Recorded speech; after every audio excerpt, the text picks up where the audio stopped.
This is Gorham's Cave, Gibraltar, right on the southern tip of Europe. It was probably one of the last places Neanderthals called home. Neanderthals like these two. A woman and this roughly 4-year-old child also found in caves at Gibraltar. These Neanderthals, these humans, would have spent their days clambering up the rock, gathering resources from the sea, sitting around the fire in the evening. Their lives were no doubt really hard, super hard compared to now. But it's still kind of beautiful to imagine them living like that. However, their way of life was about to come to an end. The Neanderthals seemingly were not alone. Around 45,000 years ago, when they were living on Gibraltar, modern humans were just 100 kilometers away at Barrondillo Cave. Today, I want to discuss the kind of surprising results of this latest paper to look into the end of Neanderthals, ask how long did we live alongside each other, and after so much time, do we have any idea what happened to the last Neanderthals? Let's get into it. Skilly-doo. I really feel like we have to talk about Neanderthal life before the arrival of modern humans, specifically in Iberia, Spain and Portugal, because honestly, it might be the most exciting place to study them full stop, and it just makes the question of their demise even more puzzling. In the foothills of the Pyrenees, down this dirt path lies Abric Pizarro.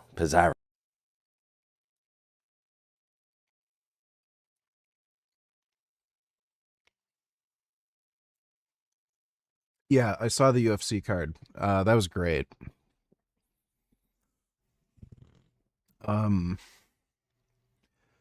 That last fight with Gaethje was absolutely fucking insane. That was one of the most brutal beatings I've ever seen anybody take. What do you think of BMW convertibles? They're really nice and ridiculously expensive to upkeep. So I wouldn't consider getting a BMW, like, unless you're making a ridiculous amount of money, not necessarily because the cars themselves are that much. You can find plenty of used BMWs for pretty cheap. It's just, they're absurdly expensive to upkeep. So, like, it's just high-end German parts, and they're not reliable, and a lot of the maintenance is just an insane pain in the ass.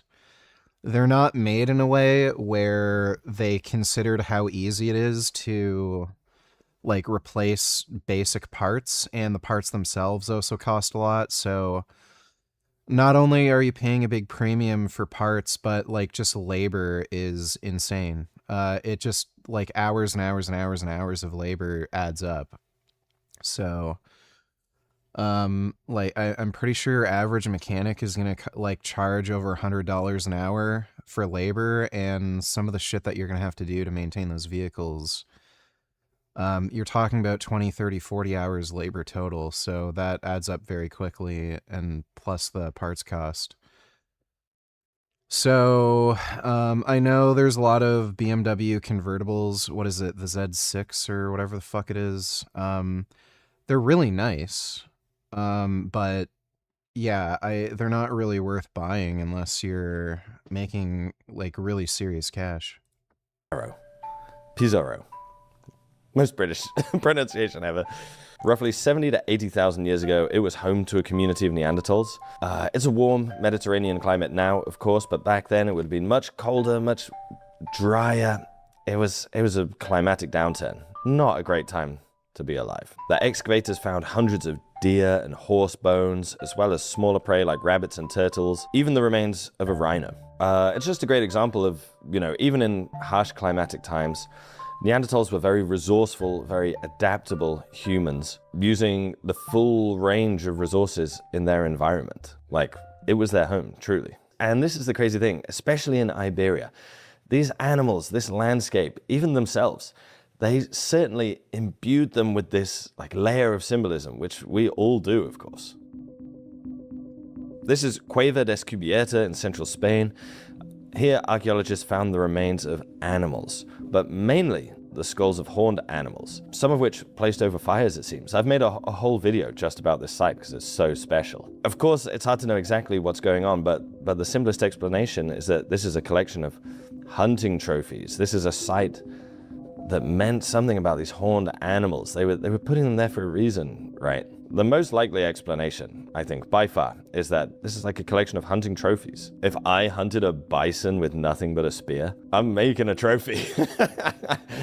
That's hard for old Steffi Milo, that's for sure. Neanderthal creativity, though, it fully extends into areas that we once thought were the domain exclusively of Homo sapiens. At Cueva de los Aviones, the cave of the crag martin, just Oh yeah, Gaethje just outfought him. Like, they even gave Ilya huge leeway. That doctor stoppage thing, where he had extra time to rest, like, there's no excuses. He just outfought him. Just outside Cartagena in Spain. Here, trapped in sediment that's 115,000 years old, archaeologists found these. Perforated shells, possibly used as some form of jewelry, and even more incredibly, shells that still contained red ochre, red pigment. The idea is that these are a painter's palette that's been trapped in the rock for 100,000 years. 3,000 human generations. 3,300 human generations.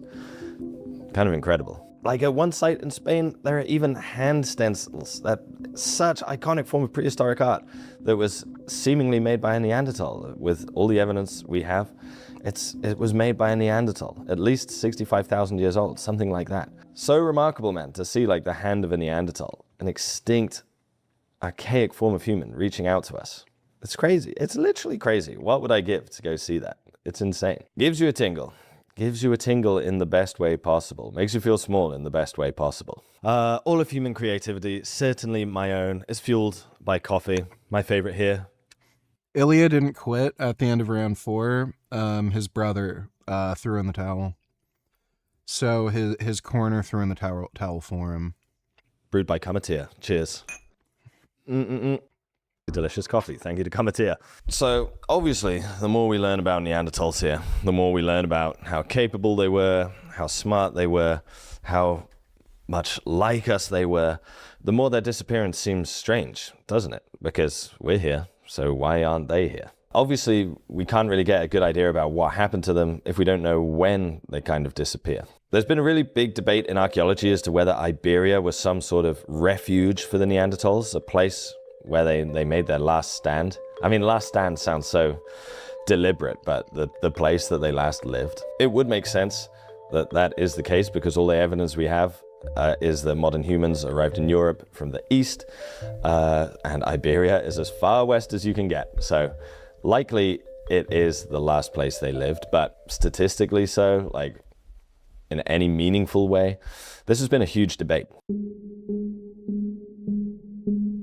In the past, in the 90s, early 2000s, there was a lot of young dates reported from Neanderthal sites in Iberia. 36,000 years old, sometimes even younger. There's a debate about these human remains in Portugal, the Lago Valho child, I think they're called, whose remains were argued to show signs of admixture, recent admixture, and this person lived 24,000 years ago. Very young dates compared to the other regions where we find Neanderthals. However, better dating techniques, more thorough dating techniques, have basically cast a doubt on almost all of these sites. Almost all of them that were tested for a second time with better techniques proved to be older. Still though, the youngest sites are in Spain and Portugal. Cueva Anton is, as far as I'm aware, the youngest reported Neanderthal site with some degree of certainty. Here, the layers containing Mysterian tools, the type of tools made by Neanderthals, cannot be older than 37,100 years ago. There's another site in Portugal, the Gruta del Caldeirão. Oh, I'm just butchering your language, Portugal. So sorry. The age of the Mysterian layer here dates to 39,000 years old, roughly. These are basically the youngest reliably dated Neanderthal sites we have, with some degree of confidence. Everywhere else in Europe, they seem to have disappeared by 40,000 years ago. They're gone. So potentially in Iberia, they did live on for maybe 3,000 years more than anywhere else in Europe. And when we're dealing with these big numbers, right? 40,000 years, 37,000 years. There's not a big difference between 37 and 40. But when you think about it from the perspective of a human's life, 3,000 years, that's huge. Do you consider yourself far removed from the Bronze Age? Like, you kind of do, right? Even 3,000 years, it was a long time that they persisted in Iberia. But the question is now then, how long were we living alongside them? Modern humans seemingly arrived permanently in Europe like 47,000 years ago. This is based on evidence from Bacho Kiro Cave in Bulgaria. So 47. Usis, Tony Tillers, do you think Neanderthals ever touched a mangus? Oh my goodness.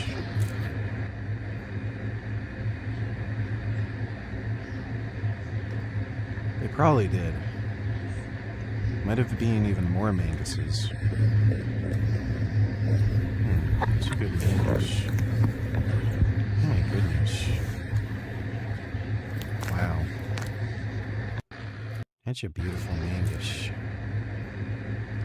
So mangusy. You know, they share a common ancestor with elephants. It's pretty weird. Oh. Under there. What is that? What is that? That's not an egg. That's my earbuds. That's not an egg. What are you doing? It's an egg. You're so Oh, pigeons are so sweet. Go get your egg. He thinks it's an egg. Oh my goodness. That's not an How egg, cute are silly. you? Oh, thinks it's an egg. Oh, look at the little pigeon. Wants to take care of an egg. He tries so hard. Oh, that's nice. Oh. Oh my goodness. Meerkat has a kitty friend. Oh, kitty looks angry. My goodness. That's nice. Oh. The hell's going on here? Oh, cleaning his ears. Oh. Giving the mangus a good cleaning. Yes, clean the mangus. Look at his toes. Oh my goodness. Thanks for the donation, Gooses. VG, I thought this stream was supposed to be about the Iran ceasefire. Why are we looking at Neanderthals? We're just starting with that, okay? We'll watch the Iran stuff next. Thanks for the donation, Dodo. 46-ish thousand years ago, and yet they were all the way in Bajondillo cave by 45 to 43,000 years ago, and Neanderthals disappear 40,000 years ago-ish. That's like 7,000 years. Maybe we're living alongside each other. In Spain, if there's still Neanderthals 37,000 years ago, again, maybe modern humans are living alongside them 8,000 years, 5, 6, 7, 8,000 years, something like that. Something like that seems to be the length of time that at least we're existing roughly in the same place together. But there's one site that could potentially change. At Galacto D5Q, as far as I'm concerned, Trump is a Neanderthal. No, he's just a retard. Thanks for the donation, Dodo. Our perspective on that completely. Grotte Mandrin is not in Iberia, it's in southern France. Here, stone tools called Neronian tools, which are remarkably similar to ones made by Homo sapiens further east at places like Bacho Kiro, were found sandwiched in between layers containing Neanderthal tools. So the question is, there's always this question, is this Neanderthals having a different material culture, or is this, modern humans in the area?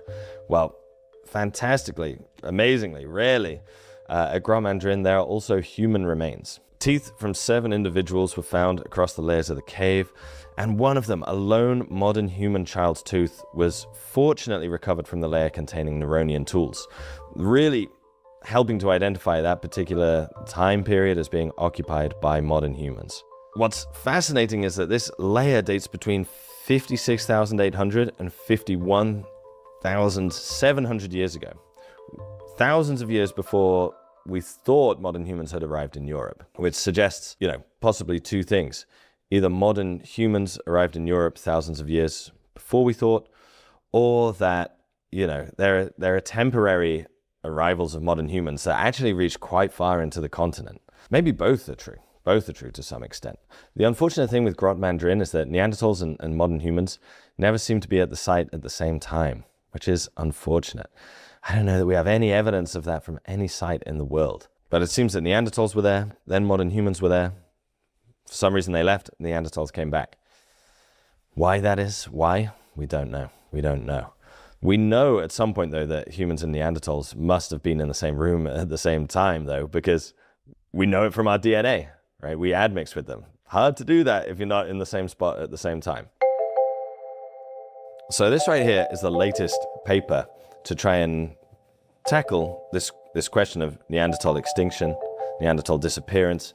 It was the inspiration for the whole video, actually, reading it. Basically, what this study did is that it used a similar technique to biologists. And You know, I think I'm done with women, they're all cunts. I have been seeing a lot of sexy trannies and femboys on Pornhub, hotter than a lot of women in fact. I think I just want to fuck femboy tranny butthole, it's tighter anyway. Where do I find them? I don't know. Grinder. It's Pride Month, so maybe you could just go to a Pride parade. Thanks for the donation, though, Boycott Women. and how biologists track species. But instead of a species sighting being the touch point for the study, the archaeological sites where we find Neanderthals and modern humans were the touch points for this study. And then you can combine it with all sorts of information, like climate reconstructions, different models, to see the niche that these species lived in. And then you can ask lots of interesting questions once you have that. Do they overlap? Are they going for similar resources?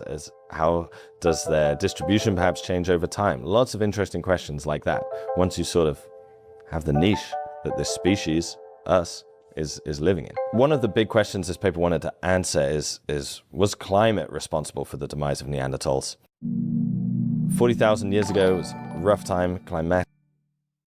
That's hypocritical, Dodo. You always send videos unrelated to the one we are watching at that moment. You got a point. Thanks for the donation, you. Basically, there was a huge eruption of volcanoes around Naples, the Phlegrean fields. Climate was cold, harsh. However, at least according to the climate models created in this study, climate alone is just not enough to explain the extinction of Neanderthals. There were still suitable... Well, technically Neanderthals are different species of human. Back then there were 21 early human species.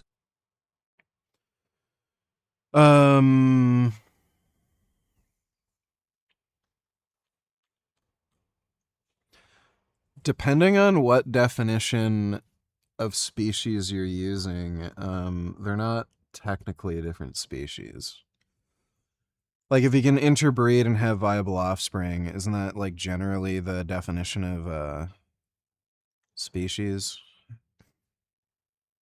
I don't know. Part of the same genus, anyway. Thanks for the donation, Dodo. areas for habitation for them in Iberia, even whilst all this stuff is going on. And as long as they had that, they could probably bounce back. We see that in the archaeological record and especially in the genetic record. So this kind of thing, like we said at the start, Neanderthals are adaptable, capable. If there's an area that's still suitable for them to survive in, they're going to survive. Climate alone, My goodness. probably not a great reason for Neanderthal extinction.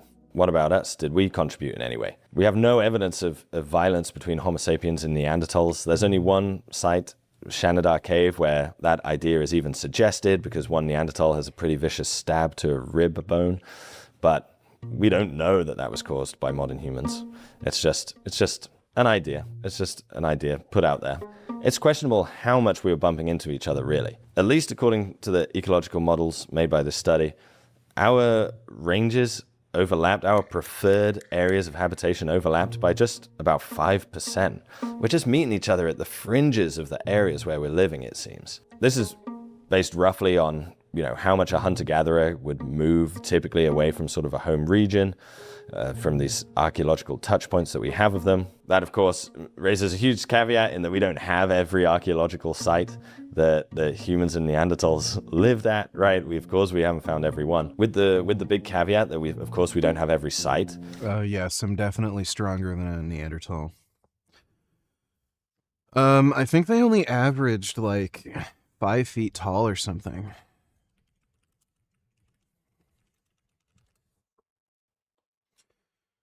Neanderthals are generally shorter and much stockier than modern humans. Males 5'4" to 5'6". Females 5 foot to 5'1". Variation from 4'10" to 5'10". So some of them were kind of normalish height, but like they're pretty small. There's been a number of like I've seen things talking about how they were like extremely muscular. No one really knows how muscular Neanderthal is because we only have their bones, right? It's just based on like bone thickness or something, where some of these assumptions are made. But like you can see how small this Neanderthal specimen is. They have like really weirdly wide rib cages too. Their proportions must have been just bizarre. Like it just looks like there's practically no space in between the rib cage and their like hip bone and shit. So, like, there's this kind of shit. I'd say I'm more jacked than this Neanderthal. So yeah, I'd say I mog the Neanderthals. But if that genuinely reflects the reality of life 40,000 years ago, how often are Homo sapiens and Neanderthals even bumping into each other?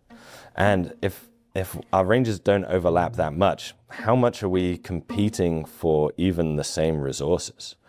You would think like, oh, we're smarter, we're better, we're hunting the same animals, we're pushing them out, but if our No different species can have offspring together, just look at hybrid animals.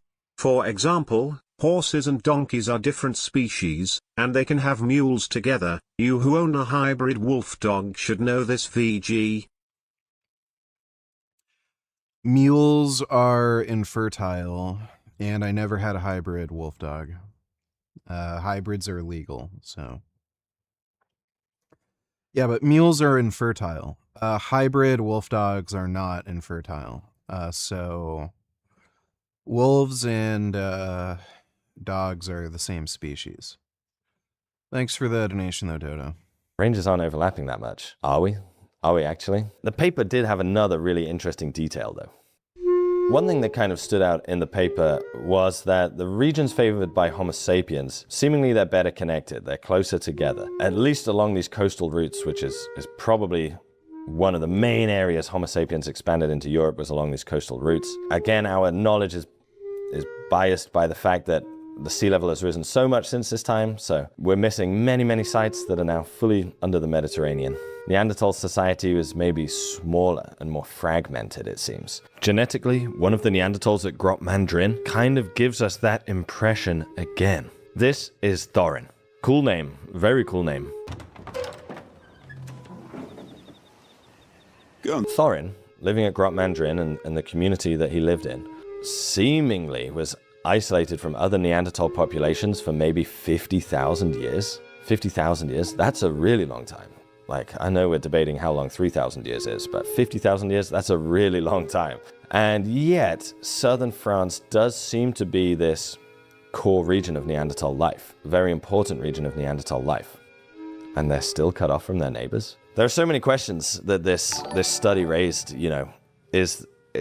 What team are you rooting for in the FIFA World Cup? For your 35th birthday I got tickets for the Senegal vs Iraq match in Toronto. You are coming with us, VG? I'm not. I could not fucking care less about soccer, dude. Who the fuck cares? It's just one of the dumbest sports. People just kick a ball across the field for 3 hours and like 1 goal is scored. It is so absurdly boring. And if you watch it on TV, it's nothing but cell phone commercials. Like, I don't know how anybody can watch it. Thanks for the donation, though, RV.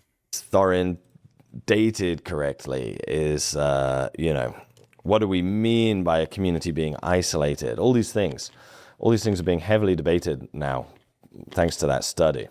But assuming, everything is correct, our understanding is correct, that is very interesting. At least judging from the areas where they're occupied, they're kind of more far apart, more cut off, more isolated. Modern humans, like the modern humans of Bajondillo, though, are part of a much wider community, much more interconnected. In hard times, those connections and the knowledge that comes with that and the resources that come with that and the help that can come with that, it could be a huge difference, man. It could be an absolutely key difference. Yeah, it could just be that the last Neanderthals were not sort of out-competed, out-hunted, anything like that. Maybe they were just out-connected. It's almost like the Neanderthal extinction. It raises the most interesting questions about us. All of human history. Learn from the war in Iran. What went right, what went wrong, and what can we do to improve? What did we learn, Palmer? I don't know, sir. I don't know either. I guess we learned not to do it again. Yes, sir. I am recording this on Monday, June 15th, 2026 at 10:26 in the morning. As of now, a memorandum of understanding, not explicitly a peace treaty, is scheduled to be signed between the United States and Iran Friday the 19th. This video is an AAR, an after-action review. It is a structured debrief used by the military and other professional organizations to analyze a mission, operation, or event after it occurs. It covers what went right, what went wrong, and what an organization can do to improve. So this video is going to be a lot different than you normally see because I'm not going to have a lot of flashy graphics. During this, you need to have thick skin. I'm going to say some things about this administration and about the military that are not so good. Gonna say some good things as well, but this is all part of the learning process. You can view what went right at this time up here, what went wrong at this time up here, and what you can do to improve at this time up here. If you have your own thoughts, let me know in the comments below. To start, what went right? First off, we had the guts to do this. And we went through 7 presidents: Carter, Reagan, Bush Sr., Clinton, Bush Jr., Obama, Trump 45, Biden, before anyone did something about Iran, and that was Trump 47. Iran really was a threat to this nation, full stop. If they had developed a nuclear weapon or the mechanism to deliver it, they would have used it in order to bring about the return of the Mahdi. Well, technically the domestic dog is just a subspecies of the grey wolf. Also, it was at least part wolf. Also, hybrid animals are illegal to breed and sell where you live in Canada. Yes, that is true. Thanks for the donation, Dodo. And the subsequent Day of Judgment. I have a whole video about that, which I'll link below. The world is a safer place now than it was before February 28th. One thing I've often said is that if we'd used force against North Korea 20, 25 years ago, North Korea might never have developed a nuclear weapon and the delivery system to deploy it. And the North Koreans don't even have an apocalyptic worldview. They just kind of want to live in their own gangster's paradise. But since we didn't deter the North Koreans, we had to spend billions on like the ground-based mid-course correction system in California and Alaska. And now North Korea can threaten its neighbors. So we probably set Iran's capability back 10 to 20 years, depends on what the peace treaty says. And depending on what's negotiated, we may have set back their nuclear weapons development permanently. And a lot of people like to talk about how Iran has been 2 weeks from a nuclear bomb for 20 years, and I can see how that might get some cynical people upset. But the fact is that their ballistic missile tech was improving, and that's what you really needed. Like they can walk around and lead people on and negotiate and uranium enrichment all they want, but you can have as many bombs as you want, but if you don't have the ballistic missiles to actually deploy it, then I guess you could put it on a shipping container and float it into a port, but you need a way to deliver it. So they were just leading the world along until they could develop the missile tech to launch this at the United States or Europe. And it's the ballistic missile tech that you really need to be afraid of. So the fact that we chose to go to war is actually something that we did right.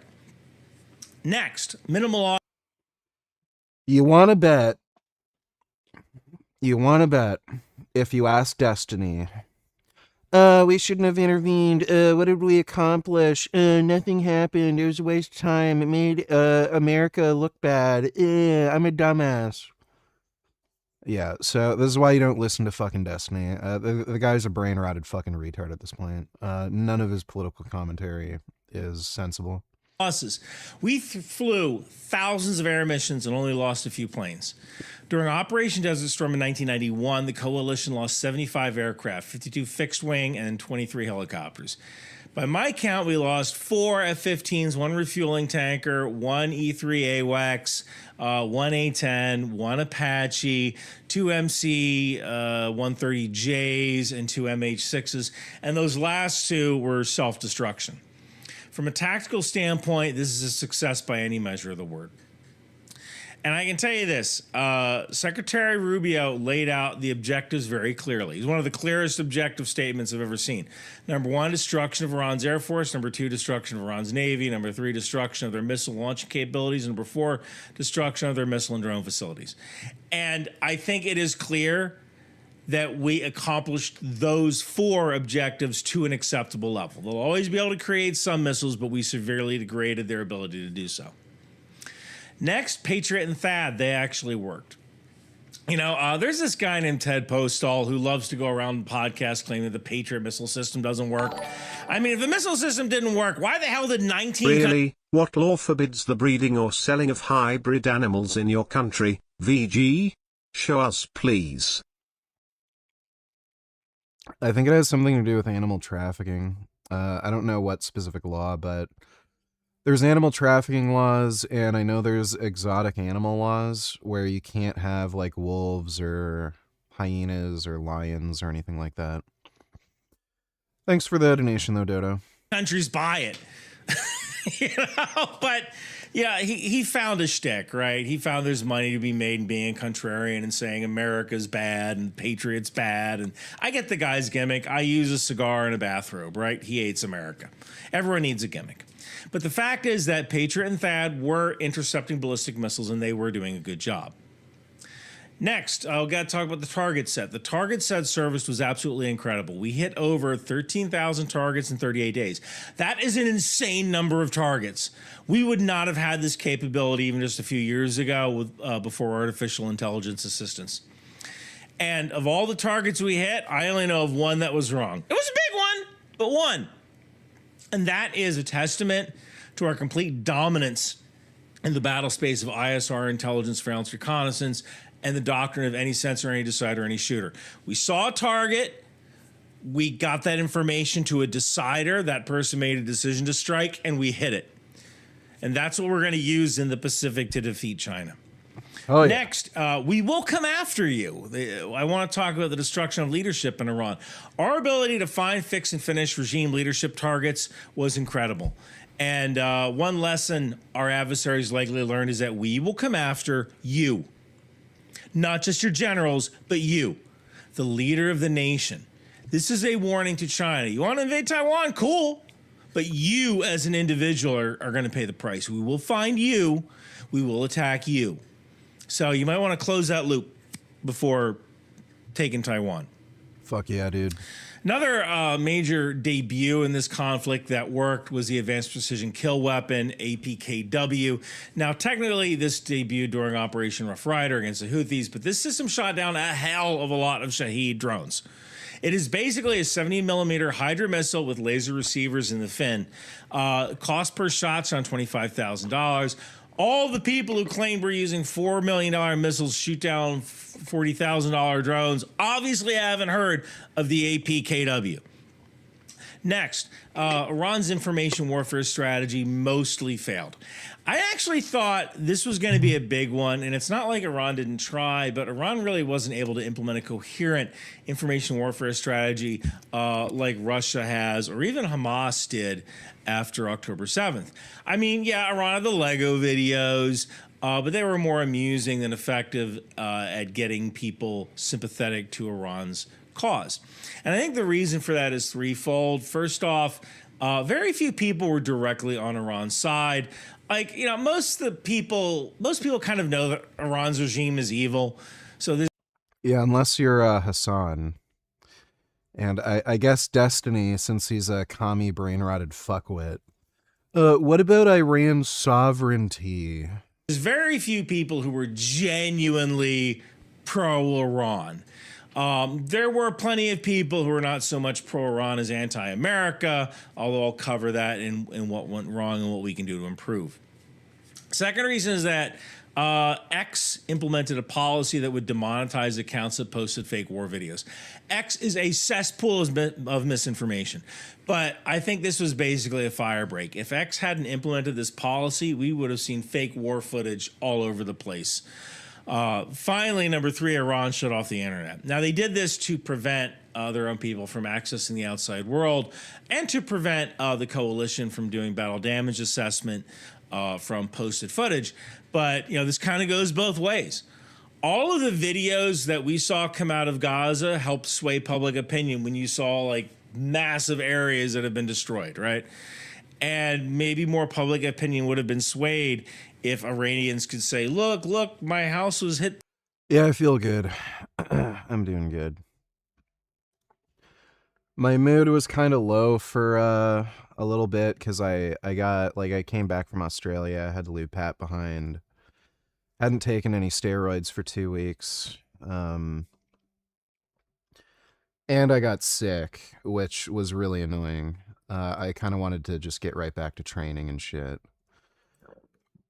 But I had 2 good training sessions. I'm back into it. Test levels are going through the fucking roof. I'm on more testosterone than I've ever been on. So things are going good.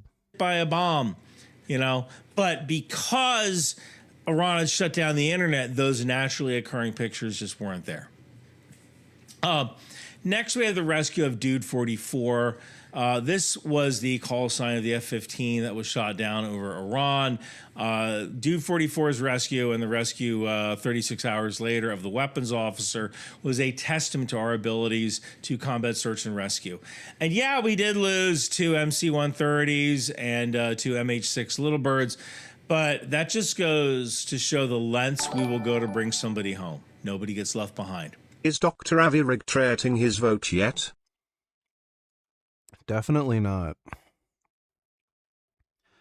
Thanks for the donation, Dodo. Next, I want to talk about the Lucas drone. We built a cheaper drone and fired it back toward Iran. Lucas stands for a low-cost, uncrewed combat attack system. It's a $35,000 long-range one-way attack drone. And this thing, it was developed by the U.S. military from Iran's Shahed 136. We actually made it cheaper and more effective. This drone only has like a 40-pound warhead, but that's perfect for targets that don't need a larger warhead or don't require the expense of a Tomahawk. And this thing was developed in just a few years. It really shows how we can innovate and mass-produce low-cost munitions if we put our mind to it. Next, we showed China our military capabilities, and this actually isn't a bad thing. You know, China started modernizing its military after Operation Desert Storm in 1991 because we scared the pants off of them. And I think Operation Epic Fury really showed China that we can surge forces anywhere within the world and be ready to fight within weeks. And I look forward to reading some of the Chinese papers that are going to come out about this conflict, which will reflect a change in doctrine for countering U.S. deep strike capability. One thing they have to be concerned about is the U.S. targeting Chinese targets on the mainland. That means China won't be able to perform continued rocket bombardment against Taiwan. They're going to have to constantly move their missiles and support them with surface-to-air missiles. So any operation against Taiwan is going to be a lot harder if Taiwan can't launch from the safety of their own country. If they know, we will find you in China and we will drop a bomb on you. Next, China and Russia are not coming to save you. This is something a lot of third world nations who consider China and Russia to be allies need to learn. I'm actually surprised nations didn't figure this out after Maduro was captured and Bashar al-Assad was removed from power. Russia and China are not coming to help you. You know, there is a saying that nations have no friends, only interests. In this case, Russia and China were not interested in helping Iran one bit. Now, supposedly, Russia was providing Iran with some satellite imagery and intelligence to assist targeting U.S. forces. Maybe. I think the real question is how effective was that targeting? Because I think if it was effective, we would have had a heck of a lot more casualties. So I think it's kind of...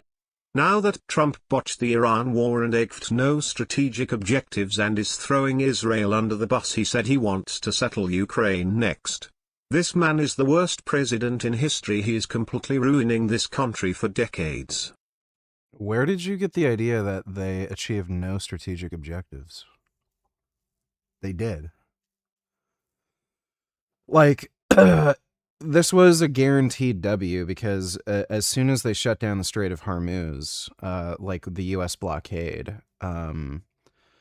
Iran would be forced to capitulate at some point. And like they're like losing what, $400 to $500 million a day. So it doesn't matter how like dedicated the IRGC is to the whole jihad cause.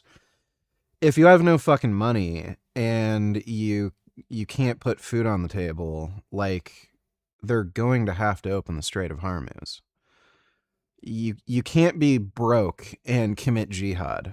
So like you need money coming in somehow. So like it was a guaranteed W. And again, details will come out later, but apparently the big one is Iran did agree to a nuclear deal where they won't pursue any more nuclear arms. I'm sure there's other strings attached to, like, you know, ballistic missile systems and shit, but Iran has no military, no air force, no navy. All of their drone and missile manufacturing is completely destroyed. They do still have some launch capability, but they can't make any new missiles. And like, again, as soon as they launch, they're going to get blown the fuck up. So they're not really a military threat anymore. Yeah, sure, they can shoot off missiles again if they really wanted to, but they can't make any new missiles. They know they're going to get fucked up immediately, and, like, again, they're just going to get more broke, and just more of their leaders are going to get killed off. So, no, this was a W. Like, Trump didn't handle this the best way. I think he blabs a little too much and says a lot of stupid shit, but this was a W. Thanks for the donation, W. Three main problems with this line of thinking that Russia was helping Iran. First off, Russia probably didn't retask any satellites. It costs a hell of a lot of fuel to move a satellite. And all right, maybe if one happens to pass over the target, yeah, I might throw you a bone. I might throw you some intelligence. But I'm not going to retask a satellite for you. Number two, you know, is the intelligence that Russia provided, if they did, actionable? If it takes 12 hours from the time Russia gets the intelligence to the time they can give it to Iran, that data could be stale. 12 hours is the difference between hitting a plane on the tarmac and hitting empty ramp space. And, you know, third thing here, Iran isn't stupid. They know that Russia can't be trusted. If I was an IRGC officer and Russia was feeding me some intelligence, Fuentes announces he will be switching sides to join the Jews after listening to a Jake Shields rant. Let me take a look. Jake Shields is just absolutely insane. That is a perfect example of what CTE does to you. He is totally brain broken. Literally switching sides. Not like that. I'm switching sides. I'm switching sides. I'm gonna join them. I can't take it anymore. I just can't take. I saw Jake Shields today. Dude, it's like, now I know how black people feel. Now I know how Thomas Sowell must feel to be the same species as George Floyd. I'm watching Jake Shields today with this backwards cap and his blown out fucking ears. And he's sitting there going, why do you think the French gave us the Statue of Liberty? Why would they do that? It's like a Jewish thing. Statue of Liberty. Pirates of the Caribbean, Jewish plot. Statue of Liberty, Jewish plot. Minecraft movie. Jack Black. You know Jack Black is Jewish? Okay, so what? Lava chicken? I mean, seriously? So I'm switching. I'm joining them. You know what? If they run everything, maybe they're onto something. If they're that good, maybe it's time to switch sides. If what you say is true, the Statue of Liberty, the Pirates of the Caribbean, the Dutch Republic, Jack Black, the Federal Reserve, if what you say is true, you know, maybe it's time to just, if you can't beat him, join. Who's going to beat him then? Well, our ragtag team of UFC fighters, female comedians, fake professional gamblers. Dude, if they're masters of the universe, if they have remote viewing and they control the storm on Saturn and they control global finance and all, who's going to beat them? Jake Shields and Dan Bilzerian? Dumb and Dumber? Tweedledee and Tweedledum? If that's what we're working with, dude, I'm signing up with the Empire. I'm going to be a fucking... Like, he still clearly hates Jews. It's just, the point he's making is these people are, like, so stupid. And, like, he has complete and utter disdain for his own audience. Like, he knows, all these white nationalists and white supremacists and, like, anti-Zionist, anti-Semite Jew haters, like, they're all fucking retarded. And, he's switched to more of a crypto-fascism game. But, like, yeah, he's making a good point that all these anti-Semites are just, like, so brain-broken and retarded, it's, like, not even funny. So Jake Shields was complaining about the Statue of Liberty being some sort of Jewish plot. I don't even know where the fuck you get that idea, but, yeah. Thanks for the donation, Vegan Groiper. Israel is against this deal and Trump and Netanyahu are not getting along now. I think that tells you all you need to know that this deal is not gonna be any better than the JCPOA deal. I guarantee you stop believing what Trump says. Well, you know, who the fuck knows? We'll see. Israel has their own kind of military and security interests, and they might not perfectly align with the U.S. It doesn't necessarily mean the deal's bad. Thanks for the donation, though, Dodo. We'll have to see. Hi Richie boy, I heard you were under the weather. I can't have my precious baby boy sick. You just turn that computer off, lay back and I'll be over to whip you up some hot cocoa and soup. I would not like that because my mom is the worst fucking cook imaginable.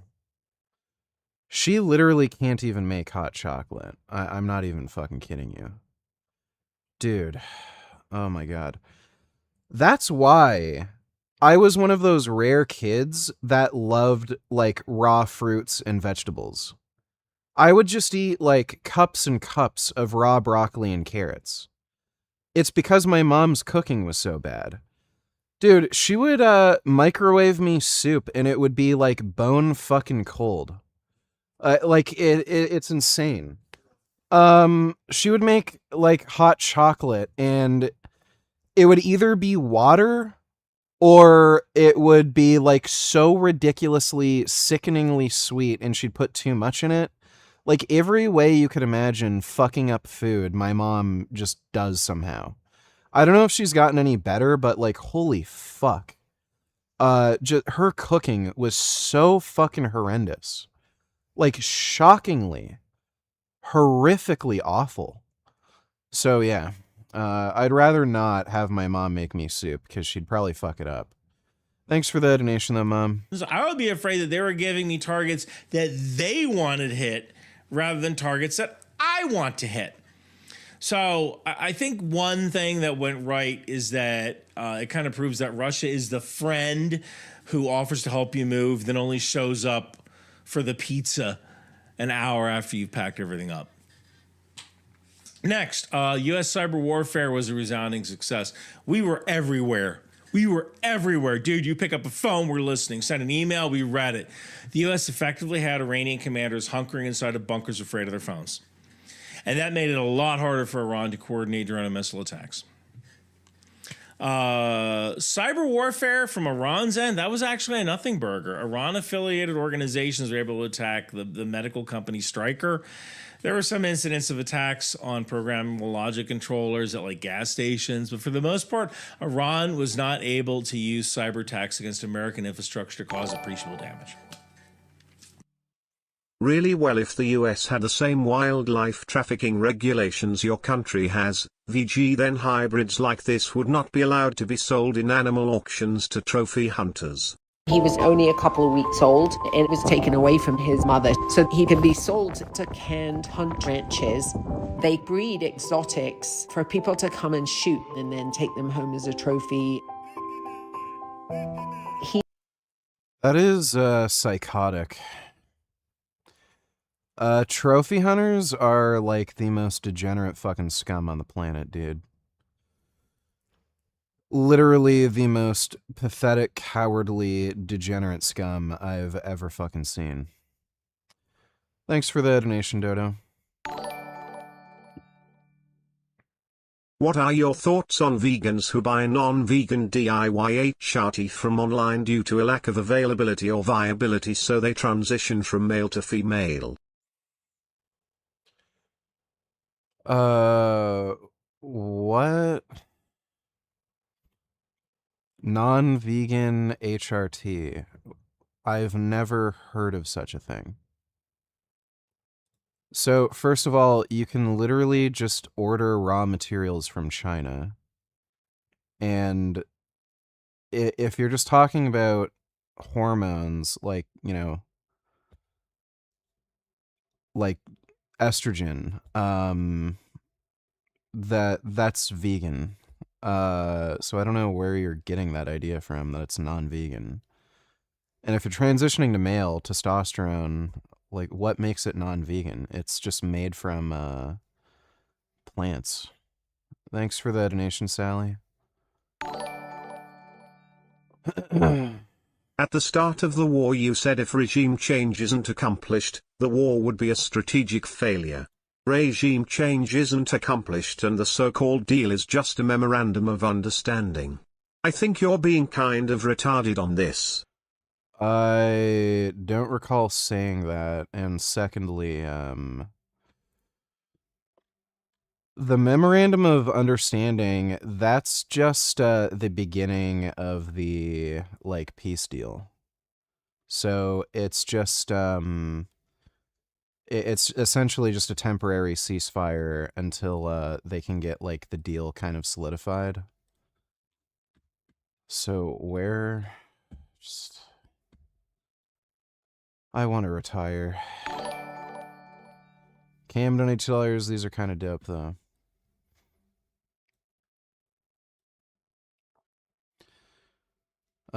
I guess I can show this because nobody's holding it. Evolved Tactical Revolver Shotgun.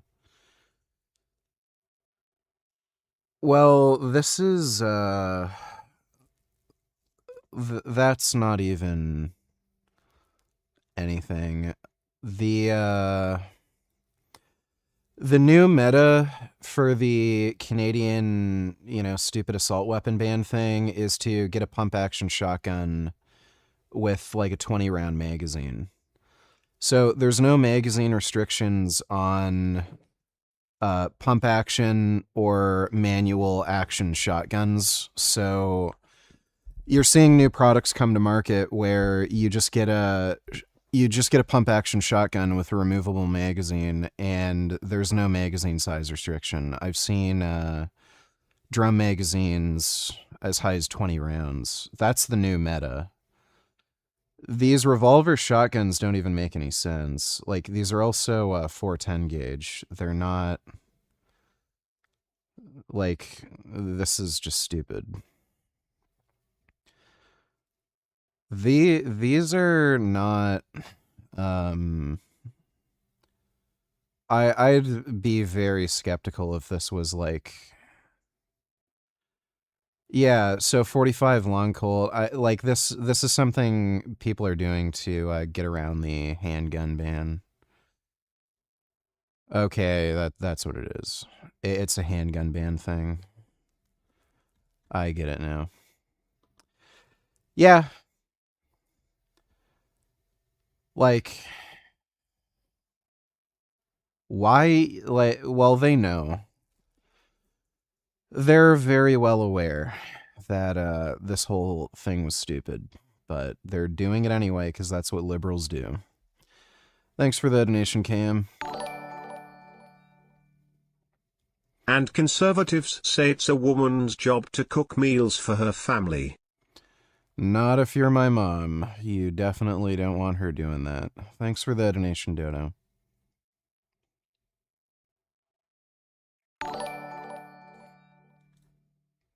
If the current outcome was the only possible outcome, then it was a mistake for him to start this war to begin with.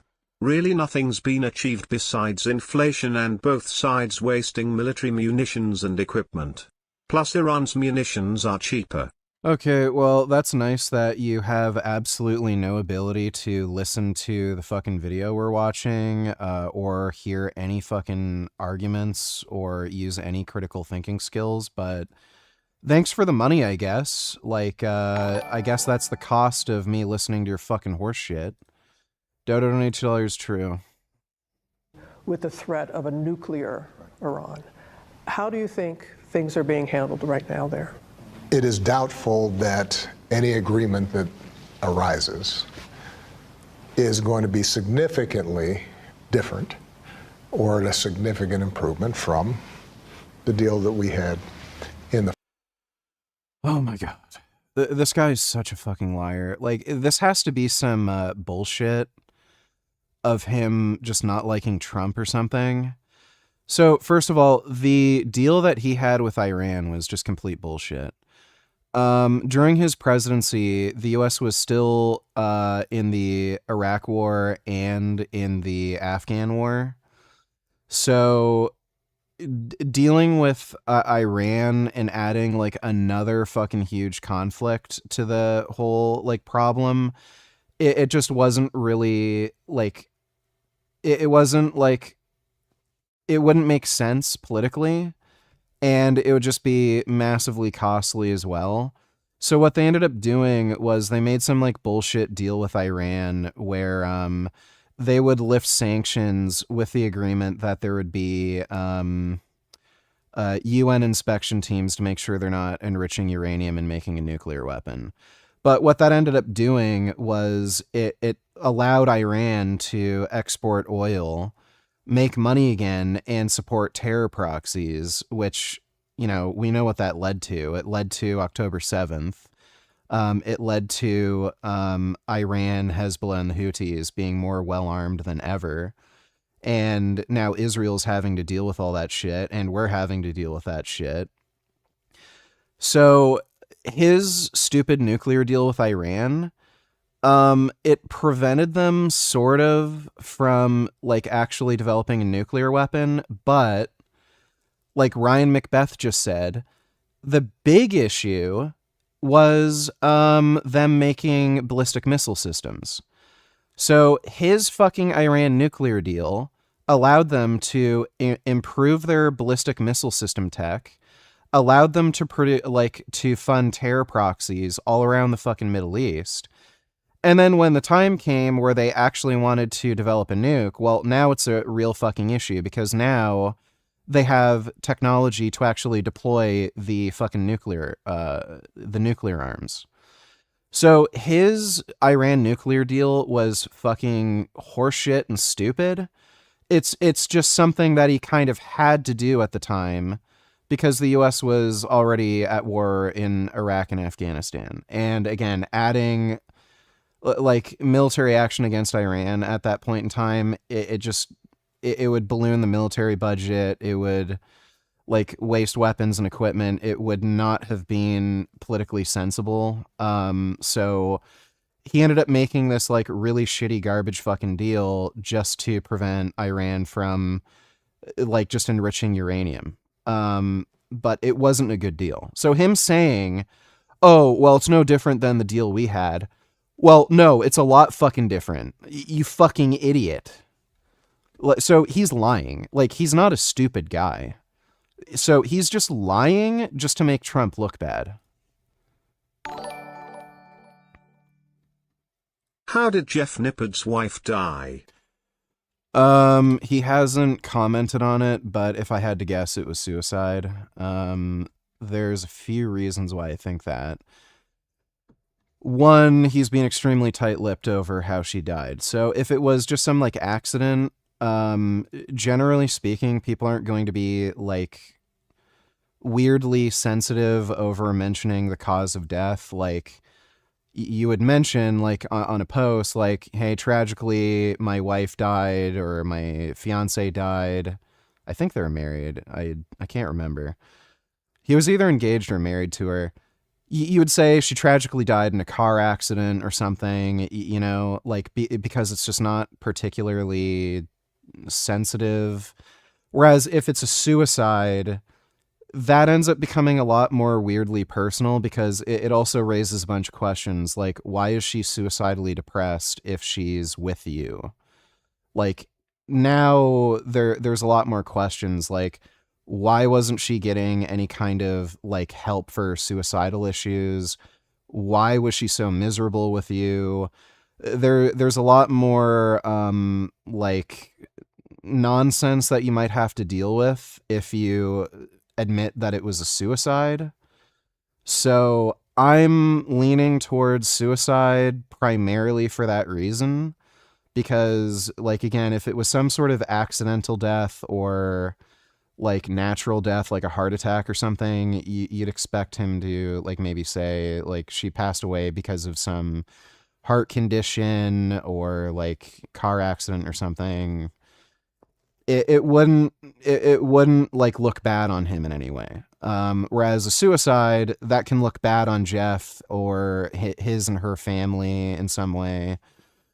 On top of that, like there's indications that she probably did have emotional issues. Like she was talking about her disordered eating. That is a big giveaway that a chick has like emotional issues and problems with depression. Like she was talking about how she'd starve herself constantly and she had like this pressure to look good, and then she ended up ballooning up in weight and getting like really fat, and then so many people, including Greg Doucette, were just like trying to humiliate her online, which I'm sure didn't help. So Greg's kind of like a fucking asshole for doing that. So I'm leaning towards suicide. Like I have no idea really, but just given, you know, like what I can piece together, I'm assuming it's suicide. Thanks for the donation though, Axel Fuzz. And there goes my respect for Obama.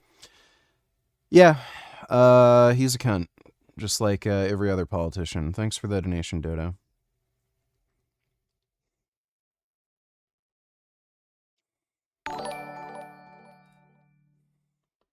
I was talking about vegans buying estrogen that contain lactose. Who the fuck cares? I really don't think it's a big deal. Let me see. I think my steroid dealer, I think they had, estrogen gel. Estrogel. Transdermal. I don't know if they don't show the full label. They have estrogen gel from where I get steroids. They don't have pills. I don't know if it's only the pills that contain lactose. Oh wait, here's one. Beta estradiol tablets. I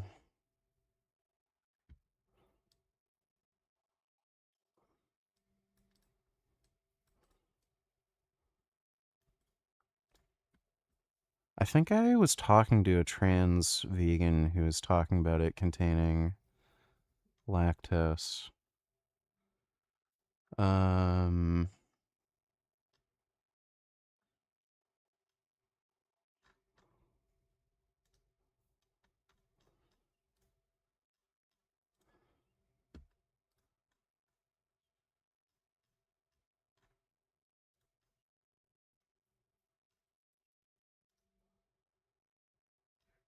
Yeah, I would just say it really doesn't matter. It's just an additive. I don't think a single animal is gonna die from you taking a estradiol tablet, so who fucking cares? Thanks for the donation though, dude. Sid donated $2. Iran will not stop making ballistic missiles in a new negotiated deal by Trump. I can guarantee you it won't be agreed to. Watch. Okay, great. Thanks for the donation. Glad you have a crystal ball. In the first place, and had worked for a long stretch of time before. Oh, they like all of their manufacturing, their military manufacturing sites have been destroyed anyway, so.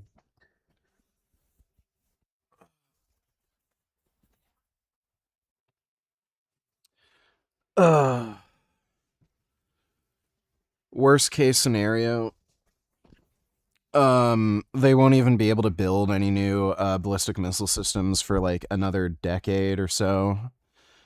And once they can build, like at least they can't put any nuclear armaments on them. So whatever. The United States, pulled out of it. So I'm hopeful that bombing stops and ordinary people are no longer suffering as a consequence. Still got a pretty good hairline for his age.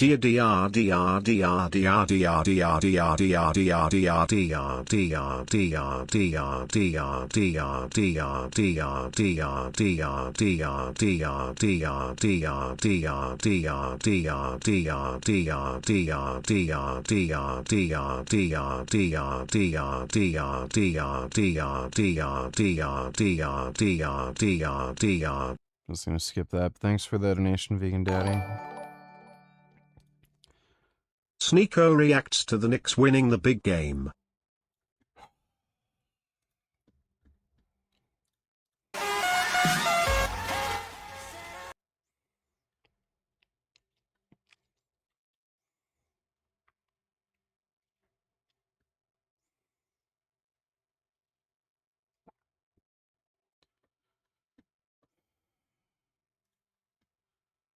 That's nice. Thanks for the donation, Pooh. The war. And then in retrospect, it's a reminder that on a lot of difficult foreign policy problems, the notion that we can just bully our way or bomb our way to solutions. Oh, bully our way to solutions. Let's see. Iran is the biggest sponsor of fucking terrorism in the Middle East, or if not globally. They perpetrated one of the worst fucking terror attacks ever in fucking history with October 7th. They're like, again, they're strategically important to China because, again, if they're going to have nuclear arms, that'd be a huge issue against a war with China. I like, how many fucking American lives have like been ended due to Iran directly? And then we're bullying Iran, really? Holy fucking mother of a fuck, dude. May US and Western intelligence assessments indicate that Iran has regained operational access to roughly 90% of its underground missile network. Wow, a decade to rebuild, right? Congratulations, you're retarded. Thank you for the money. Again, that's the cost I have to pay. You give me money and I listen to retarded shit. That's my job. Thank you. sometimes seem. Recent intelligence assessments indicate that much of the production capacity remained intact or is being rapidly reconstituted using surviving components and foreign assistance. Fox News. That's great. Thanks for the donation, dumbass. Appealing. But the fact of the matter is that taking the time to explore diplomacy and exhaust the possibilities of Explore diplomacy. So how did diplomacy work when they helped perpetrate October 7th? You fucking retard. Like, this guy is just a complete fraud. Of coming up with deals that don't solve 100% of the problem, but solve 80, 90% of the problem. Okay, this guy is like an actual just degenerate fucktard. Like, don't ever vote Democrat. Holy crap, the Democratic Party is just the most disgusting, like, shameless fucking whores. And they're just so pathetic and cowardly. They're literally going to destroy the country. They rebuild that shit quickly because China supplies them with everything they need and they use all their money for military. They don't care if Iranian people suffer and starve or have no electricity. So it doesn't take much for them to rebuild. That's great. That's really great. It's a shame to see such a respected president like Obama turn over to the dark side. Democrats are all shameless, cowardly whores, dude. They all are. Don't ever vote Democrat. Thanks for the donation, Dodo. Avoiding the necessity of going to war. You'd think we would have learned that lesson by now, but it seems like every so often we have to relearn that lesson again. Oh, what a fucking asshole. Just complete lying asshole. Next thing, Iran never struck a carrier. For all the bluster and fear-mongering that American decliners... 21st, $22. Are these just going to be stupid? Let me get this clear. Okay, that's fine.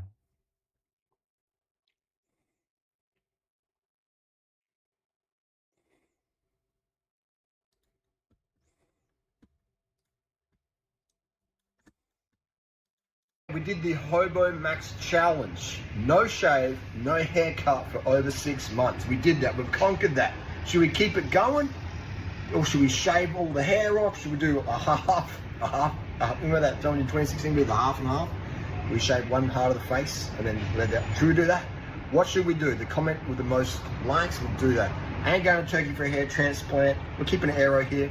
But what should we do in our current situation? All right, we're still going to have that Hobo Max lineage there. All right, keeping it cheap, keeping it real. The comment with the most likes, we'll roll with that.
Michelle Obama being a tranny thing is just so fucking bizarre. Yeah, I saw that. Alex Pereira, I want a shama on your mama. And lastly, Michelle Obama is a man. Am I right, America? Yeah, thanks for the donation, 21st. Please show me some evidence that it'll take Iran at least a decade to rebuild as you claimed. Where is the evidence that their manufacturing capacity is so badly damaged they can't threaten the US or Israel for a decade? Their tech is all from China. That's nice. Like CIA, Like, former CIA officer John Kiriakou make. I was talking to Colonel Doug McGregor a few days ago about Iran's hypersonic missiles, and I said, Doug, I'm not a military guy. I don't know the details of these programs. Can an aircraft carrier defend itself from a hypersonic missile? And he said, no. Made, and which I made a video about him. Iran was not able to strike an American aircraft carrier. Aircraft carriers are some of the most heavily protected assets in America's military arsenal. I am VG React.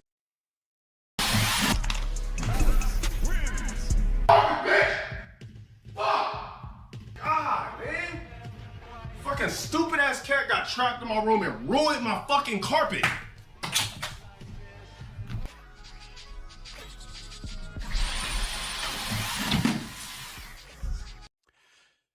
Yeah, low tier god's a fucking asshole.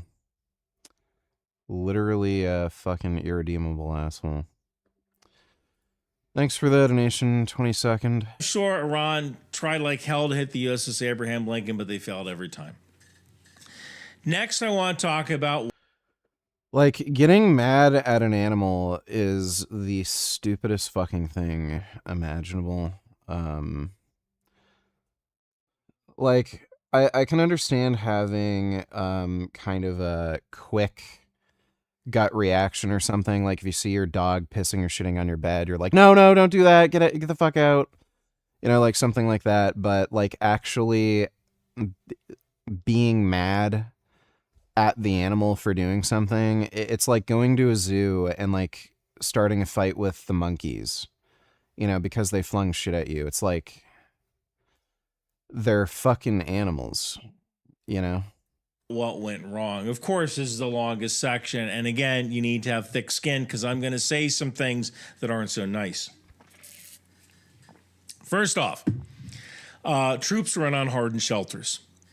And shame on the commander who allowed that to happen. First off, 6 U.S. Army Reserve soldiers were killed in an Iranian drone strike on a makeshift operations center in Kuwait on Sunday, March 1st, 2026. There is zero excuse for that. We have seen what drones in Ukraine can do, and for some reason, we just chose to allow troops to operate from unhardened command shelters. I have said that nobody gets up in the morning wanting to do a bad job. Nobody sent those troops into the shelter hoping they would get hit. I also recognize that we have infrastructure in the Middle East, Kuwait, Iraq, Saudi Arabia, that was built before drones really existed. And it might... 21st only tellers Pat vaccinated for COVID, and if she weren't, would that be a deal breaker for you? I don't know if she was. I'm pretty sure she was. I don't know, though. Thanks for the donation, though. Might not be feasible to put every single one of those shelters underground, harden them, even with T-walls or overhead covers such as sandbags. But the fact is that we've had years...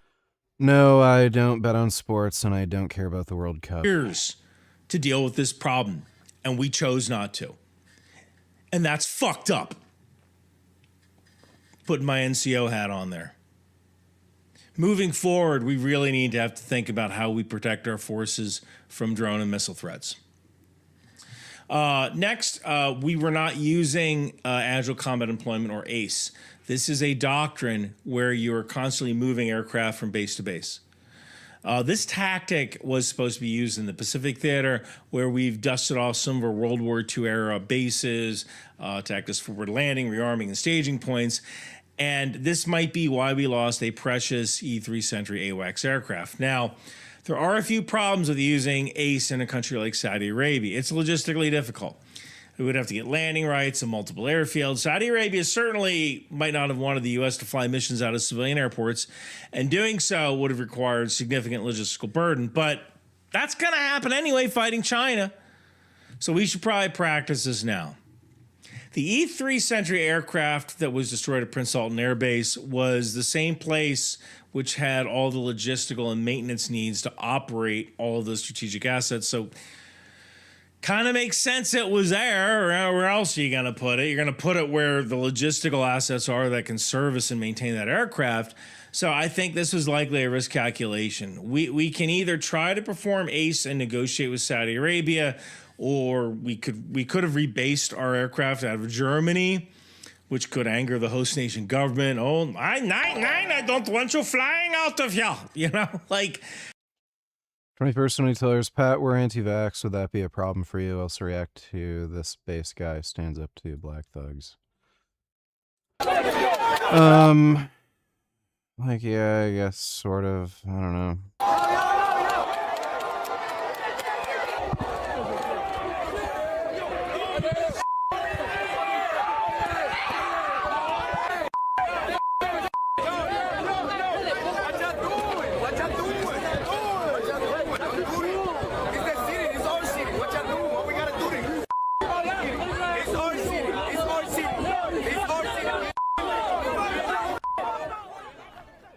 Wow, you tell him that New Yorker.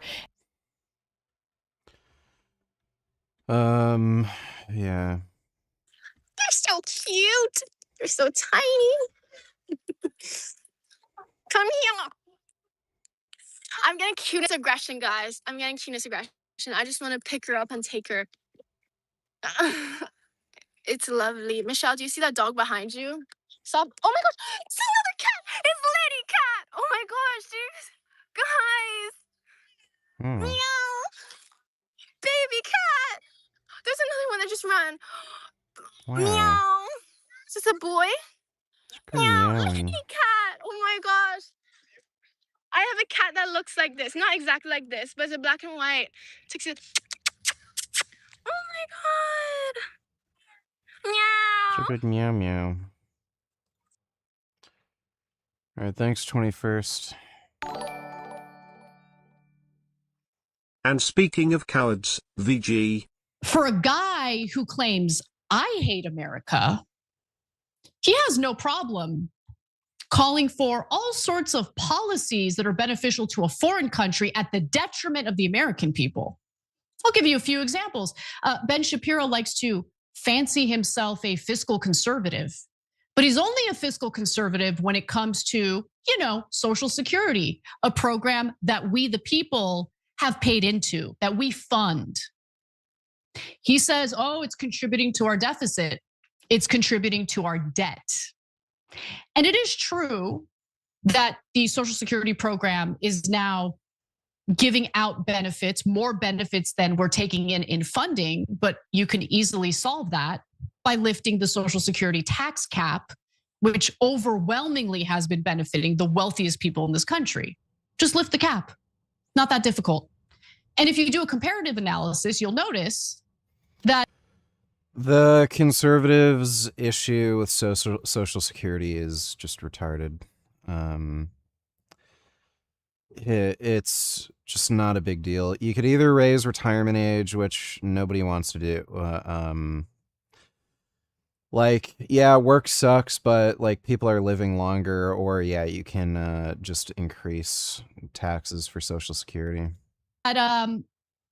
What has contributed to our debt more than anything has been the endless foreign wars the United States. Nope. It's not. Continues to fight on behalf of Israel. $8 trillion to fight Israel. Oh yeah, right. She thinks literally every American war is due to Israel because the Jews are to blame for everything. Wars in the Middle East after 9/11. And that tally keeps increasing, of course, as we fight Iran on behalf of it. Isn't the majority of the debt just from private equity? Israel. So Explain to me how Ben Shapiro loves America more than I do when he wants to deny the American people the very benefits that they paid into. But you'll never hear a peep when it comes to funding Israel's wars. That money is well spent, isn't it, Ben? Yeah, I was watching some economists talk about this. Isn't it mostly private equity?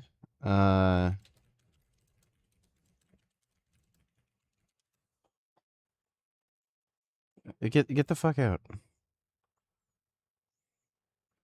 Why do I get Ramsey do it?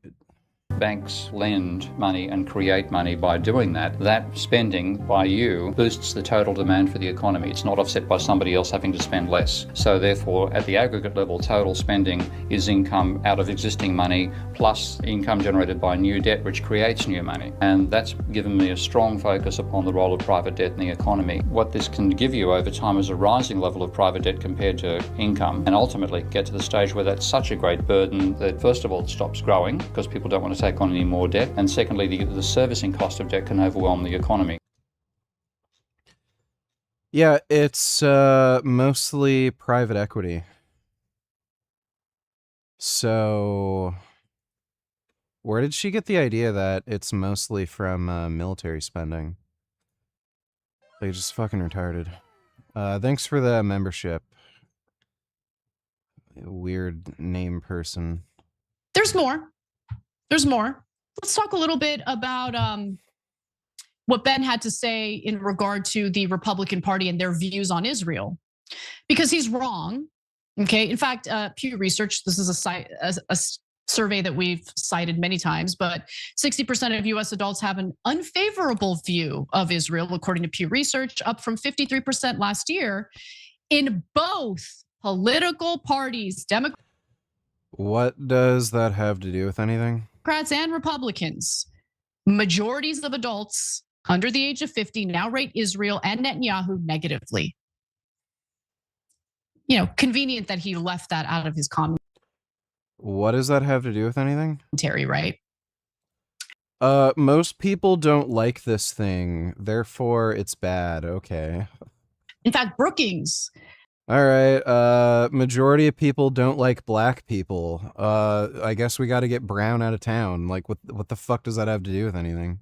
Just put out a new survey, a poll to gauge how Americans are feeling about the Iran war. Okay, you can feel however you want about something. I don't know what that has to do with anything. Jeez, Young Turks is they're not a news organization. They're just a Beijing propaganda tool. Oh, buddy. I'm like so fucking done listening to this horse shit. That also would have increased flight time, fuel, and maintenance. Or we just risk it. We land the plane at the airbase and we just risk that the bad guys are going to hit an aircraft. And sometimes there isn't a good answer. I think in this case, we took a risk. We were hoping the Iranians wouldn't hit any of our aircraft, and we failed. We paid for it. Now, there is a possibility that the Air Force really was doing ACE and the adversary got lucky, but I don't believe that's the case. Next, our allies couldn't ally. And I have to start by saying that I understand why the United States did not share exact plans, times, and dates with our allies, because that could be an operational security risk. But at the start of the operation, none of our allies agreed to join us, although from behind the scenes, I spoke to a number of people. They were certainly cheering us on. You know, Europe is kind of weird in the sense that much of the leadership on the continent privately agreed that the Iranian regime, that an Iranian regime collapse would make Europe safer. However, European politicians are also accountable to their voters. And America, by when I say we, America just spent the last year threatening to withdraw from NATO, talking about eliminating weapons to Ukraine and annexing Greenland. So I kind of see why Europe was somewhat reluctant to help. Also, when President Trump demanded that Europe help secure the Strait of Hormuz against Iranian missiles, our allies refused to help. Although the funny thing here is that they wouldn't have been able to help even if they wanted to. And I wrote extensively about the state of Europe's navies in my white paper on the topic. You know, I get it. You want to have 6 weeks vacation, social programs, free college, you know.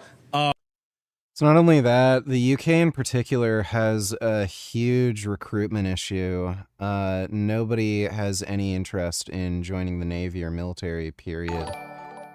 And it makes sense. You know, I really hate that I think the majority would disagree with you.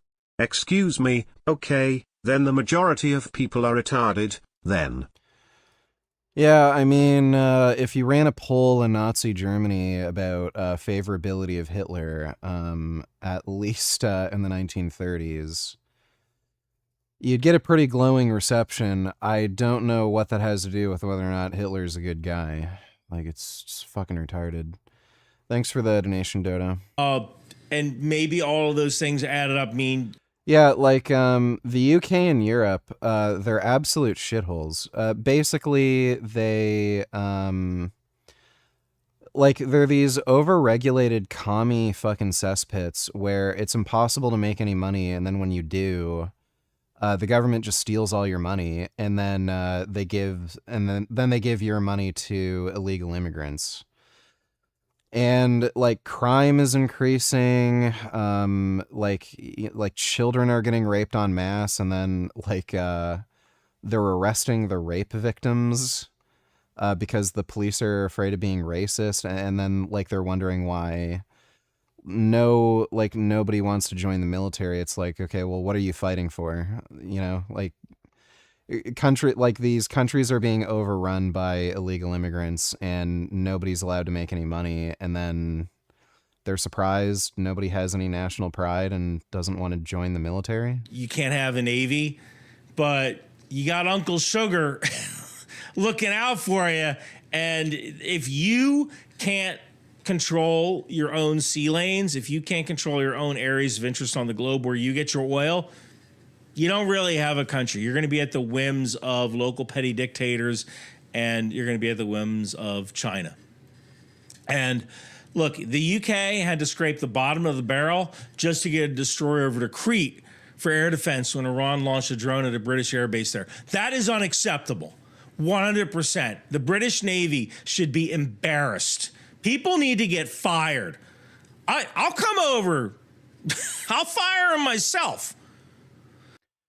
I saw some crazy statistics on the British Navy. Like, hasn't their Navy fleet been reduced by like 50% or something?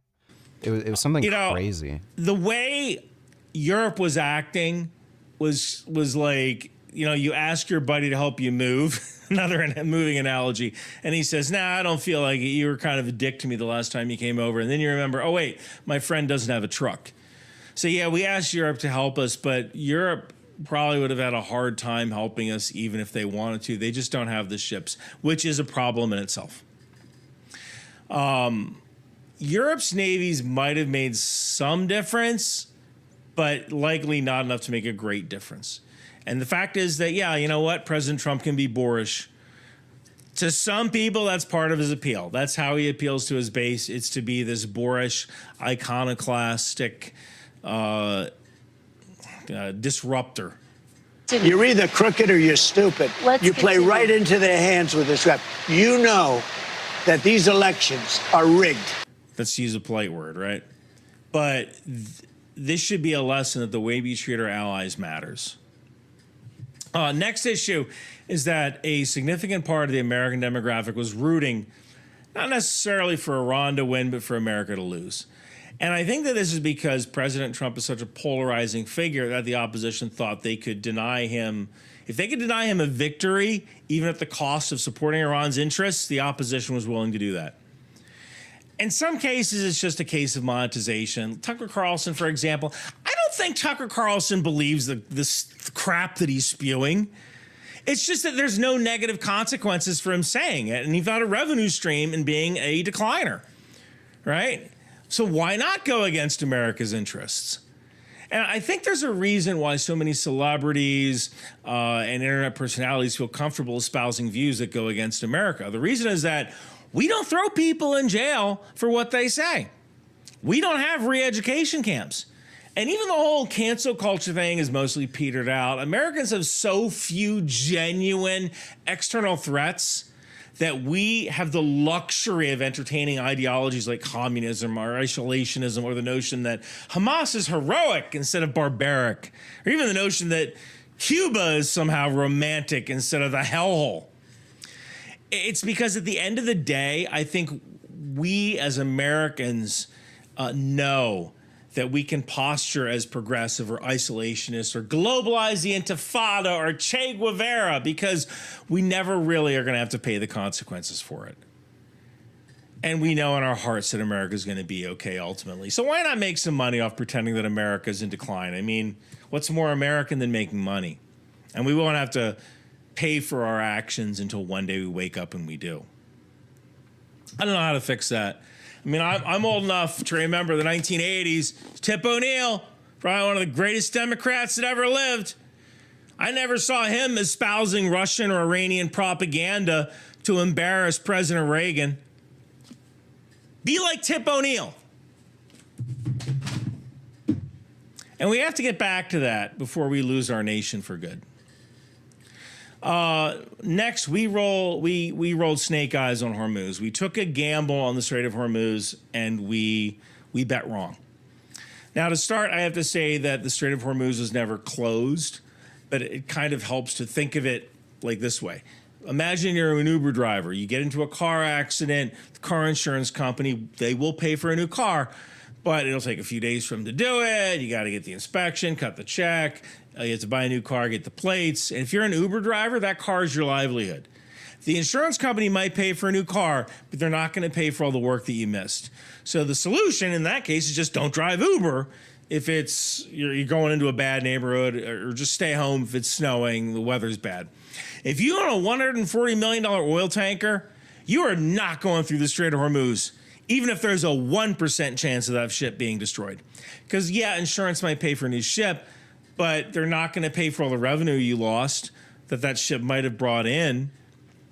Yeah, so, yeah, the Strait of Hormuz was never closed, but the ship owners refused to move the ships because it was just too risky.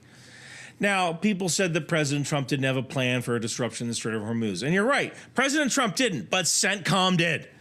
We have been planning for this for over 40 years. We've been wargaming a conflict with Iran for years. You know what we did is we took a gamble. We thought that the Iranian regime would collapse and there would be little danger to shipping after a few days. Things would go back to normal. And we were wrong. It's a risk that you take. All war is a calculated risk. The Incheon landing during the Korean War, that was a calculated risk. The Doolittle raid was a calculated risk. D-Day was a calculated risk. All of those operations carried a certain risk of failure, and the world would be a lot different if they had failed. I also think, I've made fun of Europe's navies for being too small, but the U.S. had zero frigates that could escort convoys of ships through the Strait of Hormuz. And, hindsight's 20/20 on that one. Yeah, we need more frigates, but there was no real plan B. And I'm not sure how we could have pulled this one off, even if there was, because we just didn't have the frigates to perform an escort mission. Next, the Kurds lost their number. The Kurds are an ethnic and stateless people who live in between this area between Turkey, Syria, Iraq, and Iran. After Operation Desert Storm, the Kurds rose up, and we encouraged them to do so. Then we didn't back them militarily, and Saddam crushed them. And then during the war in Iraq, the Kurds were a major U.S. ally in the north, but we refused to support Kurdish independence. And then in 2019, we gave support to the Kurds to fight ISIS in Syria, and then we pulled our troops out, allowing Turkey to roll in and attack Kurdish positions. So I think this time when we asked the Kurds, pretty please attack Iran from the north, and they were like, bitch, we saw this movie.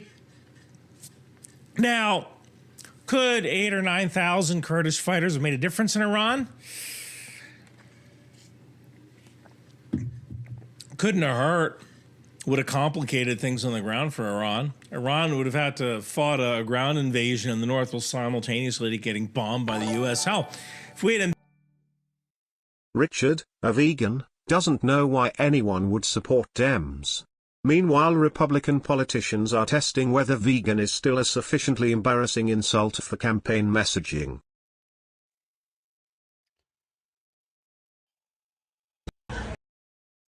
How about we got one more? Tofu Talarico. Okay, I think you won. How about we got one more? Tofu Talarico. Okay, that's great, dude. I don't know how you expect me to take any of that seriously, but that's great. Thanks for the donation. I'm gonna change my shirt to a tank top because I'm getting ridiculously warm. I'll be back in a minute.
All right.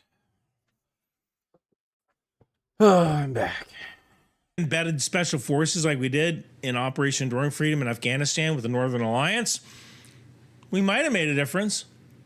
But I think the Kurds decided to wait this one out. Wait, just to be clear, you're fine with politicians using the term /being vegan as a rhetorical punchline for campaign messaging? You can sit there like a smug retard and say no one takes this seriously, you're just dodging the question, bitch. Smile. That's nice. Thanks for the donation, dude.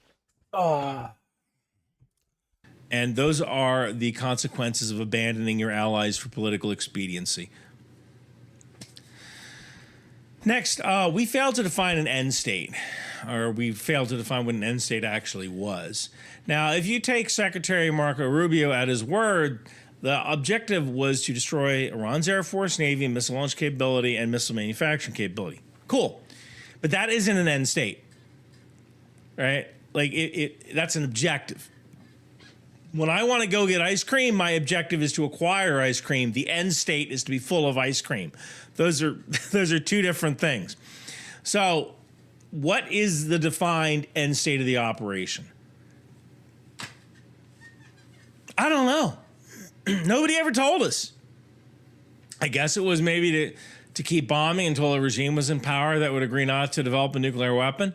But as of now, Iran still has enriched uranium. I don't know how willing they are to give that up. We're going to find out more over the next 60 days or so. I also don't know who the heck's in charge in Iran. As I write this, we don't know who is actually at these peace negotiations, who's actually in charge of Iran, what they're doing. Nobody knows anything, or they're not telling the American people. And that's not a state we want to be in. Next is we won the fight, but not the narrative. The United States knows how to win the fight, but not the narrative. And this has been the case in a lot of conflicts. We are very good at bombing people. We are just not so good at explaining why. And sometimes that's just part of being an American. There are people who are going to hate America because they just hate America, right? They're ungrateful living under the NATO umbrella of safety that we help provide people. We win on the battlefield every single time, but we can never seem to win the narrative. However, I have some suggestions on how we can win the narrative below. So the next section is, what can we do to improve? This is the last section.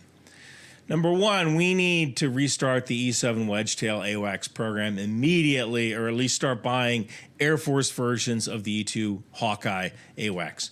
The E-7 Wedgetail is basically a converted 737 jet with a radar bolted on top. It acts as the orchestra conducting the symphony of the battle space in the air war. It's already in use by the Royal. My name is Bitcher, donators. I can't believe anyone supports Democrats, also Republicans. Look at this tofu eating vegan loser. It's always fascinating watching someone cheer for the team that would use a part of their identity as a punchline. That's nice. Royal Australian Air Force, Public Korea Air Force, Turkish Air Force. I believe the Royal Air Force just took delivery back in March. And the E-3 Sentry is old. The final one rolled off the assembly line in 1992. The E-7 Wedgetail is supposed to replace the E-3 Sentry. Then the Pentagon canceled it, citing survivability and cost. And they were also going to develop this new future satellite system that could supposedly do the same job. But we don't have a freaking satellite system. And our E-3s aren't getting any younger. So we basically have three options. Number one, do nothing and try to keep those old E-3s flying. Number two, restart the E-7 Wedgetail program.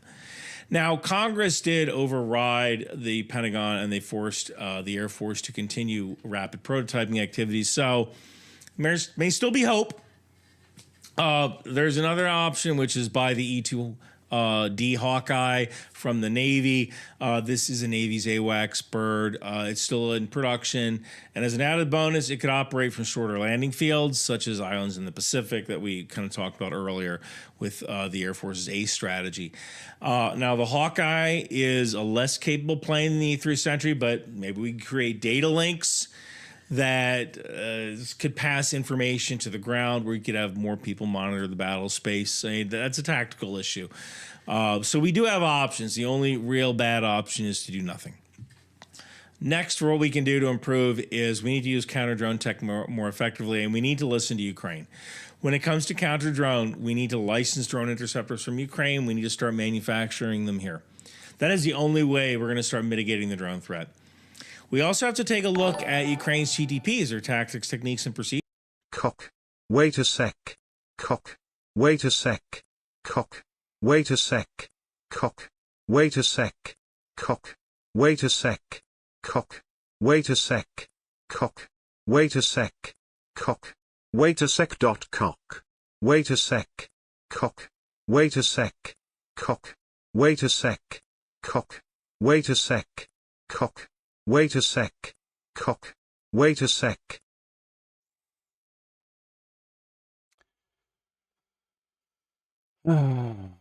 Thanks for the donation, dude. Hey, Gummy. You being gummy? Oh, yeah, he's being gummy. Oh, my goodness, she's so gummy. How come you're so handsome?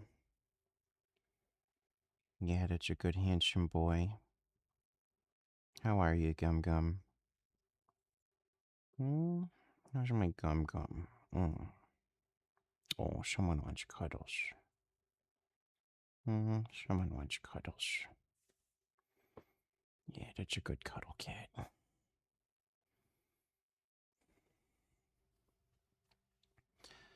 That's a good baby. Yes. Just relax right there. Leaders. You know, I have been somewhat critical of taking away the wrong lessons from the war in Ukraine. Like I believe that once any kind of conflict starts, you will have drones flying at the tactical level, but at the strategic and operational level, we're going to hit every single fuel node and generator. And if you want to launch drones, knock yourself out, but you're going to do it hungry and without fuel. I also don't think every soldier needs a first-person view drone. I think drones might be a good idea for some missions, like you're doing a movement to contact and there's a sniper shooting at you. Okay, set up a drone, fly it over to the sniper, blow it up. That's the perfect mission for a drone. I also think we need to implement TTPs for drones, tactics, techniques, and procedures. That means staying mobile, going underground, digging bunkers. It also means not having these massive fixed command posts anymore. There's a lot we can learn from Ukraine. We don't want to integrate everything they do, but we do have to recognize that small, cheap drones are going to be a threat, and we need to stop behaving like it is 2023. Next, we have to prep the information warfare battle space on the home front. America isn't a dictatorship. We can't tell people like Tucker Carlson what to say, but we can take a playbook from, of all people, Hamas. Hamas won the information war after October 7th because they just simply put out more content than Israel, more engaging content than Israel, and Israel was just totally tone deaf to what Hamas was doing in the information space. The fact is that people today get their news from social media, and yeah, I saw the fight last night where the guy called Michelle Obama, man. Content beast must be fed. So if you are a content creator and Hamas is putting out action-packed videos every single day, and the IDF is putting out some 40-year-old schmuck who looks like he's lying to you, well, what are you going to talk about in your channel, right? People only have so much time and attention. So what the U.S. should have done was flood the internet with as much truthful content as possible. I would even go one step further. During Operation Iraqi Freedom, Operation Enduring Freedom, the U.S. had an embedded reporter program. Why don't we bring that back? You know, I know a lot of people at the Department of War will say, well, the journalists hate us. You know what? They might hate you, but after a couple of days on a ship or embedded with an army unit, they're going to start gelling and bonding with those guys, and it's really hard to write a bad story about them. Hell, why not have embedded content creators? We have plenty of veterans with YouTube channels who will be more than happy to embed with a unit doing refueling missions over Iran, on a Navy destroyer, on an aircraft carrier, reporting from the front. Plenty of YouTubers, including me, would be willing to do that. Why didn't we do it? That kind of content, which shows American servicemen doing what they do best, is extremely engaging. And if we can post that content, it will eventually win out over the talking heads and anti-American naysayers who exploit the vacuum of content for their own profit. And yeah, there's operational security concerns. That's a tactical problem. We can solve that through procedure. But if you want public opinion to remain in favor of the American warfighter, the way to do it is by reaching the audience who is perpetually on their phones. So I think we need to seriously consider embedding content creators and journalists back into military units where they can write authentic stories about the experiences of the military. Next, container merchant cruisers. I think we need to think about how to create a class of merchant cruisers through shipping containers. You know, during World War I, World War II, armed merchant cruisers were a thing. Slap a few guns on the thing, and now you've got a commerce raider, maybe a merchant. Congratulations, you're banned. I don't know why you think you can spread bullshit misinformation on my channel. Merchant that can defend themselves today, We have a way of quickly arming ships with 40-foot shipping containers. China has already created armed container ships complete with offensive missiles and radar. And the U.S. has containerized Tomahawk, SM-6 missiles. We've even put them on littoral combat ships. So why haven't we developed a container that fires a rolling airframe missile for defense? Maybe a Mark 38 machine gun system for fighting unmanned surface vehicles, or a container full of drone interceptors. I mean, some merchant ships take armed guards on when they transit near Somalia is taking on a shipping container, self-defense system, and a few operators for that system. Is that an option? I don't see why not. I don't see why we can't do this unless the shipping company would rather reserve that container space for cargo, which I could see them doing. But theoretically, we could stand up armed auxiliary ships just by leasing them, adding containers, and now we have a missile truck or a drone defense platform for pennies on the dollar. A lot less than a naval ship. Next is, where's the Command Solo? We didn't override Iranian TV broadcasts with psychological operations aircraft. In my book, Lies to Rule Men, which, by the way, is available on Amazon or Audible, the E3 C-130J Command Solo was used in that book to override Deseret radios. This aircraft is operated by the Pennsylvania National Guard. It's designed to override TV, AM, FM radio signals. I'm not sure why we weren't using these aircraft to prevent the Iranian regime from broadcasting or sending instructions to the Iranian people. But maybe that should have been a thing. Next, we need to increase the education of the average person on how the military works. There are a lot of misconceptions about capability, what is and isn't a war crime, what is and isn't a lawful order. I mean, this can be fixed fairly quickly by requiring civics as a class for middle and high school students, or requiring that all high schools establish a junior ROTC program. You know, one of the biggest problems. I mean, that assumes anybody can learn anything. Or that people believe anything they hear in school. Like, we still have people who don't believe evolution is a real thing, so. Problems in America is that less than half of 1% of people serve in the military anymore. So that institutional knowledge just isn't there, which makes it a lot easier for content creators with an agenda or influencers with an agenda to spread misinformation about the military. Next, we need to create an permanent embedded journalist or embedded influencer program. And I could kind of envision journalists and influencers volunteering for this program, and they get assigned to an Army brigade, Marine Corps regiment, Air Force wing, Navy squadron, whatever. And that like becomes their unit. And kind of like how the National Guard trains 1 weekend a month, 2 weeks a year, maybe once a month, that journalist, that influencer travels to that unit. Maybe the military pays for their travel. They embed with that unit. They report on that unit. And when the unit deploys, the influencer or journalist goes with them. And I think that is the way to tell the story of the soldier. It's the way to build the narrative of the hero. Public affairs officers are great. Got no problem with them. But it's just not the same. We need that influencer or journalist type who can tell the story in their own way, free from that rigid box that the military likes to use for its story templates. So that's it. If you agree or disagree or have some of your own ideas, let me know in the comments below. You can grab my This Meeting Could Have Been Sigan shirt at Bunker. Yeah, so, again, don't listen to Destiny. That's the one thing you have to take away from that. Let's see. So, apparently there has been another catastrophe. I think this is the latest couple. So apparently it's the time of the year where I get my annual gray hairs due to my freezer failing. The first kind of warm weather this summer, like 85, 90 for a few days in a row. I thought one of the units was down, but when they go into frost, we're getting to like above 10 degrees, which has me kind of nervous. The freezer is at 5 degrees right now. Usually it's supposed to be like -2 or -3. The insurance company denied the claim from back in February. I'm sure some of you guys remember that. We were talking about the freezer failing a few months ago. They denied that claim. They didn't pay the money, so I haven't been able to afford to fix the freezer. And a few guys that have said they're going to help me have kind of fallen through. One guy to get the new refrigeration set up, and another guy to mount reefers on the wall. There's one reefer still out front here. It's supposed to be done weeks ago. The other one is in the middle of being mounted, but it's still not up and running yet.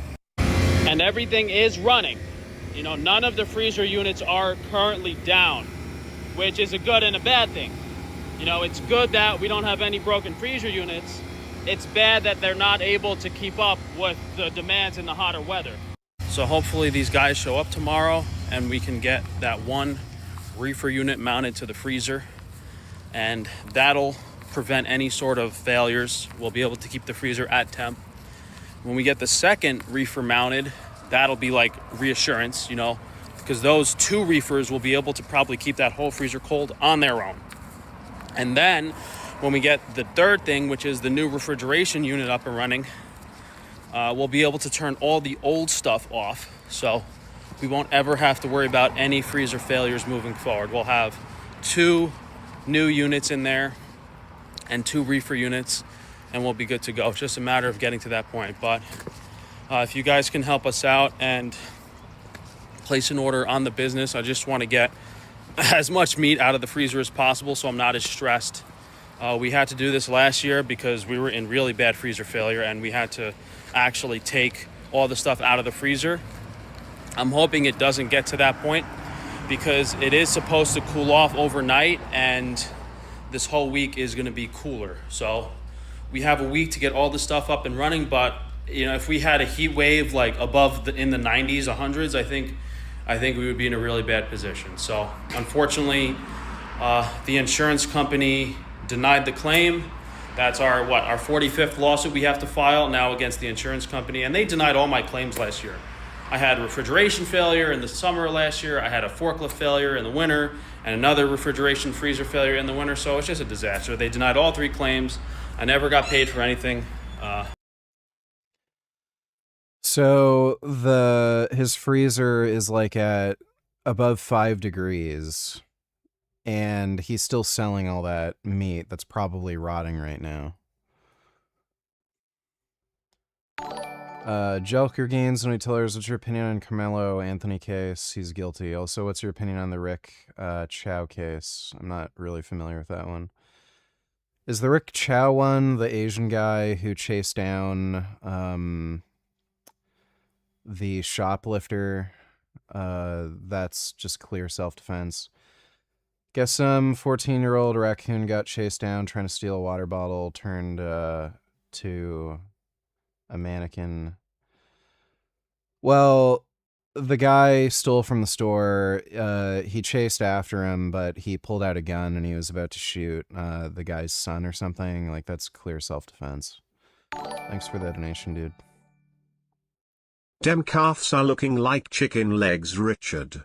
Time to do some serious calf raises, chicken legs. Start the video at 1:15.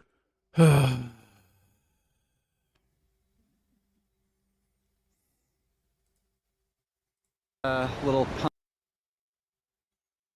My calves are fine. These people are just retarded. Like, yeah, just because you don't have, like, massive, ridiculous... Like, who's a bodybuilder with retardedly huge cat? Like, I mean... I think I literally showed my calves in one of these videos. Well, you can see my calves here. Like, they're fine.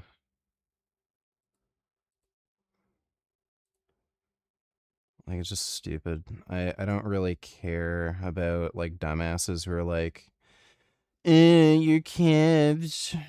Whatever. Like, my calves are fine. And I do train calves. I train them every other day, so... It's fucking stupid.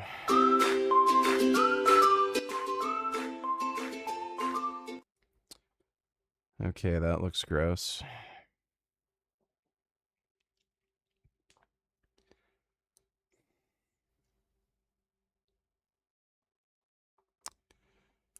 All right.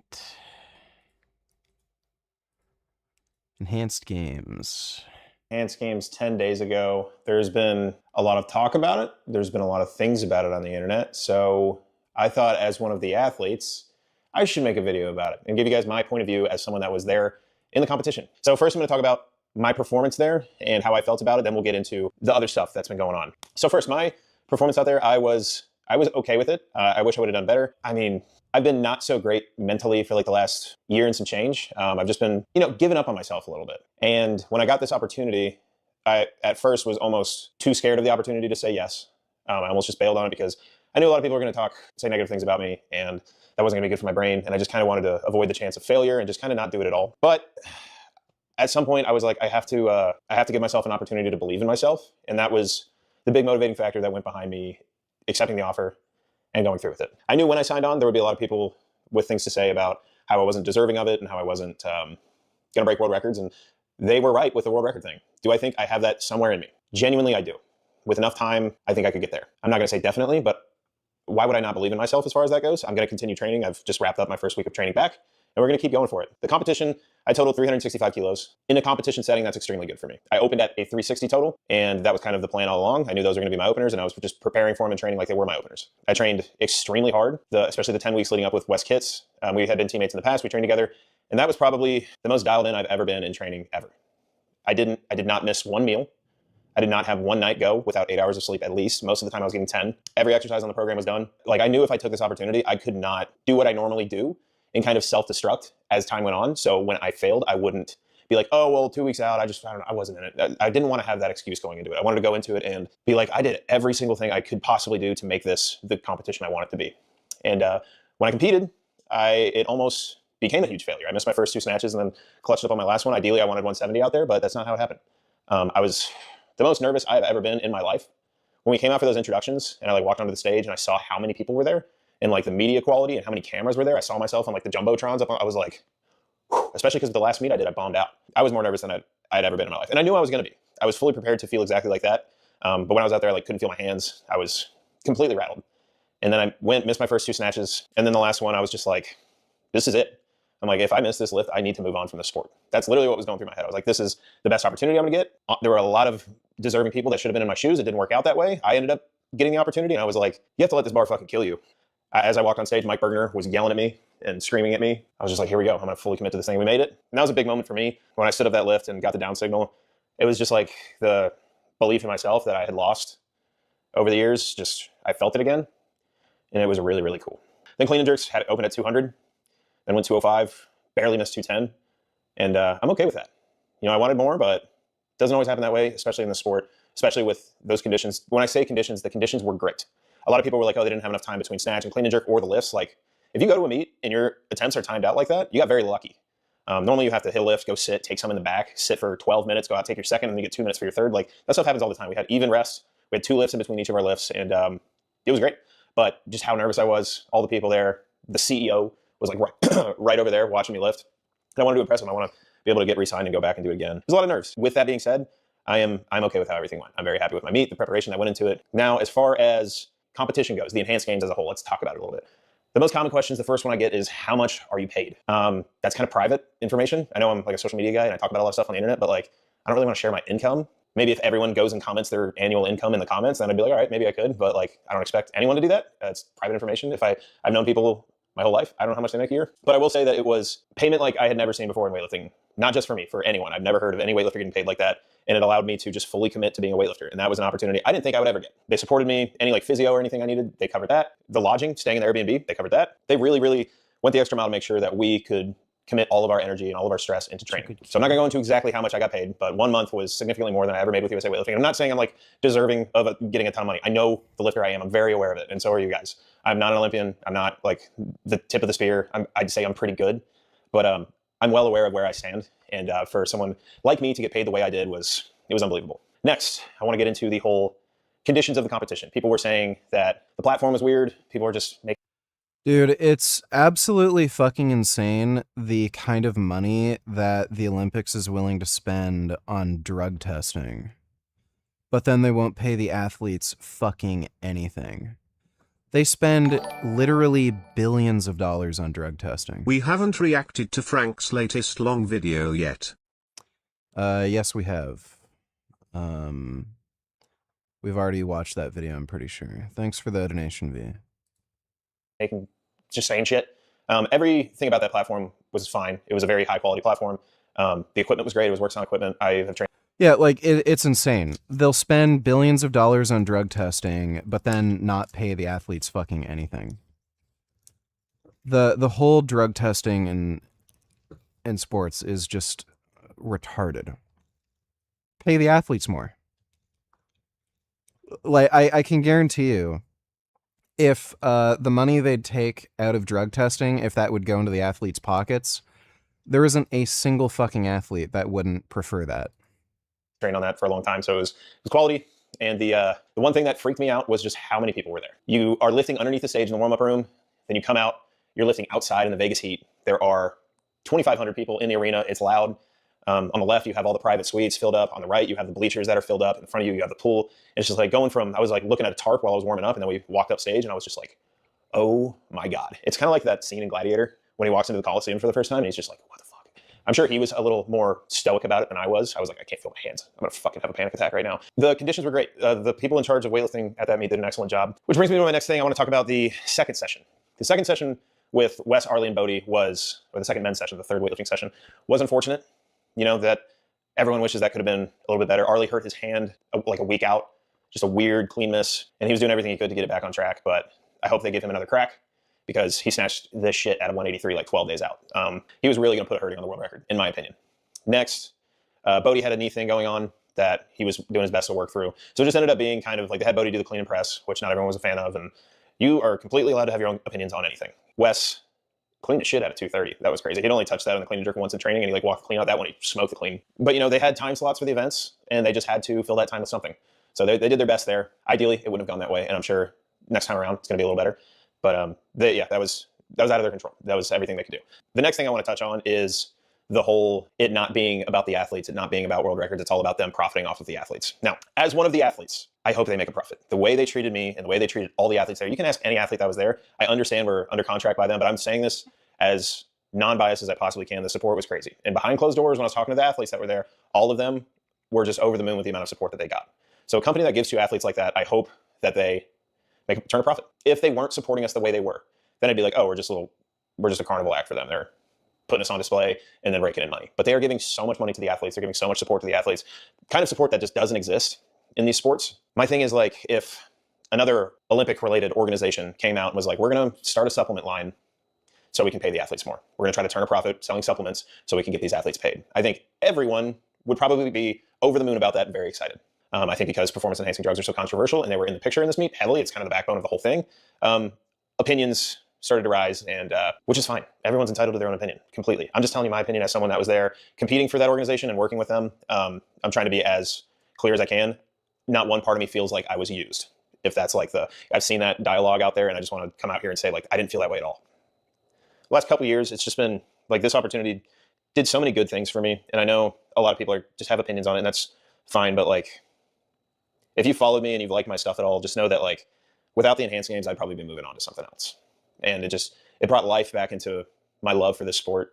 And I'm eternally grateful for that, because I've been ready to say goodbye to it for a couple years now.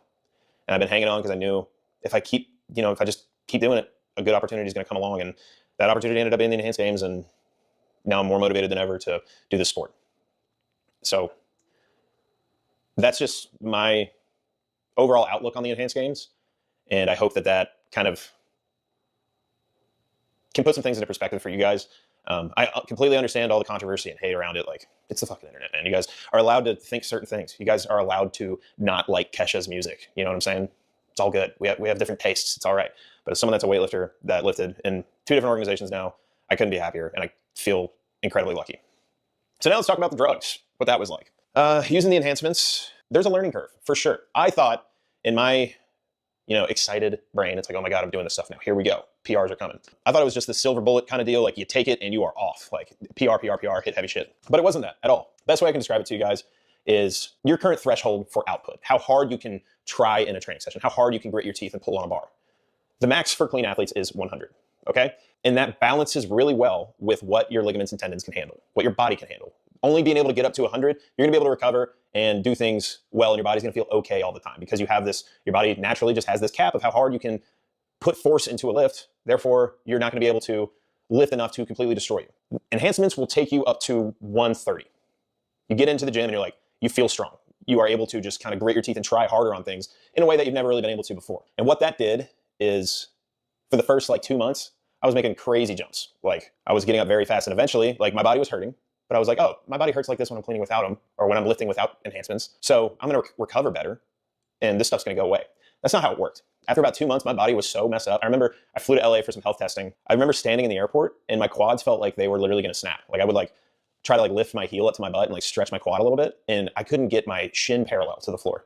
Like, I was so bound up and tight from how much I was beating my body up that I kind of hit this like threshold. And I was like, oh shit, I kind of need to rethink things. And then like you freshen up after a few days, you feel good, then you go hard in the gym, and then you're like right back to that. So you have to kind of like give yourself a cap in a way that I've never really had to do before. And I honestly didn't figure that out until like 6 weeks out from competition. You have to be careful. You have to really take care of your body in a way that well, weightlifting training's a little different too, because they do ridiculously high frequency. You're not used to. So I wish I would have figured that out earlier. I didn't. It was a very hard thing to balance. But now that I know that, my approach to this next training cycle is much different. I just put in 8 training sessions this week. They were all very easy. I think the most I clean and jerk was like 125. The most I snatched is 100. We're just, or what was it, 110? We're just like building up slow. My blood work stayed very good the whole time. I want to thank Kyle Gillette for overseeing things. I owe a lot to that guy. He was very, very helpful. He's amazing. Super knowledgeable, and just really helped me the whole way. Then the Enhanced Games, they flew me out to LA for health testing, flew me out to New York for health testing. They take it very seriously. They don't want to see anything bad happen to the athletes. So we flew to get approval to even be in the Enhanced Games. I flew out to LA, got very, very elaborate blood panels done. I had an EKG, an ECG, a stress ECG, and I had to wear a heart monitor for 24 hours. Then like a month and a half later, I had to do the exact same thing in New York to get approved to compete in the games. So it was like very, very hands-on with how much they were monitoring our health. And these are some of the best doctors in the world that were monitoring our health. So like they were making sure that, you know, we were not in jeopardy of anything. Thanks to that, my health stayed pretty much perfect the whole time. Like liver enzymes are good, cholesterol's good, my heart's good, kidneys are good, like everything's in range. And I feel very lucky to be in that position. Obviously, I was doing my due diligence as far as ancillary supplements goes. And as far as nutrition goes, I was very dialed in with that. I want to thank John Heck. His Instagram is what the heck. I'll put it like up here. We absolutely didn't react to that one yet.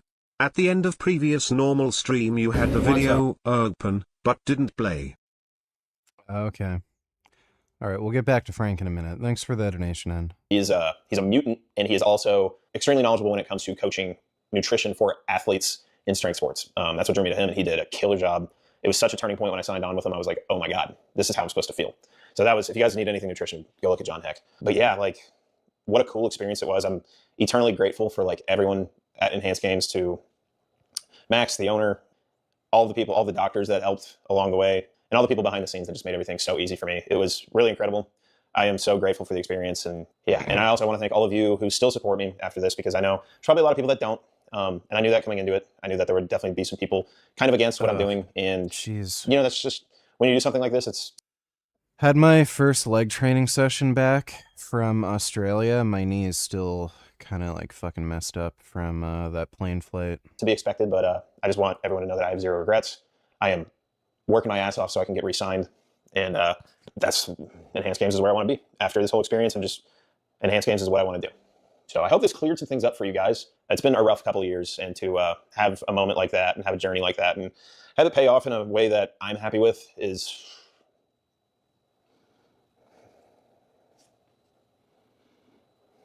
It's very important to me. I've just given 15 years of my, I don't mean to go on a fucking sob story here. I've just given so much of my life to the sport. I've given, fuck, at this point, all of my life to the sport. To just be reinvigorated with love for the sport after how fucking done with the sport I was these past few years. It's been my shit. If you click on my videos, you probably want to be underway. So you're... Yeah, like the Enhanced Games is a good thing. All the hate is like so fucking stupid. It's the way sports should be. Athletes should be getting paid. They should be allowed to use fucking steroids. GVS made the completely gayest, most faggot fucking response to this shit. I'll react to that after we watch Frank.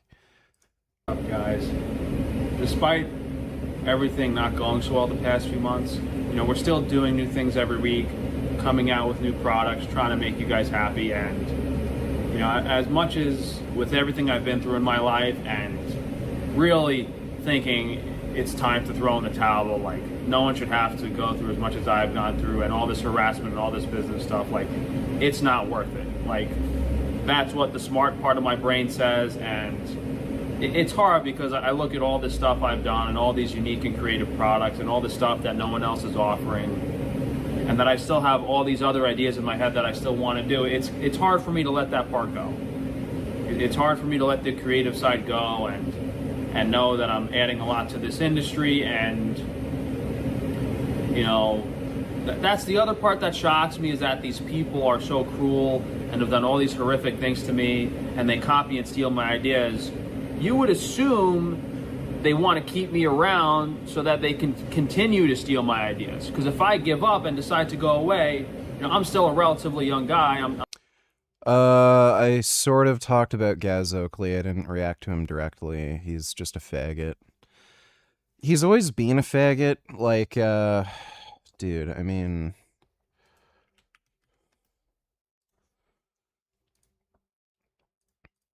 What's funny is, Sverige actually called it. He said he's no longer vegan like a year ago or some shit.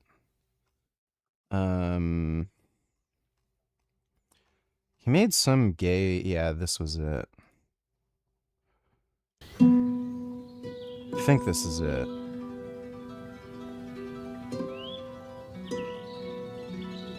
No, there's one where he showed his, like, workout routine. He, trains like a little fucking bitch.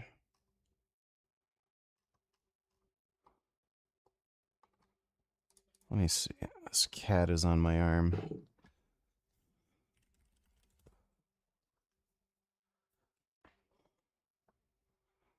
One year ago.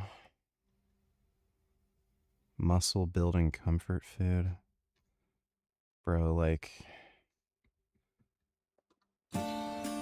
He's, like, exceptionally weak for a man.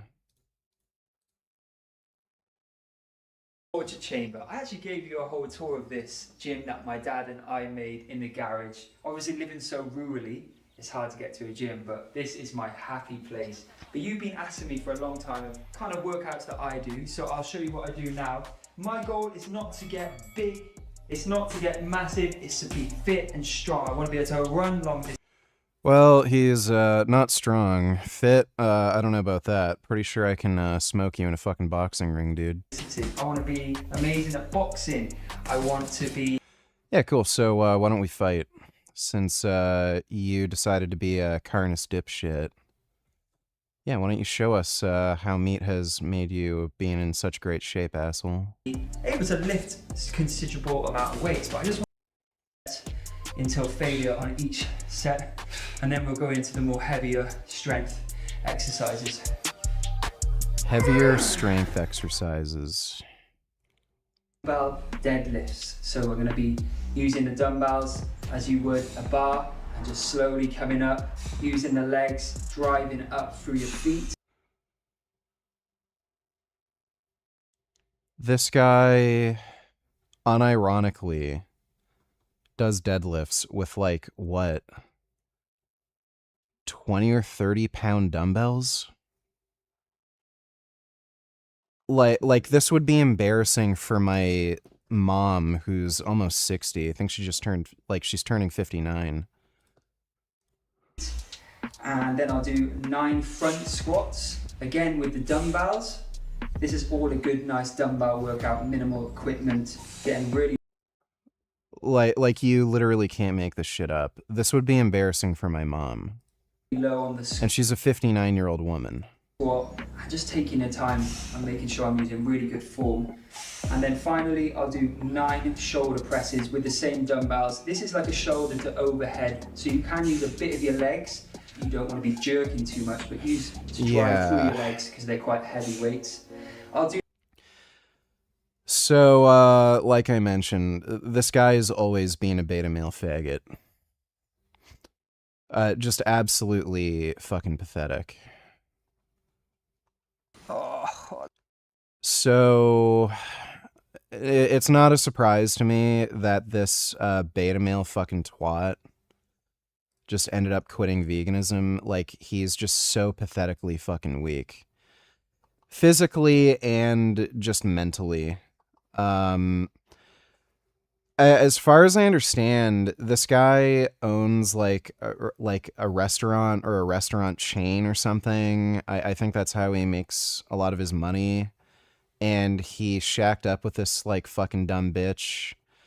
It wouldn't surprise me if she's the one who kind of pushed him into just give up veganism, sell meat now so we make more money, like, you know, that type of shit. So I think what probably happened was he had some like plant-based restaurant, and then they ended up selling meat so that it could make more money or something, and she kind of had something to do with it, and he agreed, and then he just ended up being this beta cuck who was like, yeah, guess whatever, and then just quit veganism because it just wasn't making him money or something. The guy's just a pathetic asshole. I'm 33 years old. How many more ideas am I going to have every year of my life, you know? I could have 10 times more as many ideas as I've come out with. And after I'm gone, after I leave this planet, these people will take and replicate those ideas for many more generations and many centuries. So that part I don't understand, you know? I guess these people are just so selfish and psychotic and greedy that they don't understand the value in you know, the God-given creativity, that it's not something that comes around. But yeah, so he invented selling meat.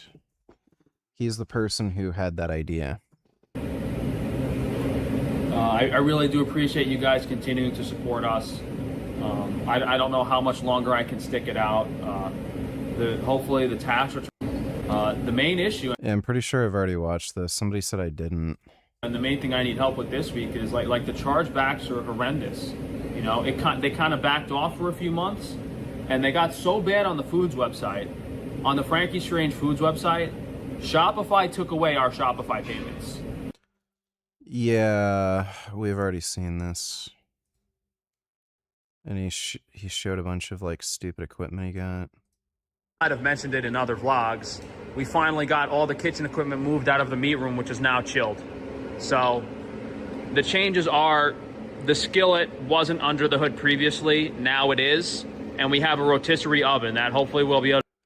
I don't know if I didn't watch the entire thing. Yeah, we watched this. It was just on a different stream. All right, so GVS being a complete retard, faggot, dumbass. Most of this is him misrepresenting some of the shit that happened at the Enhanced Games. So for the most part, the athletes that were competing at the Enhanced Games, they weren't top-level pros. They were like low to mid-tier athletes. There was a bunch of injuries as well leading into the games, so some of them had that handicap, especially the weightlifters. I think one of the reasons the sprinters performed so poorly, it had to do with scheduling. So sprinting's extremely specialized, and you need proper periodization to peak for a sprinting meet. And I think what ended up happening was most, if not all, the sprinters that they ended up getting, they were signed on like with really late notice, and that's some of the reason why they were really slow. But again, these are like low to mid-tier athletes. A lot of them are also older. And you know, steroids can only do so much for you. And combine that with scheduling issues that led to periodization problems of training, and some of them had injuries. It ends up, what ended up happening was like there were no world records broken. I think the only world record that ended up getting broken was in the swimming, and there was controversy around that because the guy was using a banned swimsuit. you wouldn't expect, again, low mid-tier level athletes who are older to suddenly just start breaking world records because they started taking steroids for the last few months. So he tried to make this like fucking thing, like suggest that, oh, steroids don't really work. It's like, okay, well, if they don't really work, why do we drug test at all? Like, it's kind of ridiculous. Another problem for the strength athletes is they weren't allowed to use whatever drugs they wanted. So it's not like the enhanced games where we're not drug testing, do whatever you want. There were rules with what steroids they could take and what doses. So it had to be prescribed through a doctor. They were only allowed to use FDA-approved drugs. So that's a huge issue for strength athletes because a lot of strength athletes like using things like trenbolone, which is like a compound massively beneficial for strength. There's also some SARMs that are extremely good for strength as well. And again, those aren't FDA approved, so they couldn't just use whatever drugs they want in whatever doses. But again, Jeffrey, through most of this video, I'm not going to bother watching the whole fucking thing because it's a waste of time. He tried to suggest, oh, see, steroids don't really work that well. Sure they don't. This is where, so the interesting part is when he started doing Is this good some moral fagging. For sport overall? No. Unequivocally, no. I think it's terrible for sport. No one should feel like they need to take drugs in order to participate at the highest level. Now, yeah, so this is faggot shit coming from somebody who's not a competitive athlete and does not think like anybody who has a competitive mindset. This is like saying nobody should feel like they need to drive at 340 kilometers an hour to win a race. Like, that's dangerous, right? Like, F1, Isle of Man TT, you know, like fucking rally racing. Somebody could, like, wrap their car around a tree and die. Somebody could, like, you know, hit a fucking brick wall and die. We shouldn't have people race, you know, going 340 kilometers an hour around a fucking race circuit. Like, it's just, it's gay, retarded, fucking dumb shit. Like, you could also analogize this to, like, combat sports. Nobody should feel like they have to, like, fight and get hurt in order to win. Like, yeah, some sports are fucking dangerous, dude. Guess what? Winners win. By whatever means, whatever cost. Like, that's, like, sports isn't to have fun and make friends and feel good about yourself and, like, it's about fucking winning. No fucking athlete fucking cares about, oh, but what if I get older and I have a heart attack or something? They're there to fucking win by whatever means, whatever cost. So this, like, again, this guy, he doesn't even, like, compete in anything. Despite, like, having a fucking channel dedicated to, bodybuilding, quote unquote, like, you know, building muscle and shit. Look, he's never fucking competed, not even in a natural competition. So this is coming from a guy who's just like a hobbyist, like maybe a very dedicated hobbyist, but he's looking at this from the perspective of like an everyday normie faggot who thinks about normie things like, oh, well, I want to live long and I want to be healthy and I want a balanced life and I want to make sure my relationships, you know, stay intact and I don't want to hurt myself. I just want to go to the gym and, you know, enjoy training. That's not how fucking athletes think, okay? Every single one of these people competing in sports, drugs or not, the amount of fucking training they do is not healthy for you. You can look at some of the things that happen to these athletes in terms of like arthritic changes to their joints, tendon remodeling, cardiac remodeling. It's not good for you. So And especially when you're talking about things like combat sports. Like, look at all the shit on CTE and brain damage and like some of the really fucking horrific consequences from that. Like, if this idiot is gonna say, "Oh, steroids are so dangerous. We really need to do absolutely everything we can to ban them from sport." Logically speaking, like, steroids are very fucking safe. They're like some of the safest drugs you can possibly fucking take. The shit about, oh, if you do steroids, you're gonna fucking die at 30. It's just fucking retarded. So it just logically follows, if steroids are too dangerous to be allowed in sports, then we need to ban all combat sports because of CTE. We need to ban motorsports because of, the possibility of like fucking accidents and deaths. If we're going to say steroids are just so fucking dangerous and harmful that they need to be banned from sports, then anything that goes above that level of fucking risk needs to be banned. I can guarantee you, a lot of the, especially track athletes, the type of shit that happens with osteoarthritis, tendon remodeling, cardiac remodeling, you could make an argument that is potentially more dangerous than using a dose of steroids. So let's just ban all sports because sport's dangerous. It's fucking stupid. On top of that, like, we know it doesn't work. Athletes use steroids. They cheat. They use steroids anyway.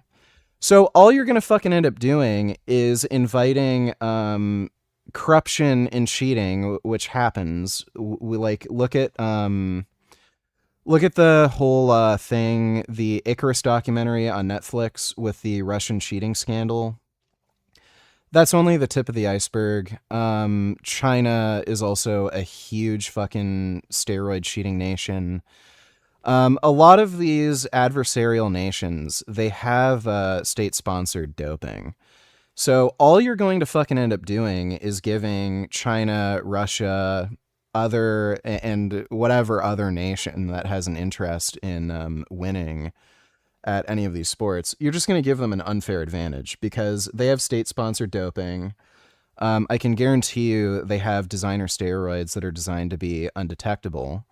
And you're just going to cuck over your own nation's athletes, or whatever athletes don't have access to the doctors, chemists, and political avenues to get away with cheating. So it's fucking stupid. Just create a level playing field. Don't fucking test for these drugs. The amount of fucking the cost of drug testing is just also through the fucking roof. Cost of drug testing the Olympic Games. It's in the billions of dollars. Running an effective anti-doping program for the Olympics requires a massive global and localized infrastructure, while a single screening test typically costs between $500 and $1,600, depending on the complexity of the screening. The comprehensive year-round doping ecosystem costs $300 million annually. So just for a single fucking Olympic Games, you're talking about hundreds of millions of fucking dollars. WADA spends $300 million each year doing year-round fucking testing. Now, imagine if that money could go to the fucking athletes. $300 fucking million. So, gee, what should we have? Should we have fucking cheating?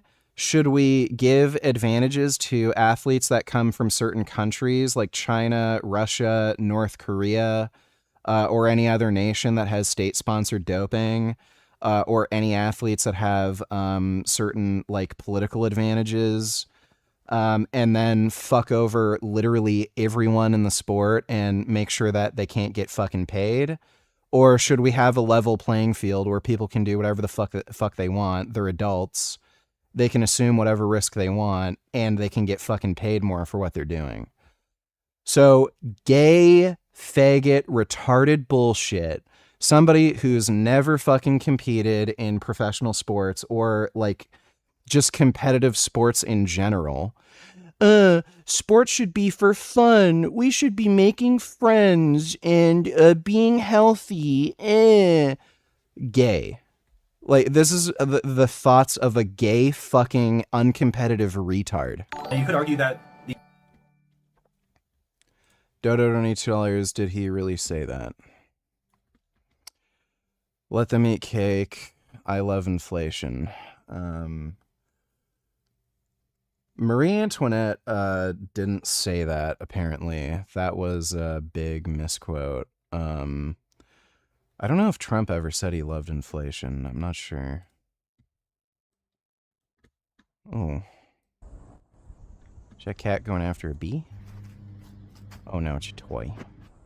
Oh my goodness. Oh no! Oh, that's not good. Poor frog. Wow.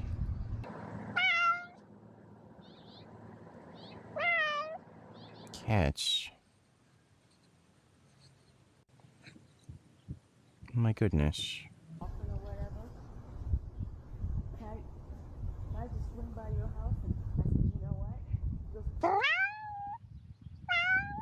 Hmm.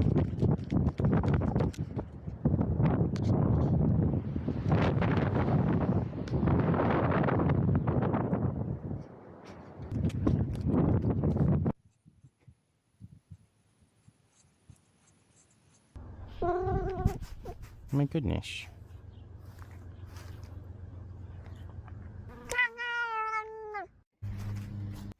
Those are very nice kitties. Son too.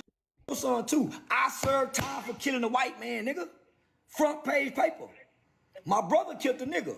My homeboy killed the nigga. I'm the only black man I know that ever served time for killing a white man, nigga.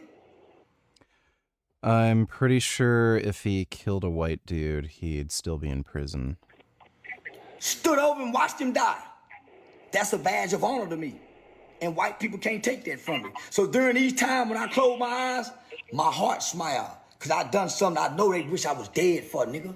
Police say a 14-year-old, along with 16-year-old Antoine Doolittle, 16-year-old Antoine Jackson, and 15-year-old Dwayne Jackson, robbed the Foot Locker of some athletic jackets last month.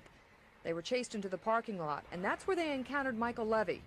He took away their car keys, and when he wouldn't give them back, he was shot and killed. There was no intention to kill anybody or to shoot anyone. It was just something that happened.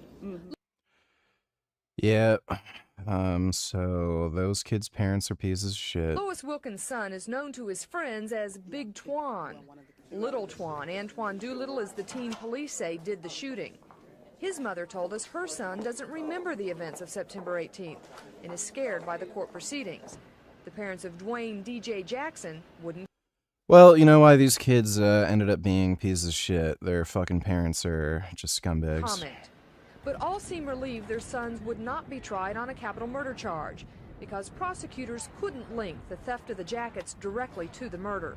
The victim's wife of just 4 days, she just wants justice. But I just want... Well, that's dumb as hell. No Democrat has won the White House this century without a Biden on the ticket.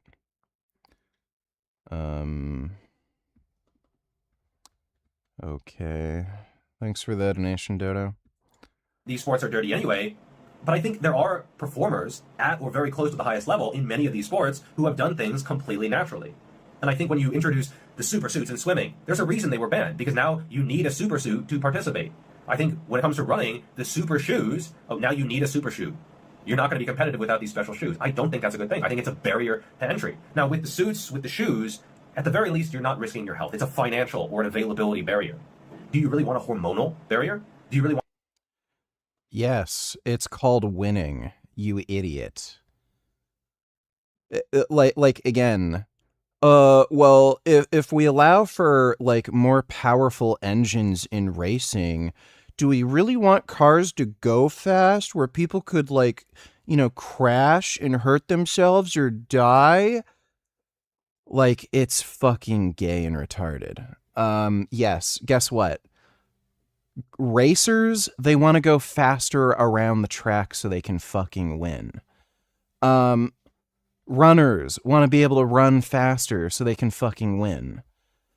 Doesn't matter if it's from shoes or from tires or from a stronger engine or from steroids. They want to go faster so they can fucking win. Fucking get like again, this guy is not a competitive athlete. Like what a fucking dumbass. They take drugs. Like he literally just said, athletes take drugs. Like, and then he's asking, do we really want them to take drugs so that they can risk their health just to win? They want that. If they're taking the drugs to win, and they want to assume that risk to win, why wouldn't you let them, you idiot? Like, it's so fucking stupid. Dodo donated $2.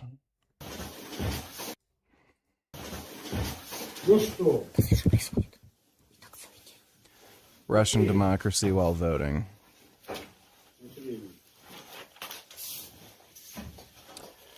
Yep.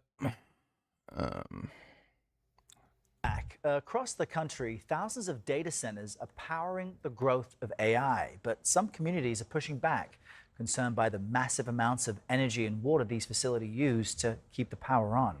A proposed data center that would be built near the Nashville Zoo is just the latest battleground. Skylar Henry is there. Say no to this data center. Hundreds of people crowded into this public Usual suspects. hearing in Nashville, Tennessee on Thursday. We the people have spoken.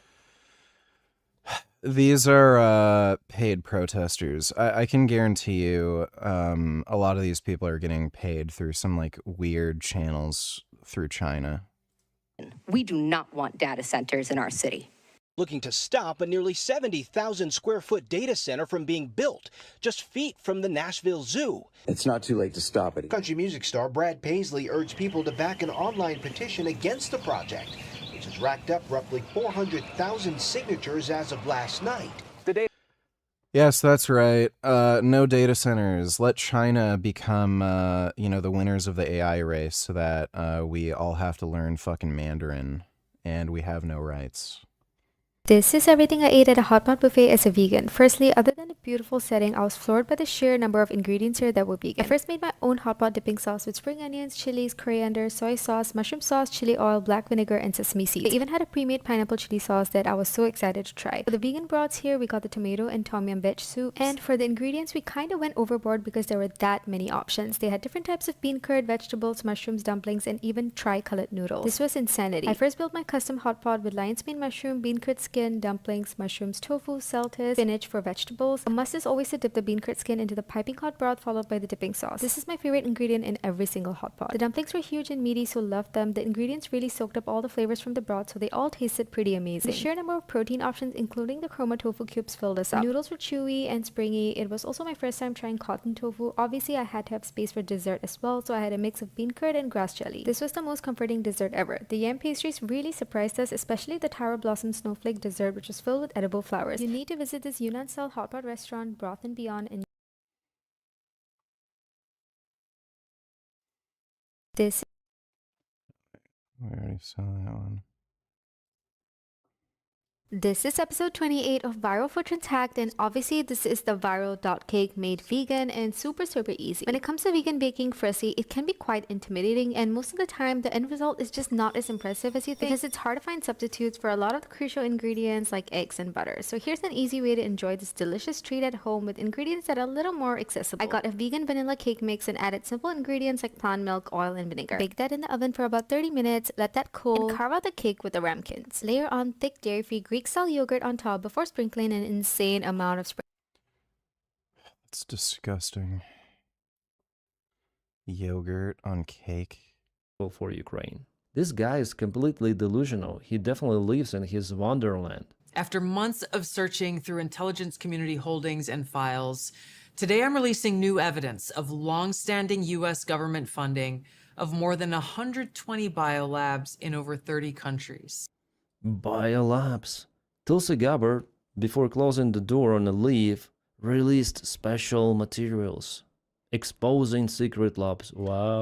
Oh, is she actually getting kicked out? Oh. Well, some of the files they released look exactly like Epstein files the DOJ released before. And here, just look, veterinary research facility in Kharkiv, ongoing target for Russian misinformation. Misinformation, you see? In their own reports, they're telling about that this is the misinformation coming from the Russian side. And okay, even if we stay at the same page, look at this map here. Those are the occupied territories. Okay, so in Donetsk, BSL-2 lab for humans, wow, and BSL-2 lab for animals in Luhansk. Well, this is an absolute nonsense and bullshit. The first mentions of biolabs, they start to happen, I think, in 2018, something like that. And of course, it happened after Russia created those LPR and DPR republics. So, United States, you had the biolabs on occupied territories. And in this bullshit, they want us to believe, hiding very interesting information, probably exposing all of those reports just as the Russia hoax. This is the real Russia hoax. What she is exposing here is basically an intelligence report about this Russian manipulation and Russian information about biolabs. They gather all of that into the document, and she now here tries to do that this thing was real or something. Then in report itself, I've just showed you, it's the clear misinformation. And of course, Laura Loomer, oh my God.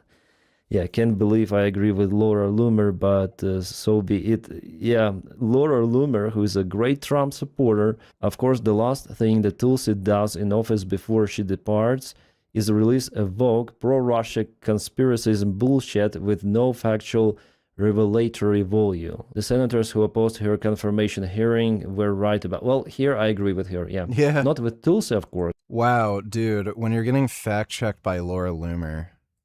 With Laura Loomer, Tulsi is a maybe paid, maybe not, but she is a stupid pro-Russian idiot.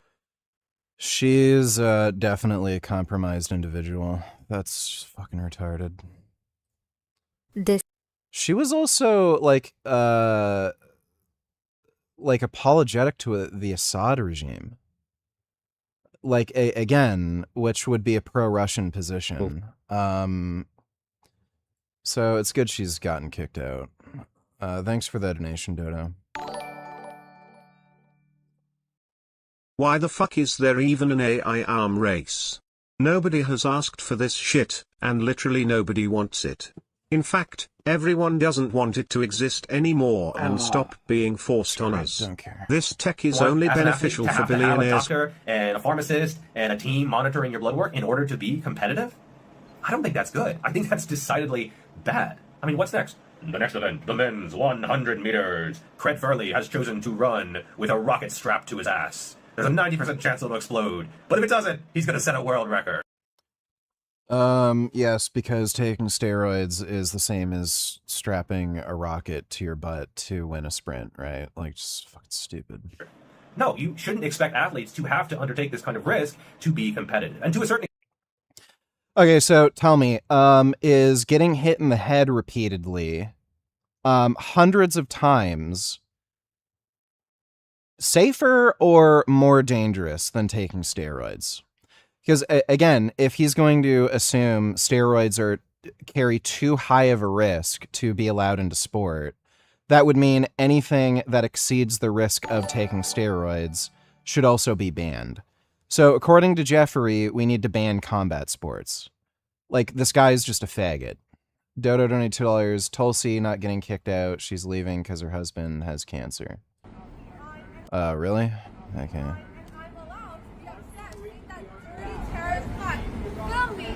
Dirty terrorist flag. Are you Persian? No, I'm Russian. Dirty terrorist flag. That's what I like how you're showing your belly. Okay. Here we go. An Iranian woman in Toronto confronted a man waving the Islamic Republic flag, calling it a symbol of the regime that oppresses Iranians. About my belly. Well, I don't know. Is that classy? Are you setting up example for young girls? Are you sound good example for young girls? My belly? Yes. Take your girlfriend. You should. Yeah, she's fit and in shape. I'd say that's a good example. You know, women. Why are you wearing shorts? No. Why are you wearing shorts? Women in Why are you wearing Iran. shorts? Why are you wearing shorts? Women in Iran have 2 bachelor degrees. I'm from Iran, you idiot. Women in Iran, 4 years ago, 2 you bachelor moron. degrees. 2 bachelor degrees. What about it? Yeah, you're looking so I'm a fucking lawyer, you moron. provocative. Lawyer. Yeah, I'm a fucking Lawyer. lawyer, Showing you your moron. belly. Showing your belly. All right, bye. She's a lawyer. She's showing her belly? The fuck? Useless degrees that won't get people jobs are the ones that walked out. Yeah. These are all people with communications degrees, and you know they're all people with communications degrees because they're all women. And then there's like a few fucking beta male faggots mixed in, but yeah, they're all women, so you know they've just gotten useless communications degrees. Yep. Fucking stupid. Thanks for the donation, Dodo. To an extent, the genie's out of the bottle. Pandora's box has been opened. I didn't think of a third metaphor. But drugs are out there. Teenagers are using them. They're part of sport. But do we really want to promote and glorify them and have a platform that makes their money from selling them to normal people? The fuck is he talking about?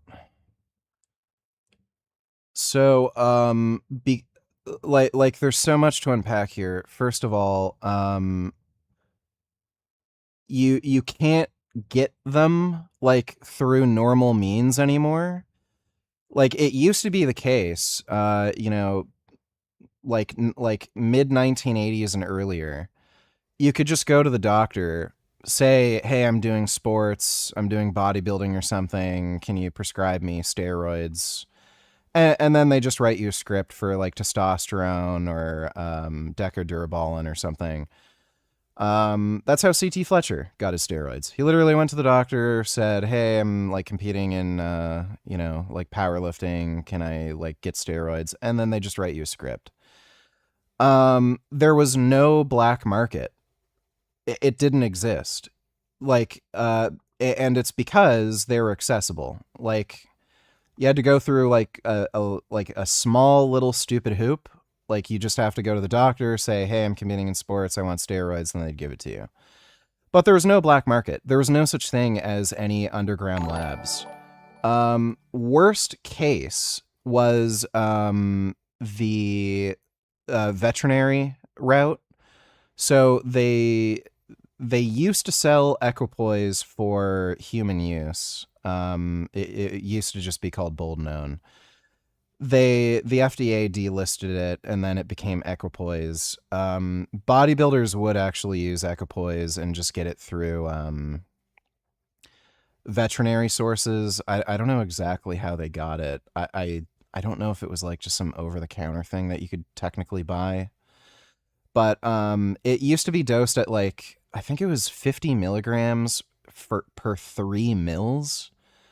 So to just get 50 milligrams, you had to inject 3 milliliters of oil into your ass, which is just fucking crazy.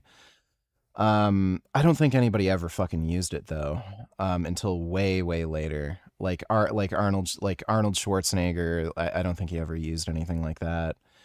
And I know Phenoplex, they used to actually sell Trenbolone. It was from France. They actually used to sell it for human use. That ended up getting delisted from FDA approval, and then it was just sold for animal consumption in cattle. That was a thing that bodybuilders did, where they'd get Phenoplex tablets that you could just get from like a farm supply store, and then they'd like dilute it in oil and then and inject that. But pretty much all the fucking anabolic steroids anybody would get was just through a doctor. There was no UGLs. Guess what fucking happened when they started clamping down on that? UGLs popped up, and the market has only grown And it's only gotten better. And in many cases, if you find a good UGL, they provide better services than what you can get through a doctor. The drugs are oftentimes more accurately dosed. What ends up happening is there's a lot of compounding pharmacies that will hire like fucking retard interns who won't mix these substances properly. And then when you go to your TRT clinic and they give you a prescription for testosterone, it'll be underdosed by half because some idiot at the fucking compounding pharmacy didn't know how to mix the ingredients. And then they gave you underdosed shit. Whereas if you go through a good UGL, they test each batch. So you know exactly what you're getting in each vial. On top of that, they're oftentimes much cheaper. And again, you don't need a doctor's appointment. You can order as many steroids as you want. Another issue with going through a doctor is they can only give you a prescription for a certain amount of the drug each month. So if your prescription is 1 vial of testosterone per month, you can't order 10 vials just so that you're stocked up. You have to order 1 vial each month. And sometimes, because they don't care about their clients or patients or anything, they'll be out. And then you might have to wait like a month before you can get your next testosterone dose. And for the next month, you feel like shit because you're not taking the medication you need. So again, with UGLs, you can order as much as you want. So, and again, it's all because of this gatekeeping bullshit. Oh, steroids are bad for you. Steroids are dangerous. Oh, you shouldn't be, you shouldn't be allowed to do things. You're an adult? No, you're a baby. You're a stupid, dumb baby. I know what's good for you. I know how you should be living your life. So we're not going to give you this. And that whole mentality has created a massive black market. And the black market has never been fucking bigger. It's never been easier to get fucking steroids. And the black market has never been more reliable and safer because now with the internet, everyone talks to each other. There's steroid forums where people talk about their fucking gear sources. And if any of these black market suppliers end up selling you garbage that either isn't mixed properly and it's underdosed, or it's dangerous and it's like, infested with bacteria or whatever, they'll get flamed on these steroid forums, and then nobody ends up fucking buying from them because they just develop such a bad reputation. So a lot of these UGLs, they offer extremely fucking good, safe steroids. And again, it's because of people like this. So thanks, Jeffrey. Your dumbass gay fucking faggot, mommy mentality. Oh, I know how you should be living your life. Even though you're an adult, you're still a fucking baby and you can't make your own decisions. Well, that's led to an explosion in the fucking black market where now, when a 15-year-old ends up getting interested in fucking fitness, they can literally just go on fucking Google, find a list of like 100 and more steroid websites that they can just fucking order from. So I don't know how the fuck Jeffrey thinks that's better than just letting fucking adults do whatever the fuck they want, and then having that minimal gatekeep so that only adults can fucking get it. So like this guy is fucking rambling about how, oh, it's so bad there's so many teenagers taking fucking steroids. Well, guess why teenagers are taking fucking steroids? It's because idiots like you are in the fucking government and they had this dumb fucking bitch-brained idea, oh, let's not let adults do what they fucking want. And now the black market has fucking exploded. And now everybody can get whatever the fuck they want, including fucking teenagers. If we just had the fucking old school mentality, adults can do whatever the fuck they want, and you could just go to the doctor, get a prescription, there wouldn't be a fucking black market where you can just order this shit online and you wouldn't have fucking 15-year-olds taking fucking tren on TikTok. You fucking idiot.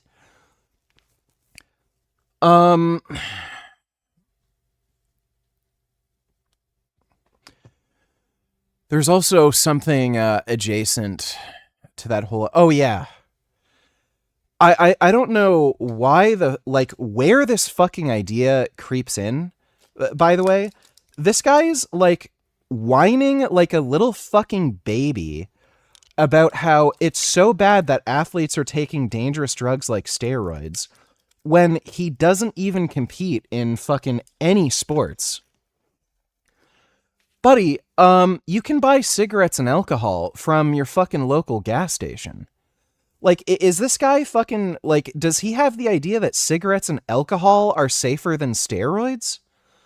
Why are we throwing a little bitch fit about athletes taking steroids when, as long as you're over the age of 18, and it might be like 20 or 21 in certain states, but anybody can go down to the gas station, buy cigarettes and alcohol, and absolutely ruin their health, ruin their fucking life. You should see some people with really severe alcohol addiction. It is fucking crazy what alcohol does to people. It is so bad, and like it's really understated just how fucking dangerous and how bad for you alcohol is. But like, again, everyone drinks. It's just such a social norm. It's weird if you don't fucking drink alcohol. It's so normal. And like, people will make fun of you. Oh, it's a party. Why don't you enjoy yourself? Why don't you have a drink?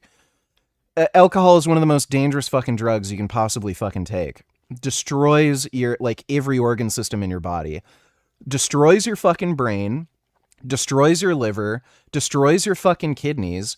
It also destroys your heart. Also destroys your endocrine system. But you can just buy alcohol. I could literally go down to the fucking gas station. It's closed now, but in the morning, I could go to the fucking gas station when it opens at 8 a.m. and buy enough alcohol to fucking kill myself in just a couple hours. And we're like worrying about fucking athletes taking fucking steroids so they can lift more or run faster. It's just, what are we fucking doing here? So, like, clearly this isn't about steroids being dangerous. This is about you being a fucking faggot. I don't know why it's so normal and acceptable to take drugs that make you fat, sick, and stupid and ruin your fucking life and turn you into a degenerate, fucking depraved moron. But if you want to get bigger, stronger, faster, that's a little dangerous, don't you think? That's a little taboo. But if you want to, like, literally destroy your fucking life, like, ruin your relationships, be completely incapable of maintaining a job, being a fucking addicted, low-life fucking loser with a liver that's failing, kidney failure, heart problems, a brain that doesn't fucking work properly, well, you know, it's like, well, a drink won't hurt, right? Like, this is just the most gay faggot shit fucking imaginable. Like, worrying about, it's a little dangerous for athletes to take steroids when cigarettes and alcohol are available. Give me a fucking break. If we live in a society that gives you the agency to decide whether or not you want to smoke cigarettes or drink alcohol, why the fuck don't athletes have the agency to decide whether or not they want to take steroids? Fucking stupid. So society's just trying to set you up to fail, including this fucking dumbass. Yeah, don't get bigger or stronger. That's dangerous. But, you know, if you want to drink and smoke, you know, whatever. Like, fuck you. Dodo don't need $2. That's embarrassing. One more! 35! Let's go, push! Didn't he pretend to bench 315 recently? Somebody get in here! This guy literally pretended to bench 315.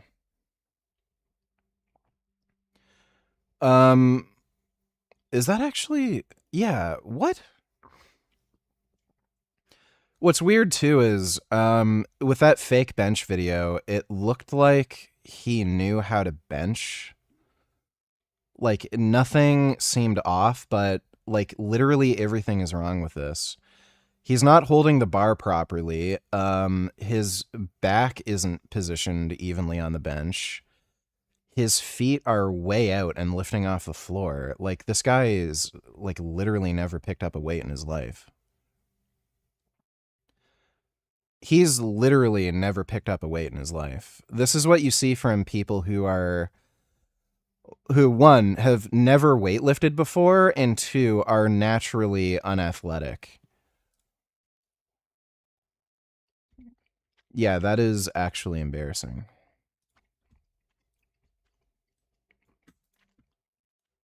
You all know about compounded growth. It's powerful, right, over generations. What people don't think about is back to negative objectives. Sanctions are like economic chemotherapy. What you're doing is preventing 1 or 2% growth per annum, even with leaky sanctions, right? Well, and you go, so what? Well, no, so very what? The difference over several generations is the difference between North and South Korea. I get it, North Korea is still there, but they got a much smaller piggy bank than they would have otherwise. Yeah, you're not getting rid of the problem, but if the rogue state has nuclear weapons, and you go, oh, gee whiz, want to get rid of it? Really, you want to have a nuclear war to get rid of North Korea? This world is not about the operational win of totally eliminating a problem. It's containing it at acceptable cost. So the North Koreans want to live miserable lives at home? Have fun with it. Go live miserable lives at home. And it's being contained at acceptable cost.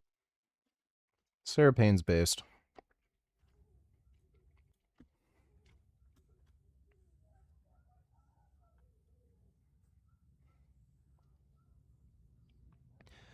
Rainbow clouds spotted over Indonesia. Well, that looks pretty. Let me just ask you a question. If it was the case that you could be vegan and be healthy, would it be the right thing to do? But not all proteins that I need to survive are in vegetables. This guy is literally talking to Australopithecus. They are. No. All the essential amino acids that you need to. I'd love for that guy to say that to me. Like, Harry's in pretty good shape too, but I mean, I'd love for that guy to fucking say that shit to me. Like, but you can't get all the protein you need. Oh, really? How does this happen then? Survive are in plants. You can just take a look at the scientific literature, man. You've been lied to. You're wrong. I've been vegan for 10 years, buddy. I will disagree respectfully. Well, you're just wrong. Thank you, sir. Well, you're currently abusing animals. Think of the victims. The real victims here are the animals, right? Think about them and go vegan. You can go vegan and be healthy. Just take a look at the scientific literature. You're wrong. You don't need to eat animals. But take it easy, man. What do you guys think about that one? I'm gonna respectfully disagree. I need meat for protein. Yeah, that guy is literally Australopithecus. The state of Texas is suing Discord, and it's... Okay, I'll look at that in a minute. Thanks for that donation, Dodo. Sir William Squire Von Dutch donated $2. Looking at a few bikes, probably Z1000, CBR, CB1000R, or maybe a 1199 Panigale. Also, I don't know if yeah, 1199 Panigale. I'm assuming you're looking at a used one, right? I would not get that bike. You just don't. You don't want to get a Ducati from I would say any earlier than like 2018. You're really rolling the dice with reliability. And yeah, with that bike in particular, it's not even rolling the dice.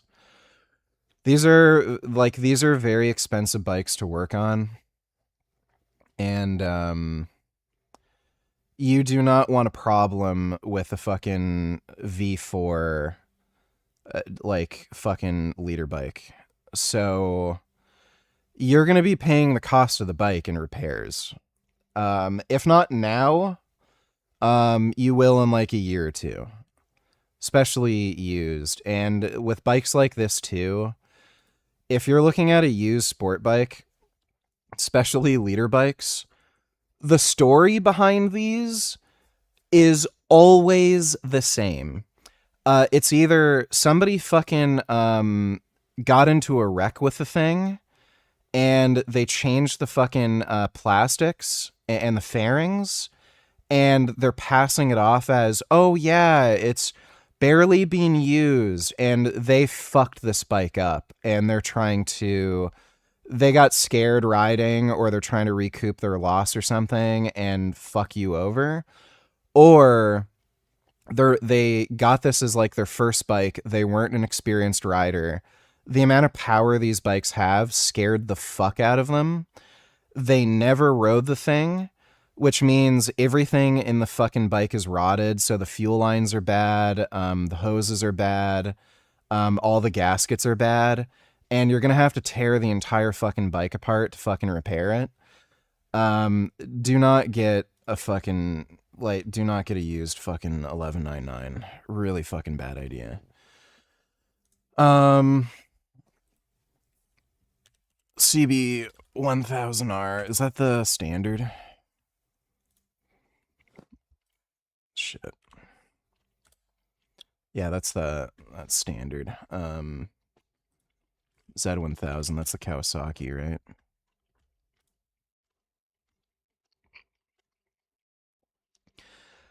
You can't go wrong with Honda or Kawasaki.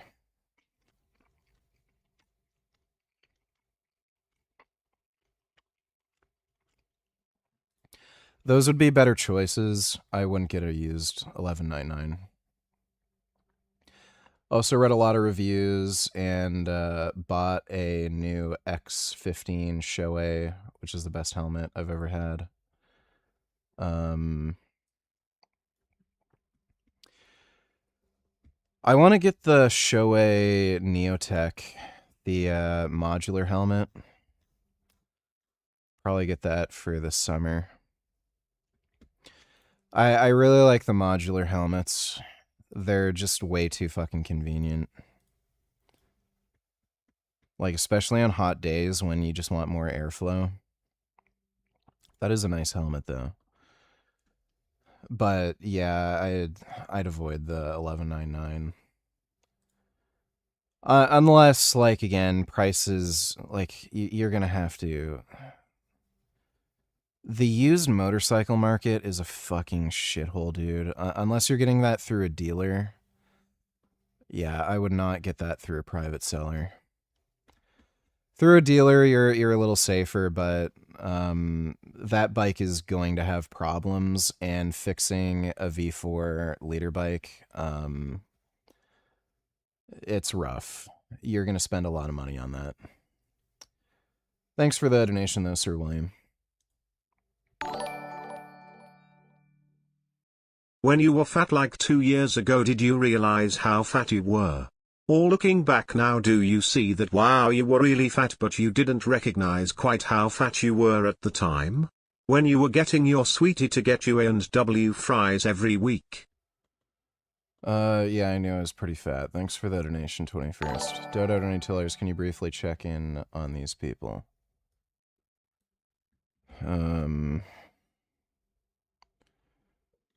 Jesus. Yup, that's me. My name is Hamza, and I'm obsessed with my goals. I've split my goals into 3 areas of. He barely, like, works out. So he's taken higher doses of steroids, I'm assuming. But yeah, he lied about being natural. I updated you with details about my new relationship. I plan on continually talking about my relationship, but there were actually a lot of comments from my followers and talk about publicly. Everything is good. Cologne, the material well known. Nobody seems to care. So, yeah. My 10-year body transformation.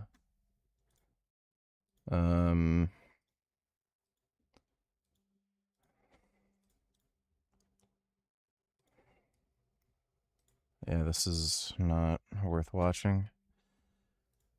And Destiny. Kind of stupid shit. Tech bro buddy. Yeah, nothing's really happening, dude. Thanks for the donation, Dodo. Do you think smart glasses will eventually replace smartphones, or do you think the technology won't be implemented well? They're not going to replace smartphones. They'd be used alongside smartphones. They're just totally different things. Thanks for the donation, Rack. It's an absolute embarrassment. Watch this first. Promoting this, I don't think it's good. I don't think it's good for anyone involved. I don't think it's good for the athletes, ultimately. Oh, really? Even though they literally willingly signed on to do this. So, like again, this guy is such a fucking cocksucker. Like an absolute fucking asshole. The athletes signed on to do this willingly. Like, these are adults with a sound mind, with their own agency. And they are the ones who looked at the risks, benefits involved, signed on to do it. You can talk to some of these people with the kind of payouts they were getting to compete in the enhanced games. They had never seen any kind of money like that ever in their entire fucking sporting careers. And then this fucking asshole is saying, this isn't even good for the athletes involved. How the fuck would you know, asshole? Do you have access to their fucking bank accounts, you fucking cunt? Do you know about any of the fucking health problems they either do or don't have from doing this? Like, this guy is such an entitled, like, what's the fucking word? It's it's like this liberal cuck fucktard mindset where he thinks he has to be everyone's fucking mom. Like, people can do whatever the fuck they want. Like, yeah, this is bad for the athletes involved, buddy. Like, all of these people could go down to their fucking local gas station, pick up a pack of fucking cigarettes and enough alcohol to fucking kill themselves. Is that good for anybody? So making money, doing what you actually fucking want to do, and being fucking productive, and, like, you know, getting bigger and stronger or faster, and, you know, progressing fucking sports and setting new records and shit, that's bad.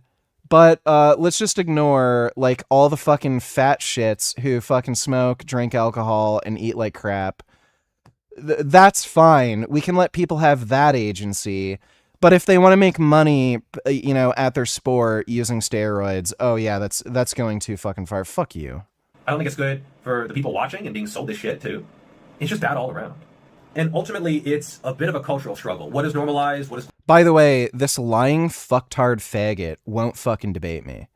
So, he's been on, like, at least one podcast so far where somebody's mentioned that I offered to debate him, and he tried to play stupid and was like, oh, Vegan Gains wants to debate me? I don't know about any of that.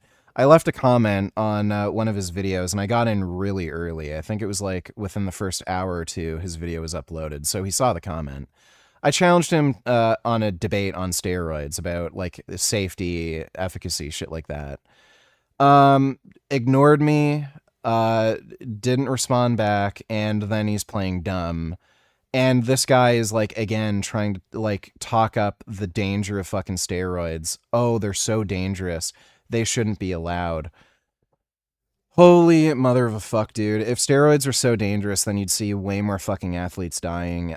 Even in strength sports, like, it's pretty rare that you ever hear of any deaths that have any relation to do with steroids in any strength sports. So that would be weightlifting, powerlifting, strongman, and, like, even in strongman, they're burning the candle at both ends. Like, look at Eddie Hall. That guy was such a fucking mess when he deadlifted 500 kilograms. Bloat maxed to fucking hell. The guy, like, he was like uber Shrek. Who knows how much steroids he was taking, but on top of that, like, he's talked about his diet, you know, for strongman.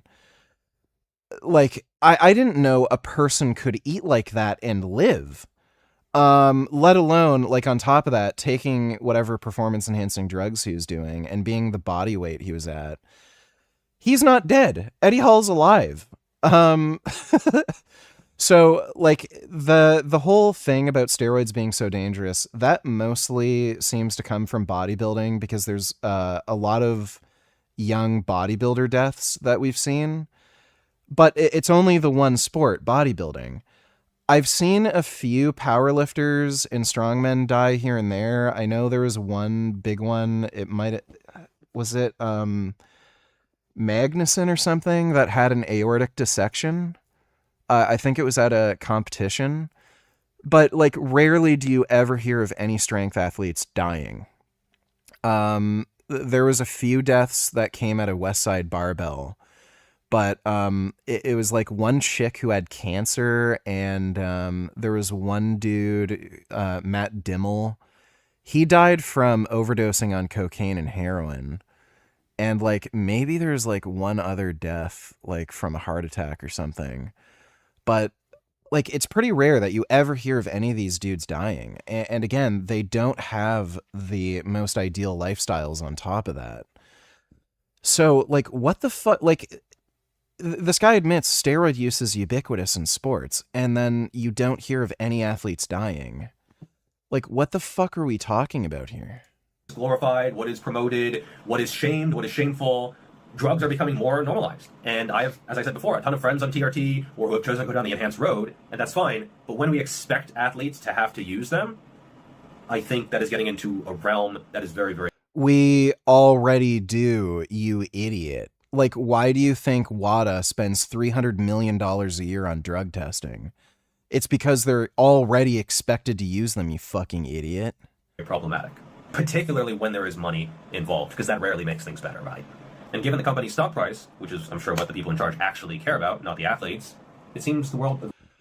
Oh, really? That's what they care about. So that's why every fucking athlete at the Enhanced Games said they've never been paid more ever in their entire lives of fucking competing, and they've never been treated better by any sporting organization. Right. Like, this guy's a fucking idiot. So when you go to the again, this guy has no interest in competitive sports, and he just has these dumb, retarded fucking ideas in his head. You do not know how fucking humiliating it is being drug tested, especially if you're fucking female. That's a whole different fucking can of worms.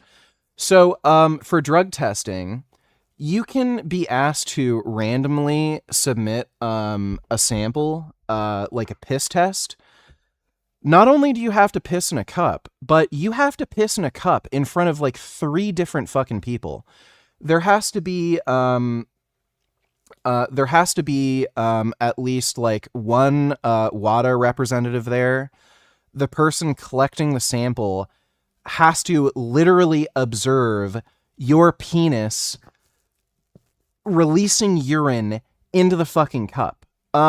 What's that jackass's name? The fucking guy who looks like a parrot. Last week tonight. He made a whole joke about this. Yeah, the doping video. Let me see if I can find the fucking bit he did. Where, yeah, here it is.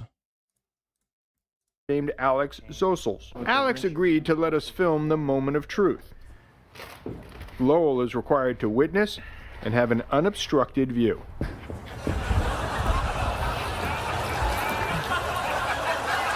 They literally have to stare at you pissing into a fucking cup and look at your fucking cock, releasing urine. Does that sound like they're respecting athletes by doing any of this fucking drug testing? Do you think that's like dignified in any fucking way? And again, if you're a woman, same fucking deal.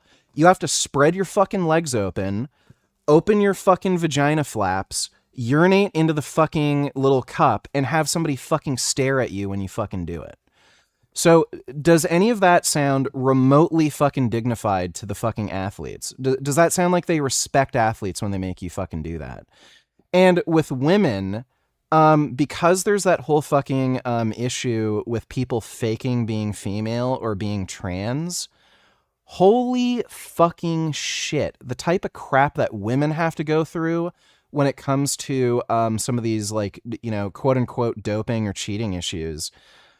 They used to literally parade athletes, female athletes, naked in front of a doctor, where they all had to stand in a line. They had to be completely buck naked. They had to spread their legs open so that their vagina is showing. And then a medical doctor would literally go like, yeah, that looks like a vagina. Yeah, that looks like a real vagina. I'm not even making this fucking shit up. I think there was a PBS documentary on it. PBS, women sports or Wait, something. if I compete, people are forced to watch me piss? Sign me the fuck up. Let me see. Yeah, great. Yeah. Thanks for the donation. Forgot my namification. PBS women, what was the documentary called? It didn't have to do with steroids. Female testing or something?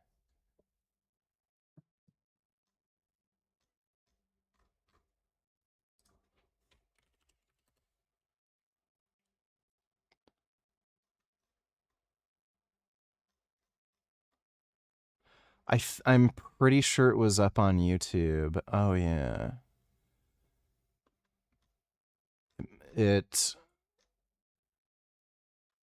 Oh yeah, maybe it was sex testing.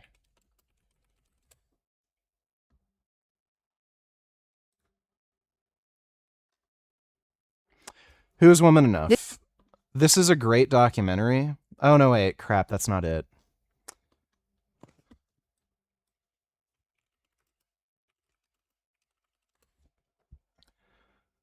I know it was a PBS documentary.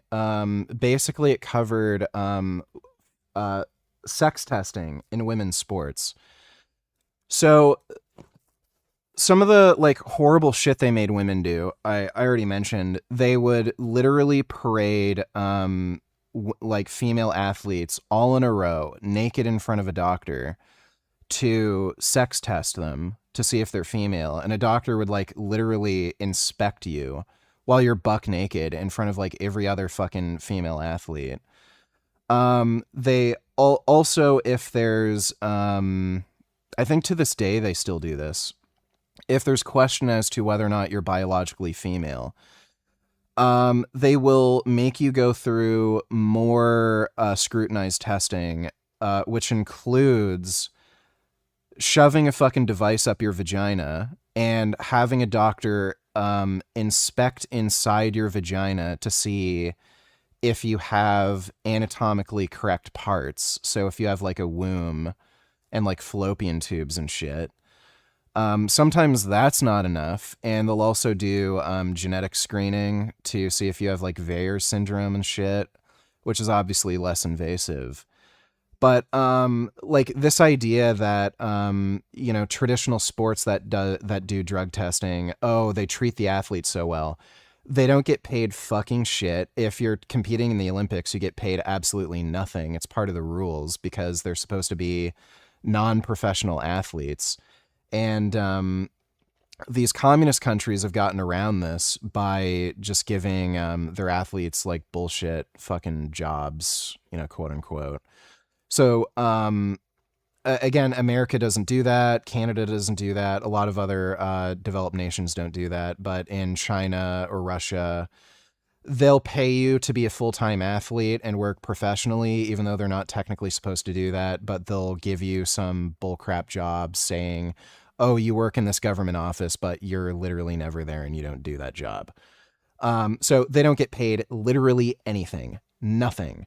They also have to pay their way to actually go to the games. They have to pay for their plane flight. They have to pay for their coach to be there. They have to pay for accommodations. They have to pay for like whatever medical issues they may have, like everything. They also get taxed for whatever medals they win. In Canada, I think for a gold medal that you actually get taxed like $10,000. You don't even get any, you literally have to pay money to win a gold medal in Canada. It's fucking insane. Whereas the enhanced games, some of these athletes were getting hundreds of fucking thousands of dollars to compete in the fucking games. So, gee, traditional sports, you get paid zero. Enhanced games, you, like, depending on the athlete and, like, whether or not you win, whatever, the pay can vary. But some of these guys were getting paid hundreds of thousands of dollars to compete. So, again, ask any athlete that competed in the enhanced games whether or not they were treated better, whether or not they were paid better versus when they competed in, you know, the quote unquote traditional sports. They'll all say the enhanced games treated them better. And again, as far as drug testing goes, it's some of the most humiliating, undignified shit you'll ever fucking experience. Do you want to watch, do you want to have dudes watching you take a fucking piss and staring at your fucking dick? And same for the women. Do you want some fucking random dude watching you spread your fucking vagina flaps open while you piss into a cup? It's fucking ridiculous. Agrees with me. Anyway, that's all from my end. Let me know what you think. Totally not a contentious topic, and I will see you in the... This guy's a fucktard. Like, just, Jeffrey Verity Schofield's actually a fucktard.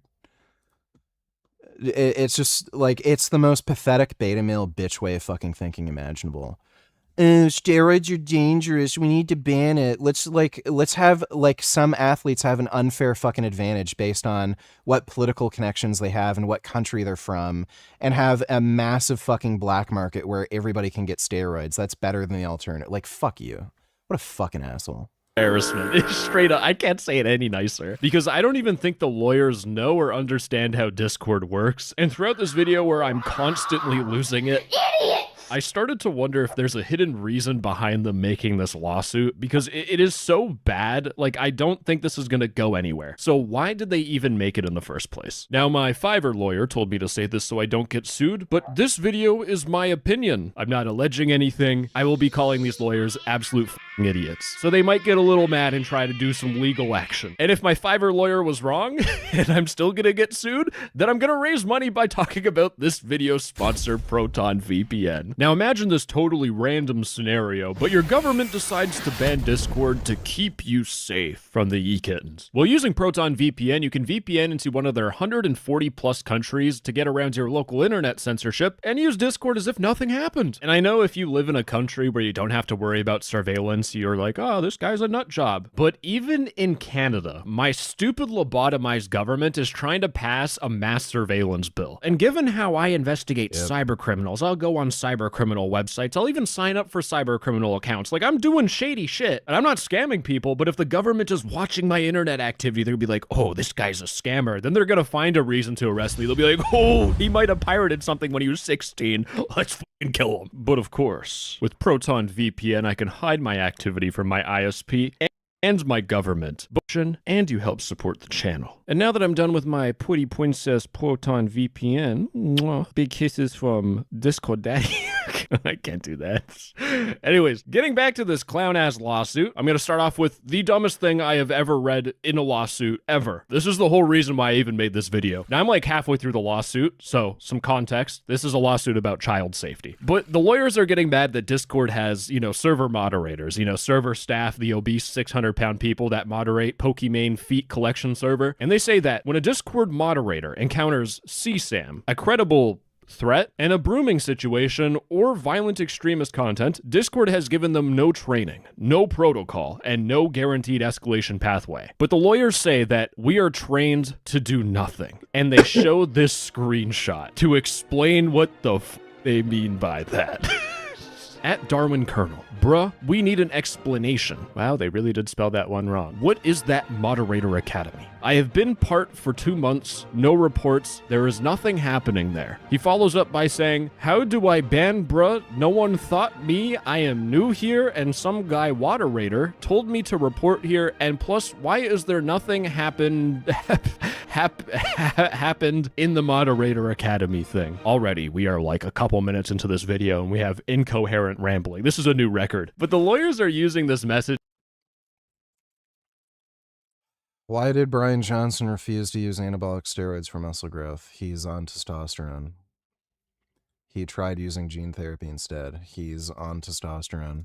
To say that, like, we're trying to do nothing because Void Monster is saying there is nothing happening here. Now, here's some much needed context that you need to know. But the lawyers are talking about Discord's Moderator Academy server, and Discord used to have a Moderator Academy. Ignore the fact I'm on a Wayback Machine. That's definitely not a clue on what the is going on. But this was a website that had resources on how to do moderation. It was meant to teach you how to be a Discord mod, but they would have a quiz that you could do to earn the Discord moderator badge thing. I forget what it was called, but it's a badge. And there was a server called the Discord Moderator Community that you could join if you were let in. Now, I'm on a Wayback Machine archive because this Discord Moderator Academy was canceled back in December of 2022, almost 4 years ago. I even made a video talking about it. Basically, there is no such thing as a Discord Moderator Academy server. That does not exist. Except you can see that the screenshots we're looking at are showing messages on May 12th, 2026. So the lawyers that are suing Discord, they went into Google and they searched for Discord Moderator Academy. They clicked on the first link that they saw and they joined the Moderators Academy. And I'm not kidding you, by the way, because I found Void Monster's message, the one that they put in the lawsuit, and the lawyers automatically assumed that this is the real Discord Moderator Academy. You know, the program that was canceled back in 2022. Now, for the lawyers that may or may not be watching this, I want to give you a little bit of a lesson here, right? The little icon on the top left here, you see how it's like pink with a globe? This is a community server. And conveniently, if I go to my folder with official Discord servers and I go to Discord Town Hall, it has a green check mark. This is a real server owned by Discord. That's why it's got the green check mark. Moderator Academy, no green check mark. Oh my God, they even have Jeffrey Epstein in the moderator server. Why is this not in the lawsuit? And I just want to say, like, this feels so disingenuous, in my opinion. Gotta throw that on there. Because they intentionally picked out the most incoherent, rambling message I've ever seen in my whole entire life. They grabbed this as an example, saying that Discord moderators are clueless and they're taught to do nothing. And they grabbed a screenshot from a server that isn't even a real fucking Discord server. Like that, like, it is so ironic how they put this message in there, like, we're cooking, boys. but I'm gonna move on to the rest of the lawsuit. Now, the biggest claim of the lawsuit, like the backbone behind this whole entire thing, is that Discord promises to be safe by design and by default. But in the lawsuit, the lawyers claim that Discord is designed to default to danger. Bars. Maybe that's their rap career coming up after they tank this one. So that raises the question, how do they think Discord is unsafe? Have you ever blocked someone on Discord? Well, this lawsuit alleges that isn't safe. Discord allows users to block other users to stop unwanted contact. But Discord buries that option. The Add Friend button appears in Discord's signature color, and Report Spam is in red, while the block feature is designed to appear in the least prominent manner and is crammed between two other conflicting options. Discord designed a safety feature, then designed against users finding it. They are mad that the block button isn't either ginormous and taking up the whole screen or is not in a different color. I feel like what's going to happen is that even if they swap these around and they change the block color to be red or something, they're going to get mad for another reason. They'll be like, it's too far away. When you're typing to someone, the block button, you got to move the mouse. Oh, God, how did you do that? This part of the lawsuit... Yeah, this isn't a real lawsuit. They're probably just trying to hope for like a settlement or something. It feels like when you write an essay and you're supposed to get like 2,500 words and you only have 2,000, you're like, oh, fuck, I got... Pretty sure Brian was on TRT, then he stopped, then he went back on again. I gotta put in 500 more words. All right, let me think of some fucking stupid shit and start making a big deal out of it. You know what? Let me give you the best example of them just saying shit, because you're a predator. Yep, that's exactly what this lawsuit is alleging, because they talk about Discord's social permissions feature, which allows you to turn on or off DMs in different Discord servers. And of course, they're mad that Discord has enabled the open DMs by default. And they say that Discord promised safety by design, and then Discord allegedly designed the most efficient grooming pathway to remain open by default. And to make their stance even more clear, they also, on top of this lawsuit, they had an emergency ex parte temporary restraining restraining order. So they filed a restraining order against Discord, but in this restraining order, they point out that social permission settings default to allowing direct messages from other server members. They say that this is the pathway that the state alleges is most commonly used for grooming. That is right, ladies and gentlemen. According to the state of Texas, if you have ever gone in a Discord server and DM'd someone, you're a predator. Like, this is the state of Texas suing them? Like, what the fuck? My brain is falling apart just hearing this shit. This is the wildest claim I have ever fucking heard. This is just so egregiously wrong. It's crazy. Oh my god, they have M dashes. Is this ChatGPT? At this point, I would even be surprised, bro. It gets better, by the way, because if you try changing any of these settings, Discord is going to give you a pop-up saying, do you want to also apply this change to all of your existing servers? And what the lawsuit alleges is that Discord's design is engineered to create friction in choosing the most secure and safety-preserving measures. And that pop-up is meant to question the user's choice and discourage the safer alternative. So they say that this pop-up is meant to discourage you from turning on your safety settings. I am on the setting page right now on Discord. You can see my DMs are on. I'm going to turn them off, but I get this pop-up. I'm going to click on no. So I'm now in safe mode, according to the lawyers. Now I'm going to turn on the option to make myself unsafe. And believe it or not, Discord gives you the exact same pop-up. That is because this pop-up is not meant to discourage you from being safe. It is meant to make sure that you don't up your settings. Look how long it took me to figure out that this pop-up shows up twice. It took me less than 5 seconds. Less than 5 seconds, and they didn't put that in the lawsuit. It's f***ing crazy again. Like, it is crazy that they even put this in. I just had an epiphany. Why am I explaining all of this shit when it's clear that, like, if you just even read the pop-up, it's all about preserving your settings? I feel like this document is a psyop where the more I read it, the more stupid I get, so I actually believe what the government is saying. Now, to me, it's a miracle that these lawyers even managed to make a Discord account in the first place, but during their investigation, their lawyer skills, they found out that when you make a Discord account, it requires a self-declared age. You can put your age in whatever you want on Discord, and that's a problem, because they said, therefore, as a practical consequence, a 45-year-old adult can create an account representing themselves as a 13-year-old, and Discord has no reliable mechanism to detect or prevent this. The lawyers think that on Discord, if you put your age as 13, other people can see that, or it makes you chat to more kids. You stupid. They're not. That is not how Discord works. When you click on a Discord profile, it doesn't show your age for a good fucking reason. You know, hopefully you guys realize that if it showed your age, predators would be able to find children just super quickly. But they're trying to paint this as like a big problem.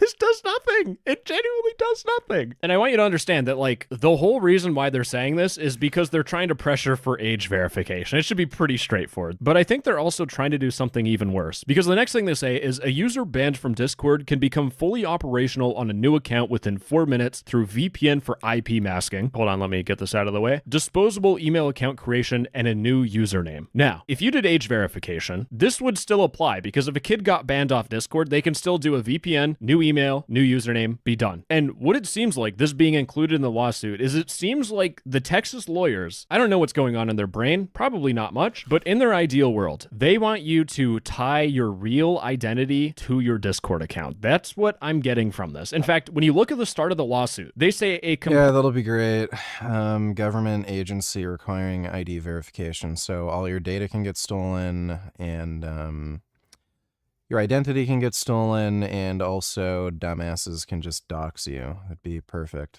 Component that causes Discord's child safety problem is the pseudonymous identity of people's accounts. This is extremely out of touch with the nature of the internet. It is absurd to me, because it seems like what they want you to do is they want you to put your real name as your Discord username, which is against rule number 1 of the internet. Don't use your real name, because if your Discord name is your real name, like Timothy Fortnite, a predator is going to find your Discord account with your real name. They're going to search your name on Google. They're going to figure out who you are, and they're going to start threatening you. If you don't send me photos, I'm going to tell your parents, because I know who you are. I know who your parents are. Now, I'm definitely getting a little too deep into the weeds here, so let's step back a little bit. Let's pull it back, because this is a lawsuit about child safety. And I wanted to figure out if these lawyers even know how Discord's moderation system works. And, I'm just going to tell you what the lawyers say, and then I'm going to give my opinion, because But in the lawsuit, they say Discord repeatedly touts a zero-tolerance policy for CSAM, violent extremism, platform manipulation, and doxing. But the lawyers say that Discord's own warning system FAQ, the thing that, you know, the tab, this thing, admits there is no simple formula from number of violations to specific penalties. Discord weighs the severity and context of each violation and considers a user's history of past violations when calculating the user's account standing. That is built-in inconsistency into Discord's enforcement model, and Discord calls it zero tolerance. So, translation, they say Discord says it's zero tolerance, but in Discord's own support article, they say that you can get like multiple violations, and they're trying to do this as like a big gotcha, it seems like. Now, continuing on in the lawsuit, they say Discord compounds this issue by expiring most violations after 90 days. But what the lawyers think is that a predator on Discord can find multiple victims, and they can get warned multiple times for child safety, and only after like 5 warnings will their Discord account get banned for child safety, and then they think after 90 days the account will be unbanned because the violations will expire. That's what they think. I wish I had like the lawyer in front of me so I can slap him on the shoulder and be like, sit down for a second, brother, because this is the dumbest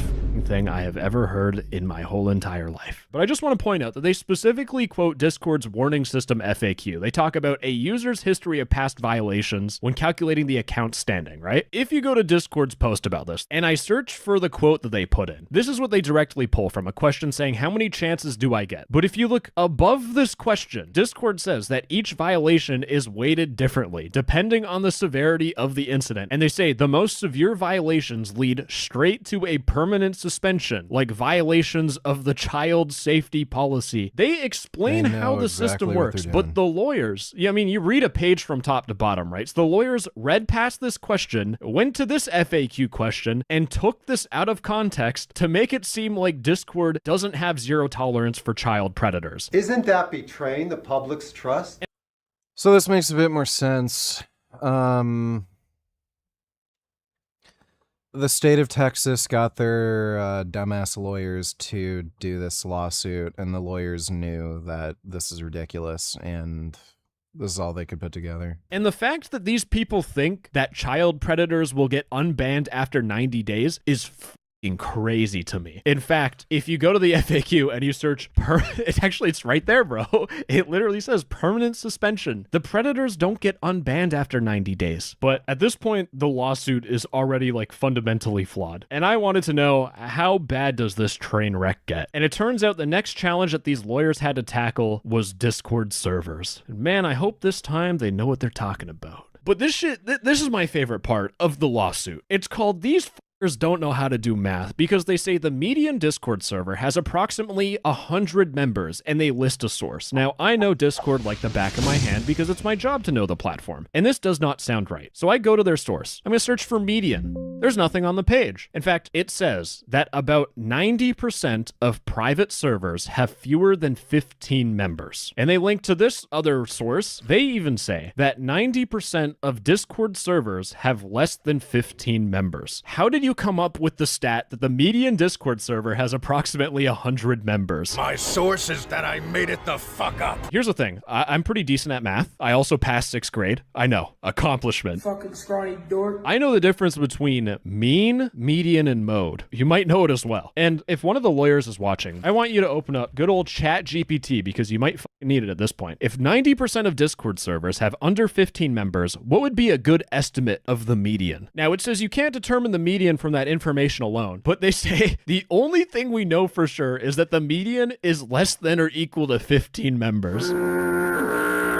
So the fact that they this up so bad shows that they cannot do grade 6 math, or they are, in my opinion, maliciously misrepresenting the statistics to bolster their shit-ass lawsuit. And what these guys are trying to paint in their lawsuit is that one overworked volunteer moderator just spawns out of nowhere in a Discord server filled with 100 people, and they get overwhelmed and they get overworked. And they assume that there's only one moderator for a server that has 100 people, when that's just not the case. When I had 100 members, you have a couple mods. And also, it's never 100 people online typing at the same time. That's just not how Discord works. Like, at this point, I'm yapping, bro. They can't even do stats. And they just, like, this is so egregiously wrong. It is crazy to me. So at this point, we're done with the lawsuit. I know, I'm happy to escape my torturous hell of getting genuine brain damage by reading that. But this is where everything gets a little bit more interesting. The Attorney General, Mr. Ken Paxton, he's the hero, making kids safe with that lawsuit, which is complete garbage. And when you look at the replies of this tweet, you'll see a lot of people talk about a situation where they claim that the Texas Attorney General gives his friend, who blanked a third grader, a plea deal of 30 days in prison. Now, despite how much of a slam dunk this would be if this was entirely the case, it's a little bit more nuanced and complex. So a former attorney, Adam Hoffman, had a criminal case that went through with a jury where he allegedly had inappropriate conduct with a third grader. Now, this court case ended up with a hung jury, which means the jury didn't unanimously agree on what they should do. And this resulted in a retrial, which means they need to get a new jury and try this whole court case again. But this, unfortunately, led to a plea deal. And the reason why there was a plea deal is because, according to the mother, she said that it was extremely difficult for her son, who just turned 14, to testify about the 3 years of abuse in front of a room full of strangers, because the child, the victim, would have to go into a courtroom with a whole bunch of people and explain how this old man turned that guy's creepy. him into a victim. And he already did it once. So that's why we ended up with a plea deal, because the child just is burnt out from having to explain all of the abuse they went through. Now, the initial plea deal,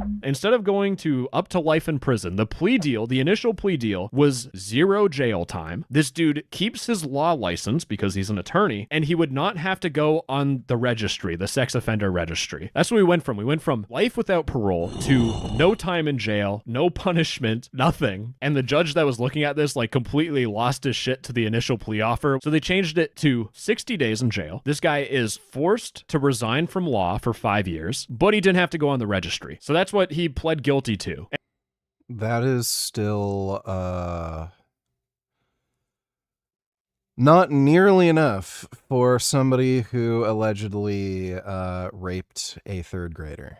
And it turns out he actually left after 30 days. He got released from jail because he had good behavior. And to make things even better, he was supposed to give up his law license, and the Texas bar says they have not received paperwork yet to process his law license surrender. So he is still listed as an active lawyer. And this all happened under this Ken Paxton dude, his attorney's general office, he's leading it. But it's extremely ironic to see this whole, we are suing Discord to protect Texas children because the block button is gray. All while literally months ago, a predator that they had in their hands only got 30 days in prison. And now that you know how scuffed everything is, I want to answer the question, what is the point of this lawsuit? And the answer is, of course, political PR. Because Ken Paxton, he is running to be a senator. Now, since this lawsuit has now turned into a whole political thing, I just want to make it super clear, you should not care about my political opinion, because I don't care about yours. If you want to electrocute gay people to turn them into super gay people, go for it. Or if you want to chop off your kids' arms because they want to be a T-Rex, go for it. But my opinion is that this whole lawsuit, despite how flawed it is, this really just seems like it's all for the headlines. And if you are someone who votes, who is probably a little bit older, and you don't understand Discord, when you read a headline that says, Ken Paxton forced Discord to protect Texas children, that's a good thing. You're clapping your hands. You're like, that's great. You know what that means? I gotta donate this guy money.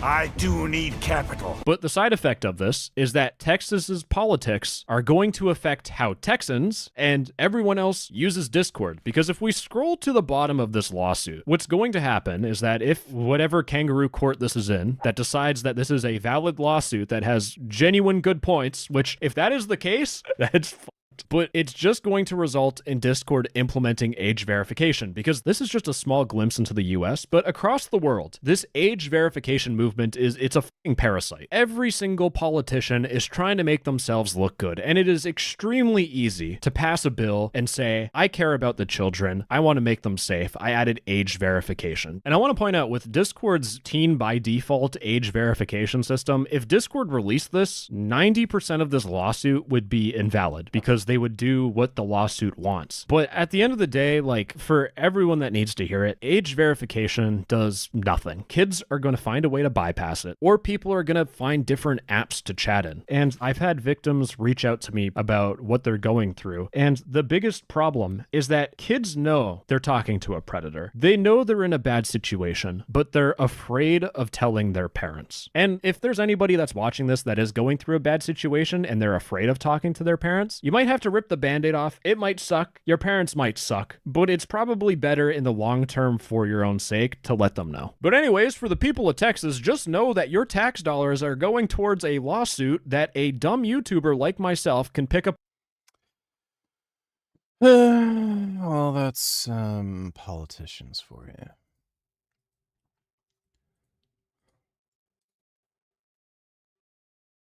Oh wait, I already saw that.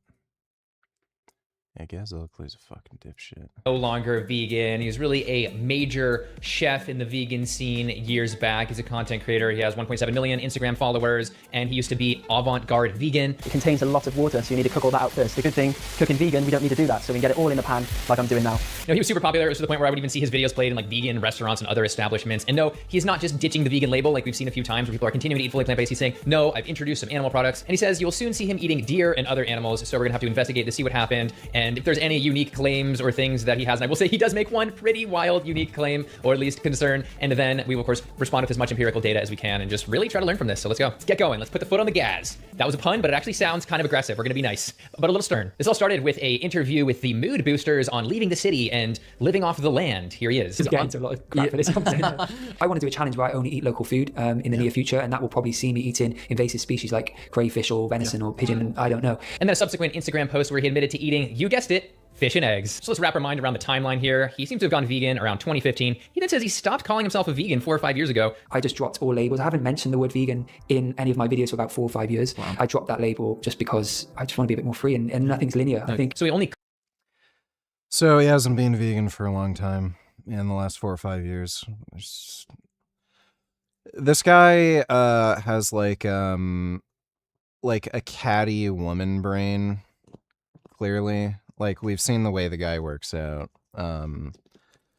But yeah, when you start hearing shit like, oh, I just didn't want labels. Like, yeah, so he wasn't vegan for the last 4 or 5 years. He called himself a vegan for like 5 or 6 years, but says he continued to eat fully plant-based for 10 years, so what seems to be about a year ago. Then he starts eating that local fish and eggs that he got in Wales in his rural homestead from neighbors, and then doesn't mention it publicly until May 2026. Struggle to talk about this, and this is probably the first conversation I've had in public about this. But yeah, not the biggest surprise in the world when he hasn't used the term vegan for like half a decade. Anyway, what is going on here? He says it has to do with wanting to be super local and natural. And now connecting with nature and growing my food.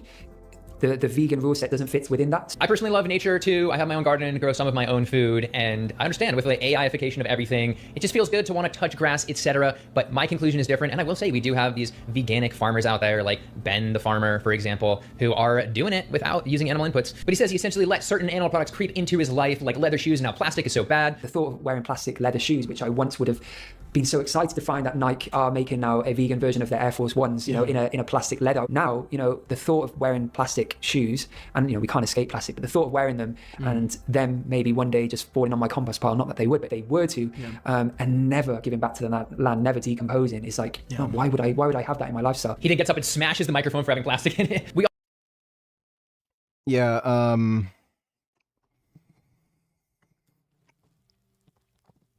We'll use any other plastic product, but shoes, that's going too far. Secondly, leather is treated, and a lot of the chemicals used to treat leather are extremely dangerous, like very bad for you.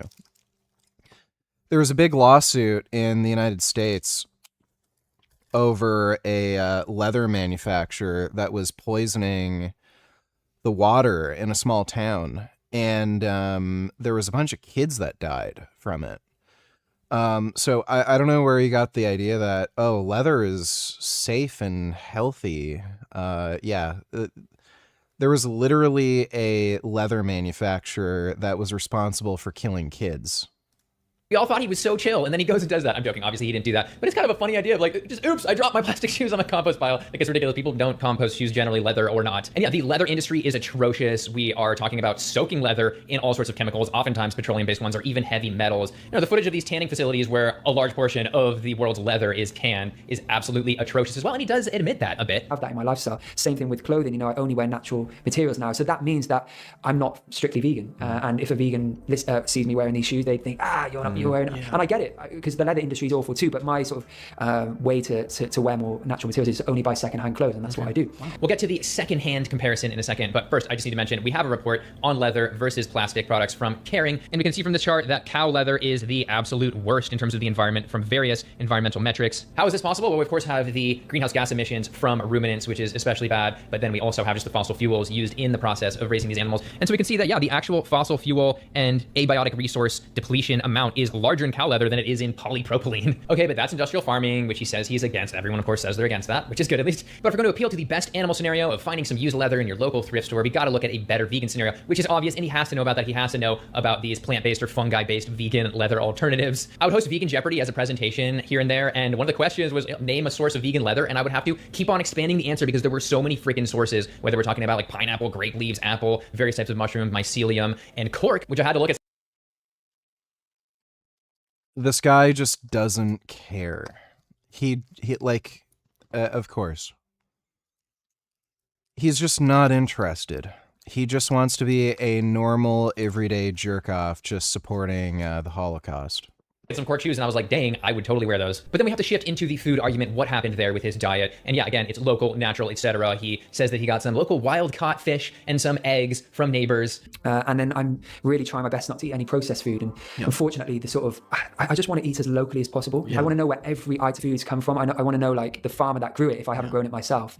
And like relying on like quinoa or avocado or chia seeds to like help the nutrient gaps in my diet, because, you know, as humans, we can't get all of the nutrients from a plant-based diet without supplementing. Quinoa benefits the local Peruvian farmers and ships via sea very efficiently with a low footprint. Do you hate Peruvian farmers? Small-scale little baby farmers? I had to just flip the script for once because people are always coming at vegans for that. But obviously people are eating quinoa for protein, even though it's not even the best source. You can grow protein locally. They're just amino acids. Chia seeds, you know, he could probably grow flax there, another source of omegas like purslane, etc. There's so many things you could do for that. But yeah, we do have to take B12, which apparently is a big issue for him. This is the same for like, the vegans will go mad because this is the same for like modern meat eaters. Meat isn't as nutrient dense as it was when it's farmed in the intensive ways that it's grown in nowadays. So you're having to take B12, or the cows themselves are supplemented with B12. But I don't want to take synthetic, what they call supplements nowadays. So I'm happy he at least I have a funny feeling he's completely full of shit.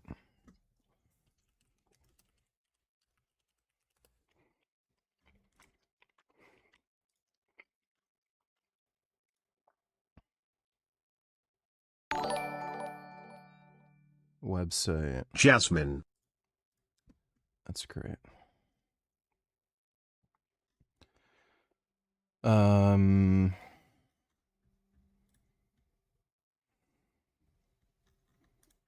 Okay, his website is literally just this.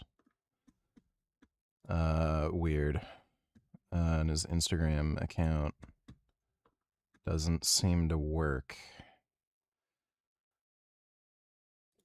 Well, I have a very hard time believing this guy does not take any supplements whatsoever. Like, everyone takes a fucking multivitamin and shit. Pretty sure the only vegan Air Force One shoes Nike makes are from this line of shoes that are made from recycled materials. Can't remember the name off the top of head. Hate this faggot. Well, yeah, he is still a dipshit.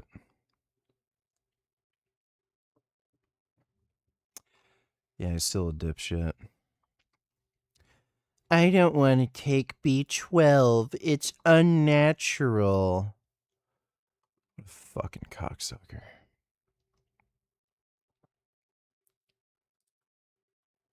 Like, he is actually a faggot. Look at this guy, just being a gay retard. The fuck? insanely gay. And not in the fun way either, like lame gay. Admitted that B12 is being used on animals as well, but that brings us to his most unhinged statement yet. Because I'm like, you know, that factory that the synthetic supplements were made in could have been woodland before. But at this point, I'm feeling like there's a bit of gaslighting going on, or should I call it gaslighting? Okay, I just had to make a stupid pun. Like, I have to say, this feels intellectually dishonest to me. Like, oh, we should just not have any buildings at all because they could be woodlands. When the reality is that the entire... So he wants there to be vicious carnivorous animals walking around in the wilderness, brutally murdering other animals. That's preferable to human habitation. world's like 10 or 20,000 kilograms of B12 is made in just a handful of factories. Like, this is not a land use issue, especially when compared to the land used by animal agriculture, which is a third of our ice-free land, which we once again need to remember would expand if we shifted to non-factory farming, if we were just grazing animals, because it takes them twice or more as long to reach slaughter weight due to the low calorie content of grazing. So that's not looking good. But again, in terms of B12, it's important to note that the majority of B12 production is also fed to animals. 55% of sales goes to animal feed for B12. However, that is not human grade, it's not quite as refined, and it is sold in larger bulk amounts. So we don't know, it could be as much as 80% of the B12. It's sort of an unstudied figure. But I can't be vegan because B12 factories could be forest is the most wild take ever. But then I'm like, hey, you actually wouldn't have to. If you really didn't want to use synthetic B12, duckweed is actually native to whales as well, a couple different species. So he could go and grow a little pond of that and make his own duckweed, or he could just buy duckweed protein with bioavailable B12 in it in the necessary amounts. If he would be willing to buy one thing, which I'm sure he buys one thing, but at least it would be synthetic, which apparently he is really concerned about, which is really funny considering all the synthetic things he uses. But anyway, we also have Happy Healthy Vegan making a very good logical point here, talking about secondhand leather being okay, despite him not supporting the leather industry. Here is Ryan. All hope is not lost here. I have a brilliant workaround that Gaz can use so he can take his supplements that were made in a factory where a forest should be. Anyway, all he has to do is buy them secondhand, right? Just have someone buy the supplements first and then sell them to a thrift store, and then Gaz can go thrifting and buy his supplements secondhand, just like his leather, and all moral issues are gone. You know what, Gaz? I will actually buy some B12 for you and leave it in your local thrift store, and then that way you can just thrift the B12. But yeah, he still uses a toilet, surely gets in vehicles, uses these plastic and metal microphones, uses a phone, uses a computer, but he has to be natural in the way that harms and kills sentient animals. That just does not make any sense to me. He's like, I'm gonna become Amish, but only in the way that exploits animals. I'm joking. You know, like, and I'm a hypocrite too, and I'll always be a hypocrite because, you know, there's certain things that you'll do, but then I'll drive my car. Same. You know, it's like, it's choosing your battles and trying to like just tread as lightly as possible. This is Yes, choose your battles. I'll just do things that harm animals. What an asshole. interesting to me. I would like to know at what point he went from industrial factory farmed animals being killed equals bad, but non-factory farmed animals being sent usually to the same slaughterhouse being killed equals okay. Or like your local fish being hit over the head with a hammer because last time I went fishing when I was a kid, that's what I witnessed. And this is where I wonder what his vegan philosophy was originally. Was it the standard vegan one of, hey, I want to reduce harm to animals as much as is practicable and possible? Or was it just, I think industrial farming is bad? You know, veganism is about doing as little harm as possible. Yeah. And I love that. Or now that he's made this cultural shift with all of his neighbors in Wales, he's now trying to just explain what his reasoning is, even though he actually... I would not want to be neighbors with a guy who looks like that. This guy is just a degenerate fucking moron. Actually used to have a different reasoning. I don't know. He then says that since we've lost the natural predators in Wales there in the UK, that humans need to be the wolf, as if we aren't already. I want to do a challenge where I only eat local food in the near future, and that will probably see me eating invasive species like crayfish or venison or pigeon, I don't know. So to balance the ecosystem, he's going to be eating various animals like highly sentient deer, which he's already using the euphemism venison for, already separating himself from that animal. But he continues to paint this pastoral appeal to nirvana. Or maybe shown like a community in my native country of Wales a few hundred years ago where we lived off the land, we grew our food, we only ate meat when it became available. Let me see.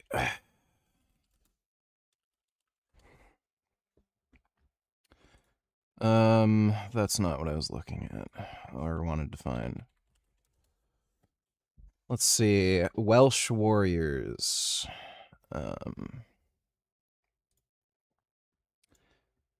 Yeah.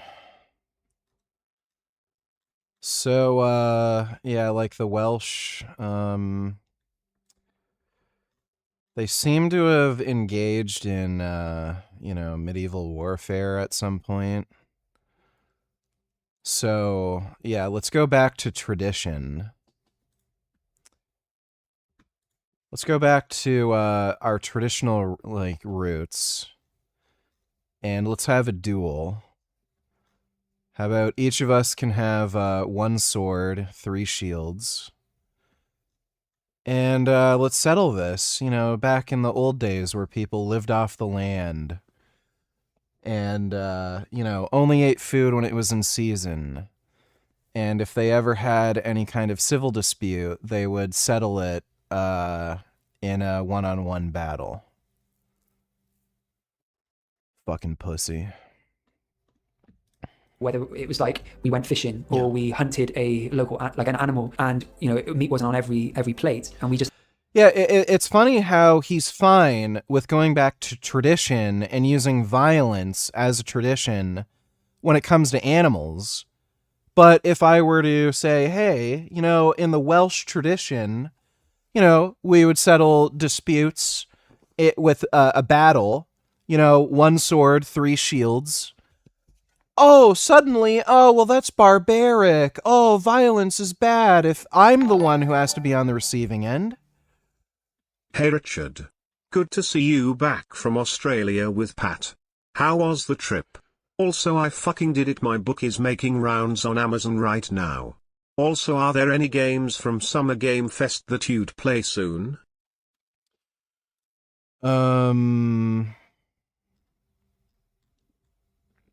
Summer Game Fest? I don't know what that is.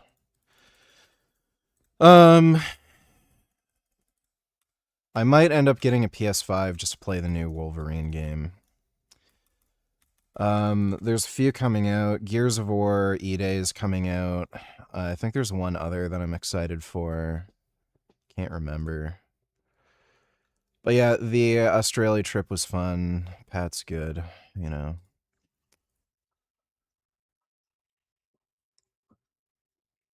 That one looks kind of cool.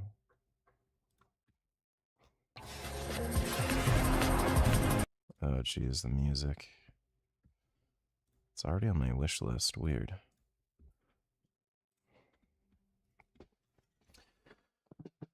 Oh, yeah. Warhammer Bolt Gun 2. That looks fun.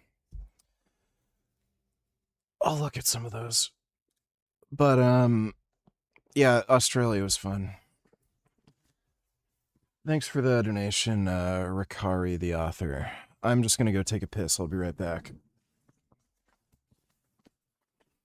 Oh, shit. Oh, hey, Gum. How you doing, Shane?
Oh, Jesus Christ.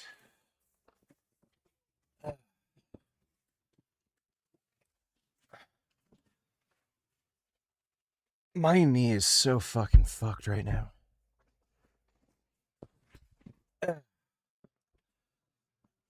Oh, fucking Gaz Oakley. Hate this bitch. Just lived and ate locally in harmony with the environment around us, you would think, no, that's the life, that's the way of eating that I need to follow. And I would have done that, not done the extreme opposite is going vegan. So yeah, it appears that he would rather LARP medieval Welsh homesteading than find a healthy balance in which he grows as much vegan food as possible, and then fills in a couple little gaps. He can use vegan fertilizer instead of manure, etc. That's why it's starting to feel a little bit more to me like a creature comfort thing of like, oh, the way the world's going, it just seems so much nicer to get back to the way things were, when instead he could be facing the reality. He's just a cunt. He's always been a cunt, and all of this is just lies and nonsense. This guy, like, again, he's pretended to be vegan for the last 4 or 5 years when he wasn't, clearly. Like, this is just bullshit. This guy's a catty, dishonest liar. You should not take anything this guy says at face value. None of these explanations or reasoning makes any sense, and that's for a reason. It's because he's lying, and he's a bad liar. Again, I think it's as simple as he just wants to eat meat. It's that simple.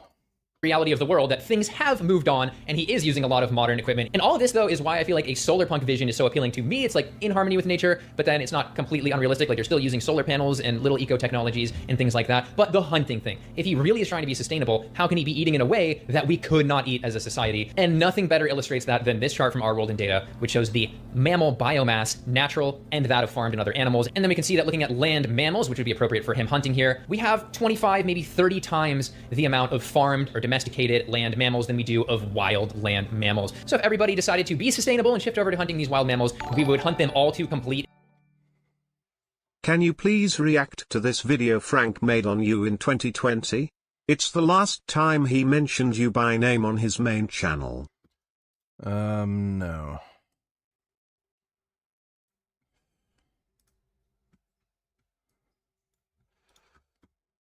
Was doxxed last week.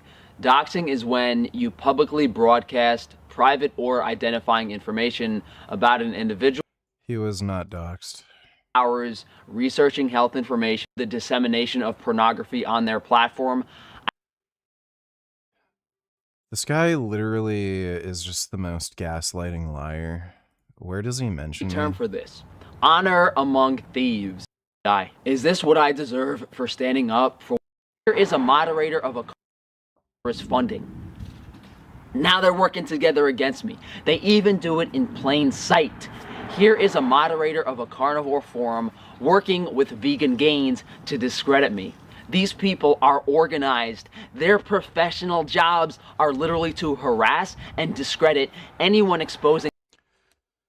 Yeah, we already knew you were gay, so I don't know why you fucking threw a fit over that. Thanks for the donation, Epic Nate.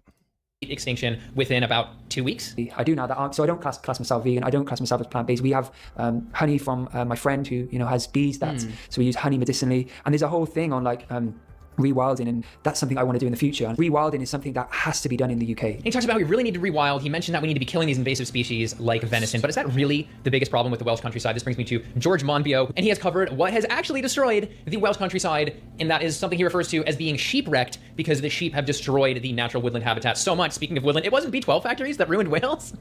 But what we've seen since the Second World War with agricultural subsidies, which have encouraged people first to load the hills with sheep and then to clear even more habitat, has been a great acceleration of destruction, so that even the small bits which were left have been cleared away and scoured, and we live now in a sheep-wrecked country.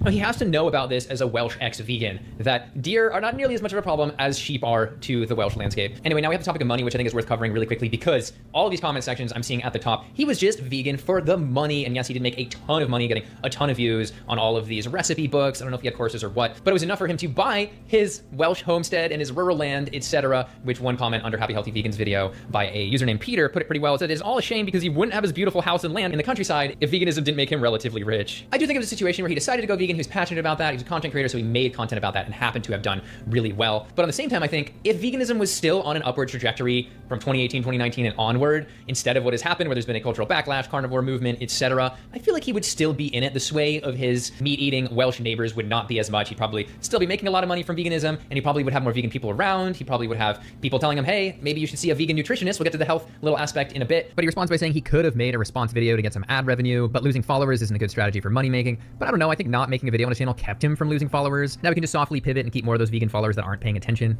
And I will say, he's a really good marketer. That's why he was so successful. But we can shift to the last subject here, and that is health. He sort of pulled a Alex O'Connor or Cosmic Skeptic where he went, oh, I have some mystery health issue that I'm not going to talk about, so you can't actually really respond to it. And in this case, it seems even less serious, because as he posted on Instagram, after 10 years of eating entirely plant-based and supplementing appropriately, I began experiencing some health issues. Following advice, and after a lot of thought, I introduced a small amount of animal foods into my diet, again being eggs and wild fish. And he says eggs from rescued hens, but I have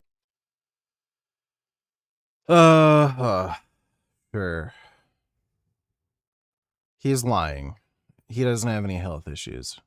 to ask you, the comment section, if you reestablish an exploitative relationship with rescued animals, would they then need to be rescued again? So I'm just reading into the small amount of information we have here, but some health issues is not like some serious debilitating health issues, etc. He doesn't say he went to see a plant-based doctor or a nutritionist. So we have no idea what's going on, but it seems just like a nice little out. Like, oh yeah, it was my health. He's lying. Dude, this is like a Cosmic Skeptic. Yeah, Cosmic Skeptic. I pooped my pants.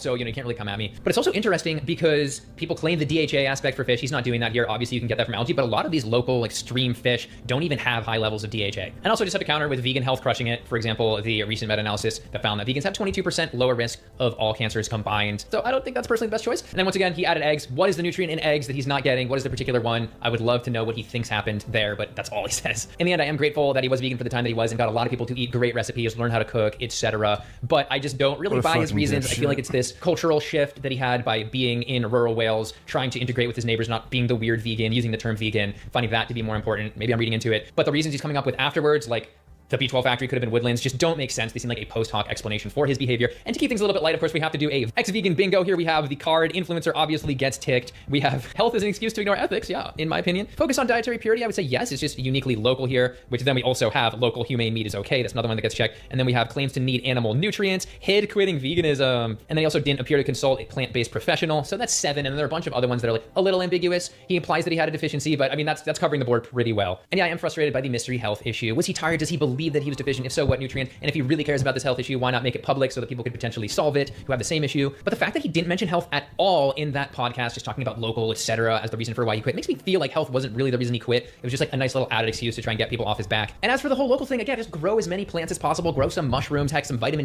He's like catty woman brained. It's all lying and manipulation and just bullshit. The guy is just straight up bitch. Complete fucking pussy ass bitch. Can't stand that motherfucker.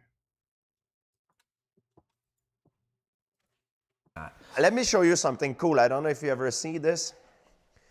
This is not in the dinosaurs time. This is much later. It's Megalodon. a Megalodon.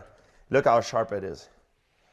Like you could literally stab someone. It used to feed on prehistoric whales. Wow. It's like much bigger than a modern day great whites. Yeah, my son, he's really into reptiles and he didn't really get into dinosaurs until Jurassic Park came around. I don't like what they did with the franchise. Now it's like yeah, Jurassic Park sucks now. Dinosaurs are really fucking cool. Fucking love dinosaurs. Dinosaurs are not. That new Turok game kind of looks sort of lame. It's not like a real Turok game. I really wish like Bethesda had ownership of the franchise because, you know, they've got Doom and Wolfenstein. I think like id could probably do something really cool with Turok. But I don't know who the fuck's making that new Turok game. It's kind of lame looking, but like id should really have ownership of that new Turok game, Turok Origins. Who's developing it? Saber. Weird.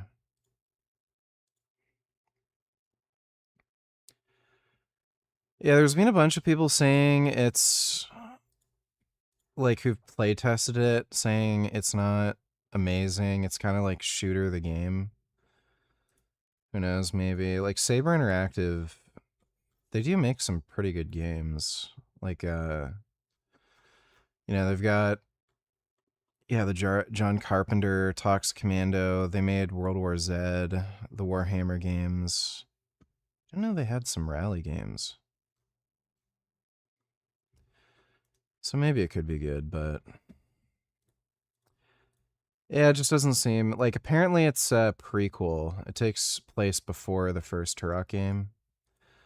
I'd rather have id Software making a Turok game. Not scary enough or not good enough, they invent monsters. I sort of dislike that idea, you know? Yeah. Maybe once with the Indominus Rex was cool, but then, come on, man. What do you think about the big-headed one, the one that has like the big Yeah, head? it's, what is this? It's they made a monster out of it, you know? It's great. Oh, look at this. I forgot to show you this. Okay, these one are not real, are cast, but these are the 3 biggest predatory animal that walk on land. The Spinosaurus? Spinosaurus, these two are real Spinosaurus too, but they know it was probably semi-aquatic. Okay. And this is a Giganotosaurus. If you watch, I think, not the last Jurassic, but the one before, Giganotosaurus, it used to live in South America. Wow. It was just as big as Tyrannosaurus Rex, and this is a T-Rex. Wow. So these are cast. You see, Giganotosaurus used a different tactic. It was a little bit more like a piranhas because he was hunting sauropods. You know, the long-necked dinosaurs? Yeah. So he used to bite and probably team up on sauropods. That's why you see his teeth. It's more sharp with a dagger. Yeah, to take some flesh out. Look at T-Rex. T-Rex is different. And obviously, I know GSP is a big dinosaur lover, so I wasn't surprised when I saw all of the prehistoric things he had there. I believe he had a megalodon, a tooth. He was explaining that to us. And then he was talking about the Tyrannosaurus Rex. He was talking about how his hands are nice and human body works with fasting. And that's something that he told me he found more pleasure doing when he took his first hiatus from mixed martial arts. Yeah, come, I'll show you my basement. I have my gym there and everything. I'll show you a secret about stuff that I do. I'm serious, something that I do that I don't know if you do something similar. You'll tell me. Okay. So GSP, obviously, I mean, he's gonna have his own area in his house where he can have all his workouts. So this is my bat cave. You know, this is where I can, relax sometimes. Kid Boo donated $2.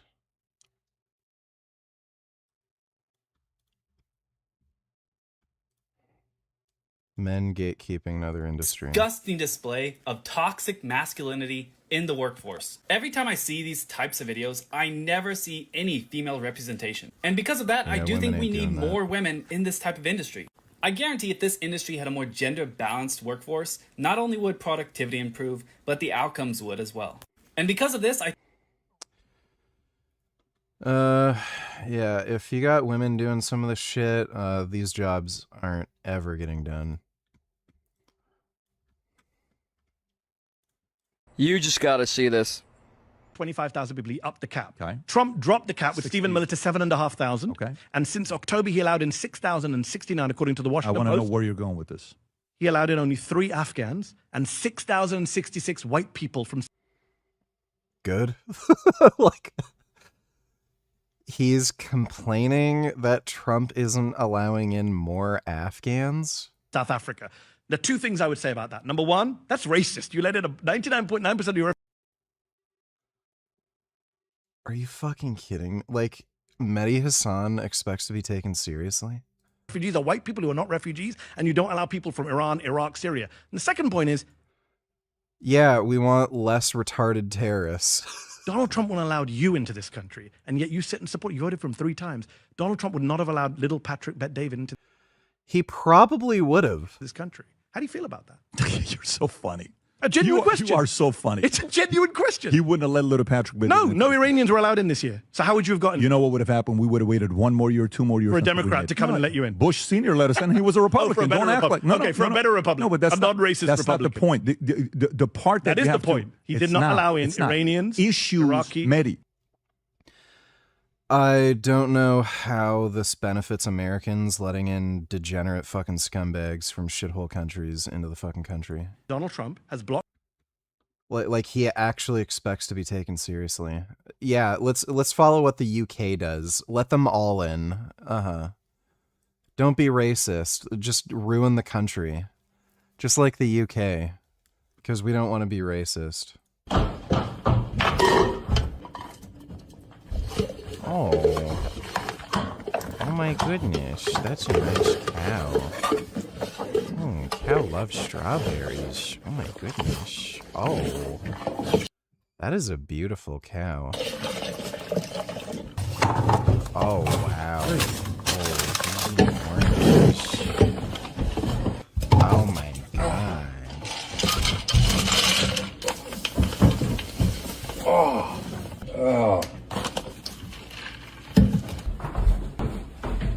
Oh my god, that cow is so big. Oh my goodness. Oh.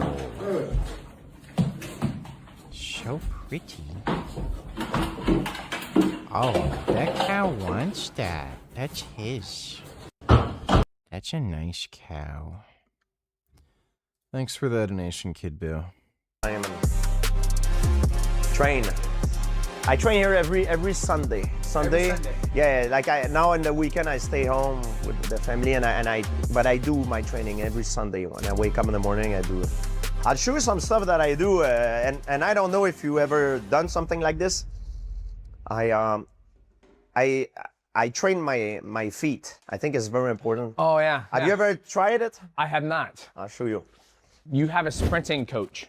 Yes. Why does GSP want to have a sprinting coach? But I feel as we age, that is one of the things that, boom, like trying to be explosive and work and try to like run very fast, because it's something that I feel you lose as you age. Especially. I don't think I'm going to be doing any running unless I get like another surgery on my knee. After the age of 30, most people will never sprint ever again in their life, and unless they have an emergency. Isn't that crazy? Yeah, they will run, but sprint. Yeah. I think, and there's study that shown that doing something as hard as you can, like making the intensity peaks, it's like sprinting. Yeah, it helps you like in a lot of things. Like there's a lot of benefits. It boosts your growth hormone production, and because there's nothing. Well, there's a way around that. You can just take growth hormone. Like it. Yep. I think if I had to choose only one exercise for the rest of my life, sprinting would be. Really? I'm a terrible sprinter, but I like the benefits it gives me. Oh no, I'm terrible, you know. but I love it, you know. So these are, you know, for the foot muscle, you have a lot of muscle in your foot, and I learned this late in my life. So I learned to train my feet first because I had a ACL tear, and I learned it as a rehab. But I also learned that I can use that as performance.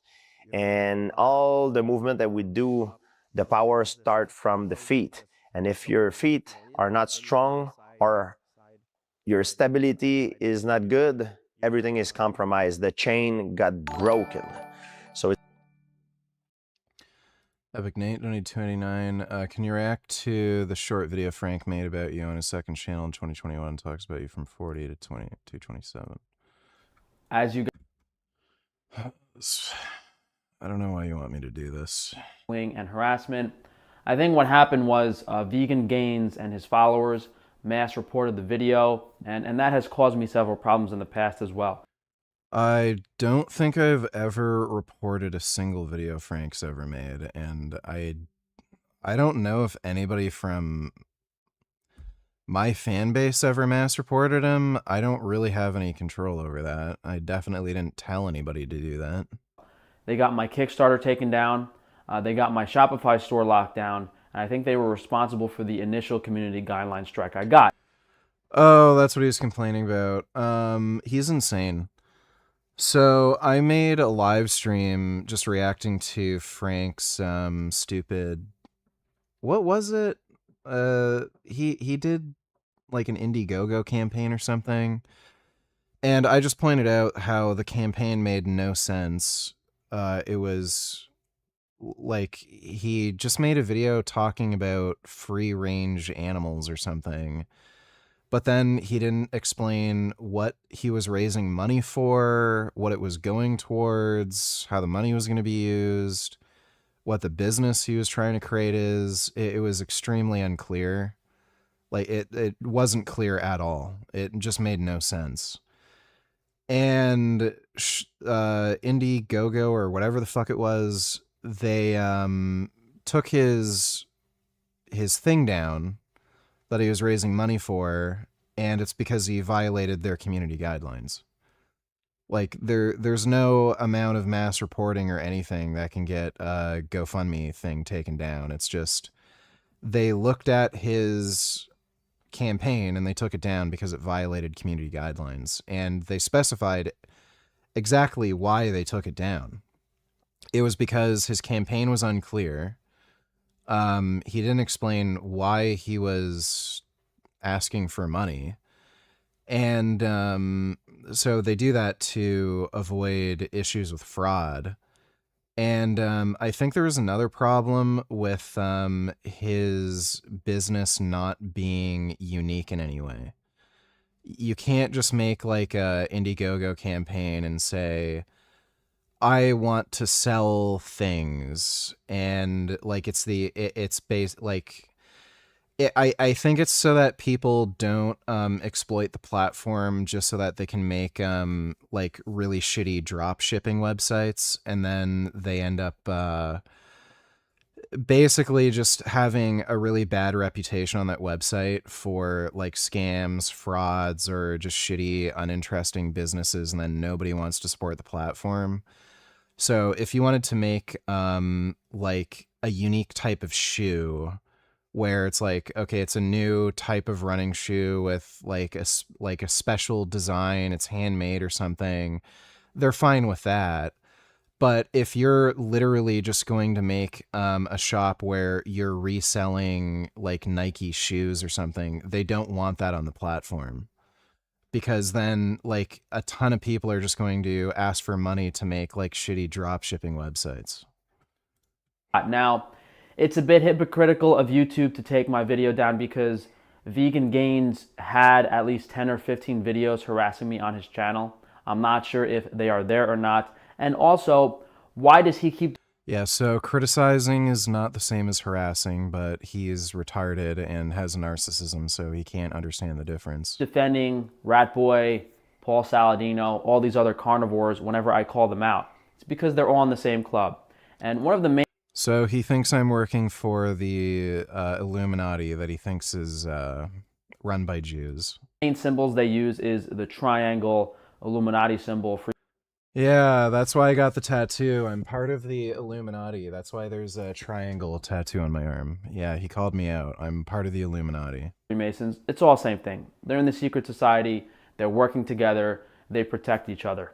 And he actually has a triangle tattoo on his left forearm, which he had covered up. I think I mentioned it one time in a video, and lo and behold, he covered up the tattoo. I mean, you can still clearly see the triangle. When I first got the tattoo, I had like a bandage over it so that it didn't get exposed to UV radiation. Because if you have a fresh tattoo and it gets exposed to UV light, it's like just outside light, it can turn green and fade very quickly. But I never like tried to hide my tattoo. Why would I get a tattoo on my forearm if I'm trying to hide it? There. And he removed all videos and evidence of the original tattoo, which are, I would guess he had... I never did that. ...covered up a year and a half ago. And the thing about these people is they swear...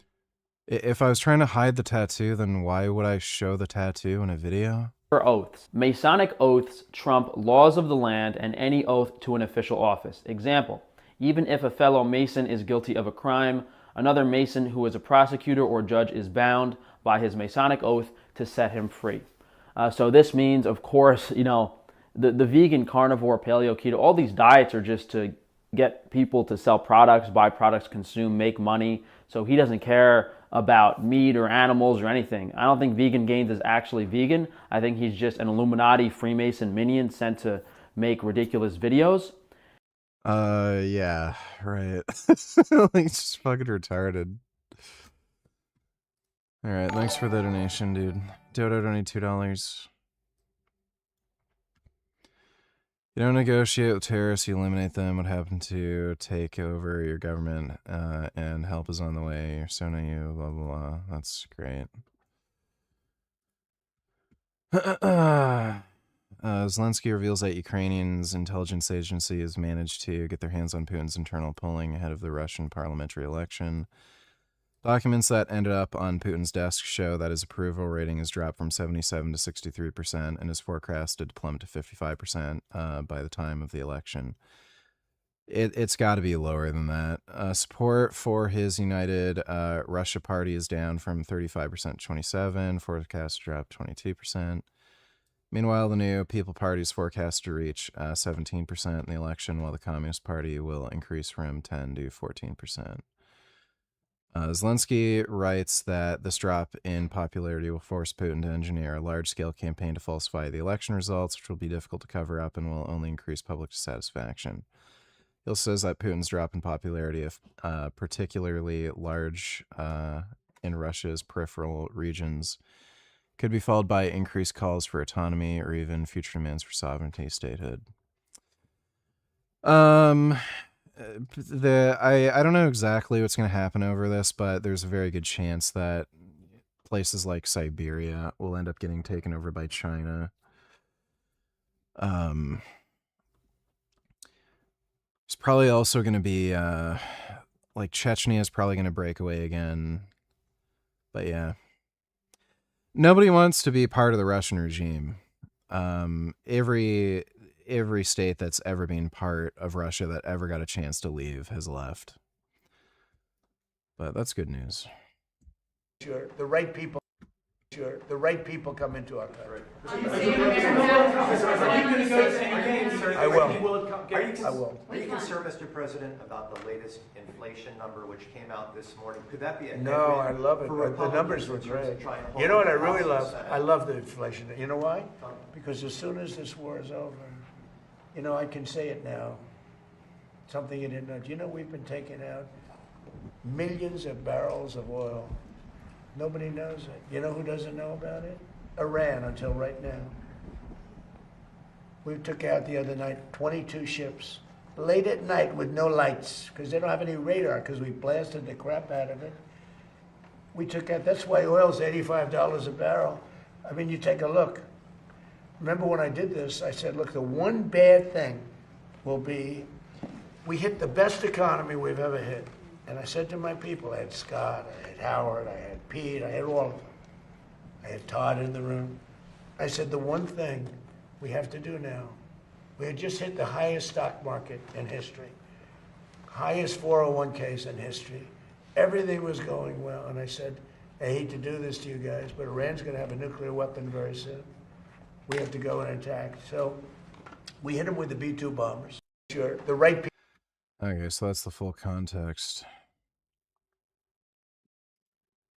This dish uses 3 elements that turns it into Mumbai's most underrated street food. Let's make rakta patis. Number 1 are the potato fritters, for which we mash our potatoes and add some flour, herbs, salt and oil. Mix that into a dough and shape it into balls. For an upgrade, they're stuffed with a simple filling of these spiced green peas. Just add it to your potatoes, shape them into patties and fry them until golden brown like that. Number 2 is a white pea curry. For this, soaked white peas are cooked under a bit of pressure before they are flavored for wholesome base. Number 3 are the chutneys, starting with the red garlic chutney, for which soaked chilies, garlic, oil, cumin, salt, jaggery, lemon juice and water are blended into a vibrant red sauce like this. Then there's a date tamarind chutney, for which dates and tamarind are cooked, blended and strained Didn't you already show me this?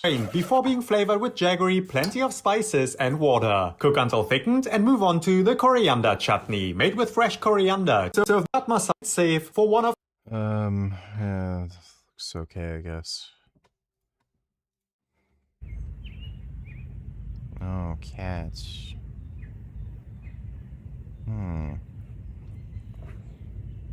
Those are some pretty good kitties. Oh my goodness. How come cats do that? They just randomly whack. Gotta see that again. I'm just whacking the other cat. Thanks for the donation, Dodo. Dodo Nutellers, wow, VG, unbelievable, read this.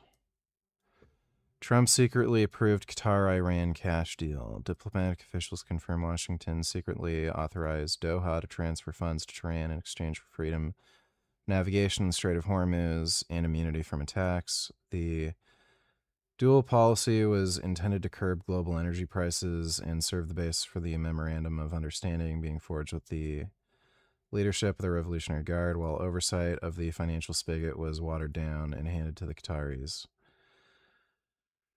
So, they literally paid off Iranian officials to agree to this deal with opening up Hormuz.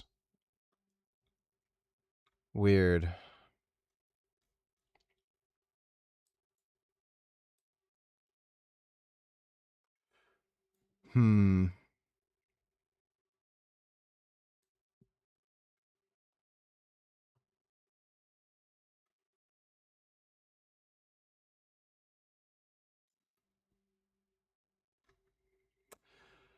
Well, that's interesting.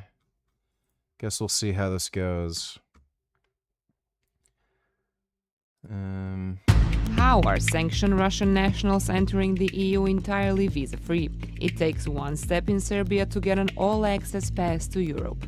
Since the start of the year, Serbia has granted citizenship to 4 times as many Russians as people of all other nationalities combined. Among them are individuals under international sanctions. Valeri Kazikaev, a Serbian citizen since January, is under US sanctions due to his business ties to Russian oligarch Alisher Usmanov. Another is Sergei Kondratenko, who is under Ukrainian sanctions after his company had $44 million seized over financial fraud. Neither they nor the Serbian authorities responded to RFERL's request for comment. Belgrade calls these passports a matter of national interest, but the EU sees them as a serious security risk. Because Serbian citizens enjoy visa-free travel to the EU, these passports grant sanctioned individuals a backdoor into Europe.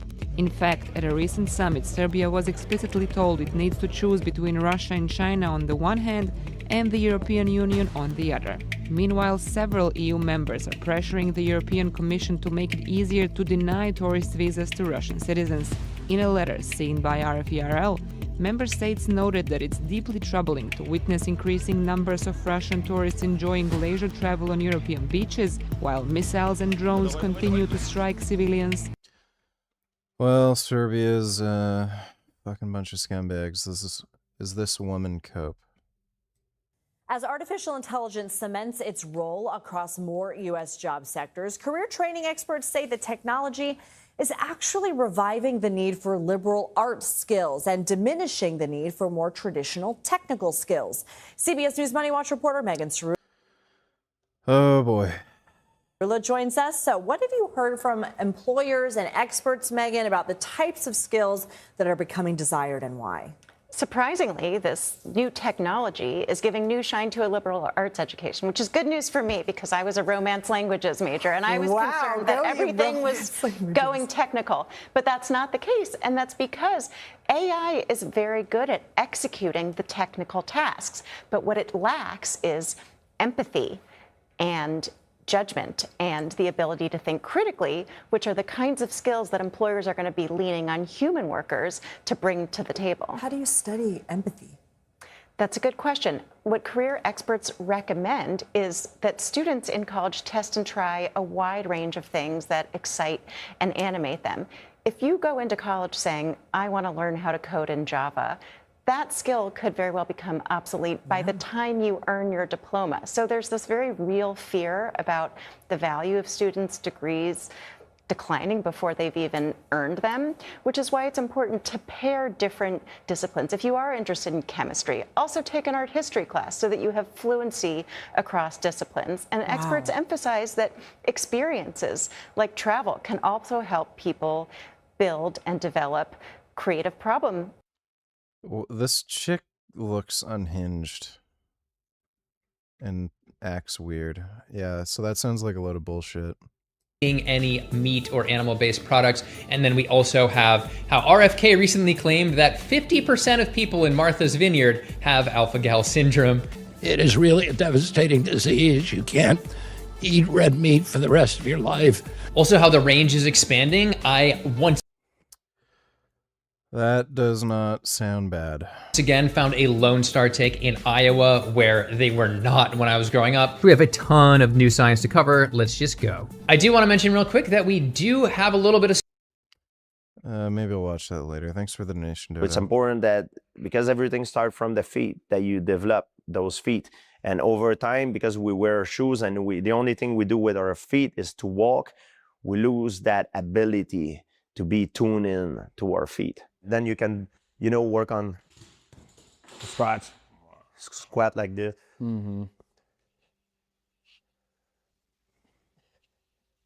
There's many ways of doing it. You can do side, and it's sort of an activation. And then you walk, and you'll feel more, your senses more in tune with your feet. And I don't know if you ever notice it. Have you ever see a baby that just learned how to walk? Yeah. You see how he moves his toes? The toes, yeah. Yes, it's something that we lose over time because we wear shoes. And the only thing we do is walking. Yeah. We lose that. We're not in tune with our feet as much as our hands. Gotcha. And I think it's very important because all your power, everything start from here. Another thing. Let me try that now, Doug. I want to try it now. Yeah, of course. Try this one, or try this one. Start. You never done it before? Never done it before. Try this one. We all know how that goes. Try a different one. I want the TJ Dillashaw special. Oh, yeah, did you get that? Go sideways. Like this? Yeah. Try sideways, go. Oh, so go. Yeah, a little bit, yeah. One in front of the other, then you can switch stance. You always do. It's too far. Yeah. It takes time. It's like anything else, but you're very athletic. You'll learn it I see. And then what? So what's the difference between going from this way to sideways? There's many ways you want to do it. Like, look, you want to also do it. Try to do it this way. Look. Oh my goodness. Make sure your knees is pointing the same direction of your feet. This way, too, is good. Right? Yeah. So you just basically get in the feeding. And walk like a skiing. Like let's say you would ski. Oh, so you actually go like this? Yeah, a little bit. You can do that. You can go. No. It's very important. You see, this works a certain part of your foot. Yeah. You're going side to side. This works another part. Yeah. And you can go also triple extension. Seems kind of gimmicky. Here. I can't, man. I'm trying. Yeah. I got hurt, and well, I think also like the worst injury an athlete can have is the ACL when they tear it, and then they always come back like, hey, who am I still gonna be able to be explosive and go left and right and power off that? It's like the way all that stuff. Yes, exactly. I'll show you another thing that I do that. It was not a secret weapon, but at the time that I started it. It really helped me. Like, I mean, a lot of people will think it's bullshit, but it's actually something that helped me with my my field of vision, my reaction times. I'm gonna put the curtain down, and this is something you can do at home. I'll show you. So he has this big board. He pulls it down. Obviously, he's taller than me, so it's at his eye level, and he sits like this. You see the dots? Yep. there's a dot in the dot. Yep, I see it. So when you aim small, you miss small, right? Yep. And what I do is, I'm not allowed to move. I only want to move my eyes. Yeah. And you know, in sports sometimes, when something happens or the people are they do this to Yeah. look, you don't have time at the elite level to do that. You want to be the most efficient as possible. If something happened, click your eyes look. You don't have to all look, because if something happened there, then you have to react there. Yeah. You lose. Yeah. Yeah. So this is why it's for. And also when fighter get hit over time, they form blind spot, like a horse, you know, like a horse that is there. Yep. If you hit me from this angle, I'm not gonna see it coming. That's why you see a lot of fighters, sometimes they get hit with the same punches, and they get worse over time. Yep. And I've studied it. When I was fighting guys, I knew where their blind spot Like were. Michael Bisping? Yeah, Bisping was there.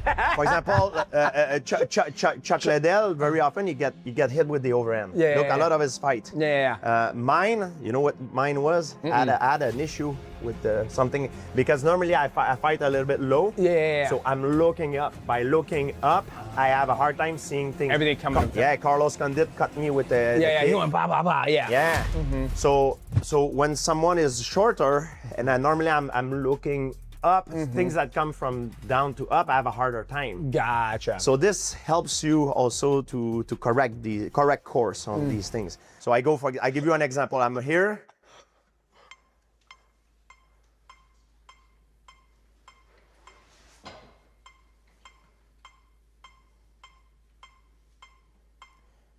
And this is the basic. I can go, it's like a muscle. Ah, gotcha. He does this right here, like this. Just like that. I'm not bullshitting you guys. This is what the fuck he does right here. See, and it could go like this. I'm not there, but you know what I mean? Have you ever tried it? No, but it reminds me of what is it? You know when you get your neurological exam and it's like, okay, go like this, and then if you go back and forth with it, it has to go pop, pop, pop. Yeah. And then like, okay, read what you see, and it's like A7. And you're going back and forth. That's what it reminds me of, because they're trying to see and track how fast you can read without going like this. Yeah. No. So when you beep beep, it reminded me. When I was in, I'm like, Interesting. I can't. Let me get you something. So He's like,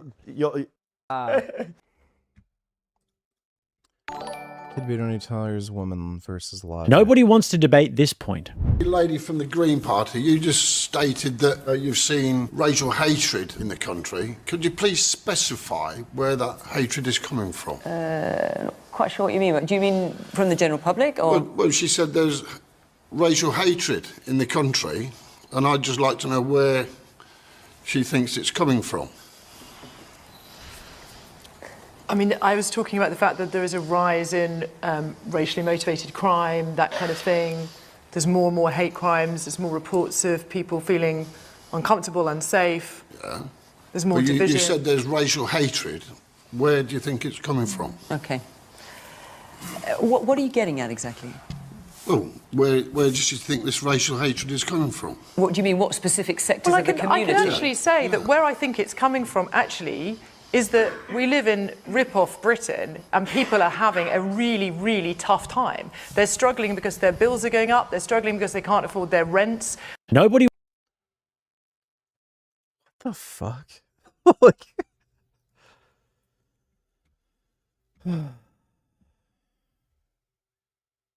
Why are these people listened to? The abrupt manifestation of conscious surprise. Consensus. What's this word? Consensus. Read the index card. His.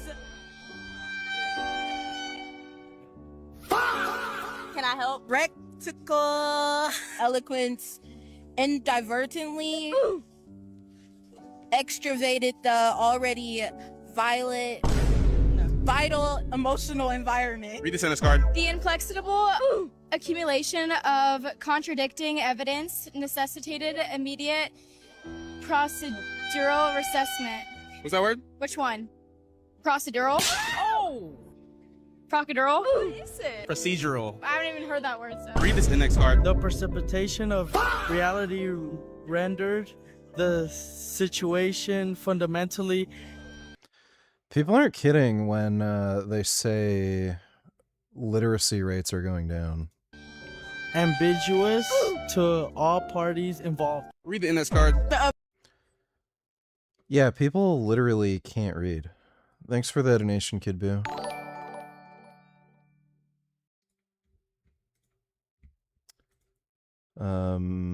Oh wait.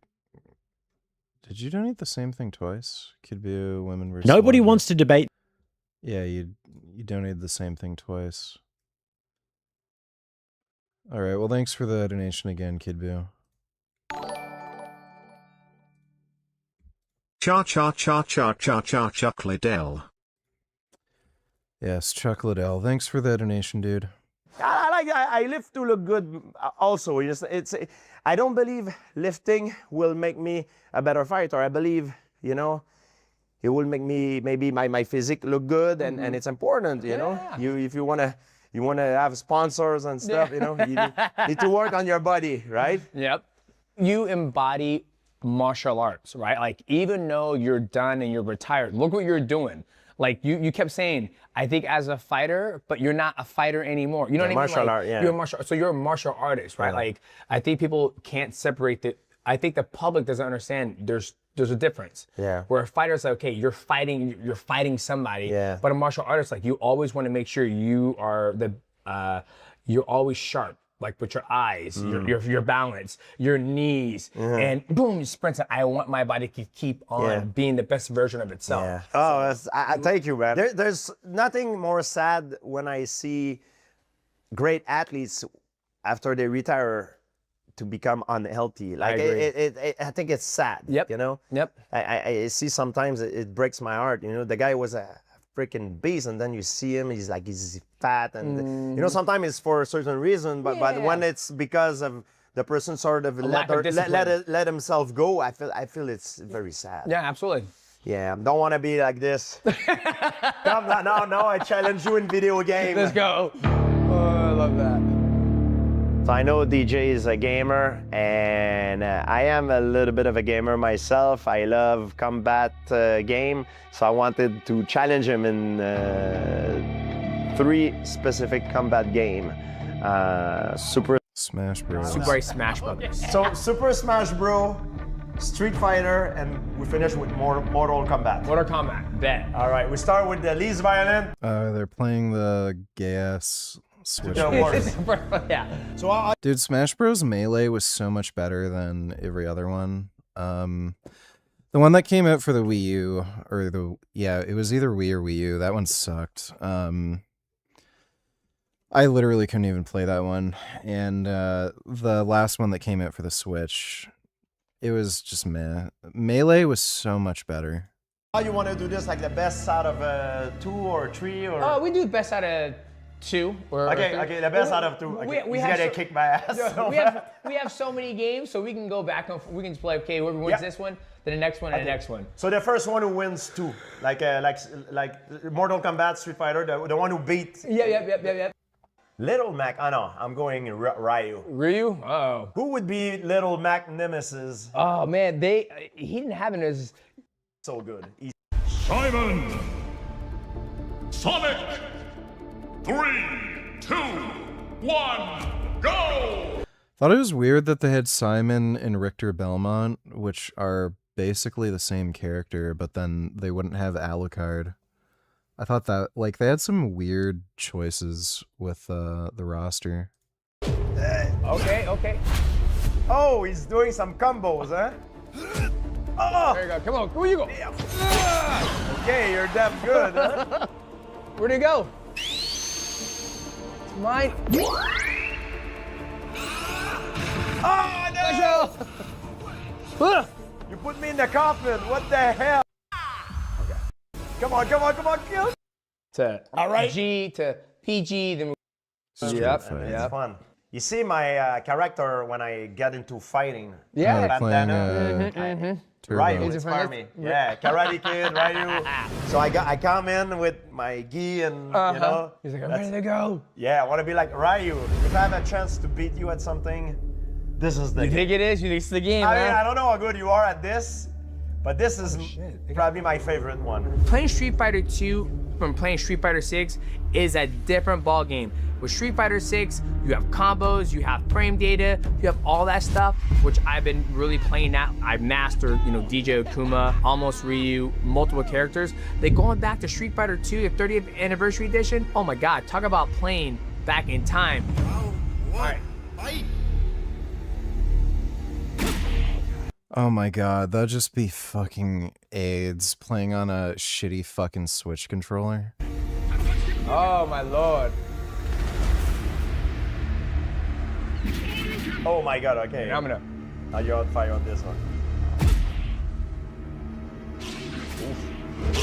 Oh, okay, okay.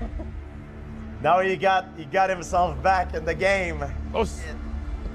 You see that the problem is because I have the home field advantage, the more I wait, the worse it gets, and I'm aware of it. So I need to beat you fast before you get used to the controller and everything. Yeah, the throws did a ridiculous amount of damage.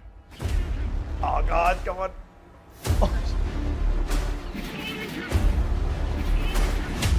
Oh no! Yes! Oh! Man, it's so stressful, my goodness. Yeah, I gotta beat you right now because the more I wait, the worse it will get for me. I know you're a better player, it's just that you're not used to the controller. Hey! Yes, come on, fatal! Yes! Got him. Yeah. So you want to do Mortal Kombat. Mortal Kombat? Yeah. Perfect. Okay. It's Boys, 1-1. How he gonna beat me in Street Fighter like that? Huh? I think. And no assist. Come on. Main menu. Skip. Yeah.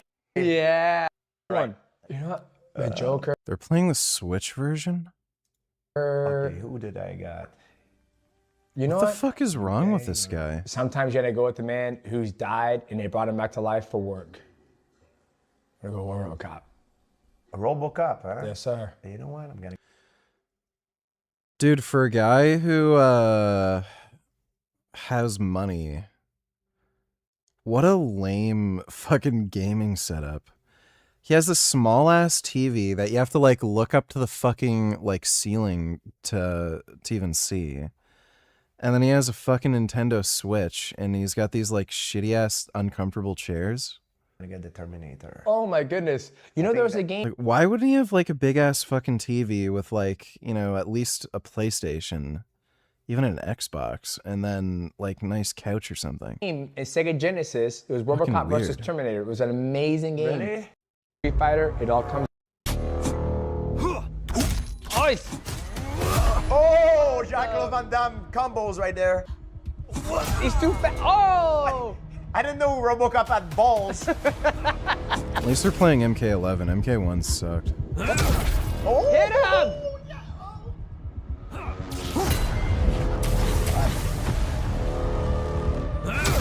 There we go.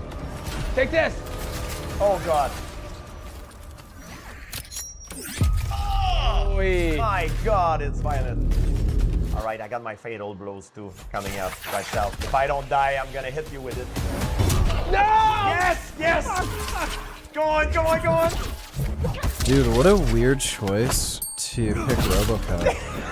No! Like RoboCop's a pure zoner. Oh, I got you. You're on the edge, man. Round 2. Fight. Okay, that's fine. Okay. Now you're screwed, my friend. Damn. How come that's not hurting you? You're standing on spikes. I'm too fast. That's why. Oh, yes. Why isn't he fucking zoning if he's playing as RoboCop? Oh my God. Oh, God. Hey, that. This is retarded. Oh, shit. He shoot me in the foot. Here we go. Okay, final They're both showdown. so bad. Lockdown, please. Final round. Fight!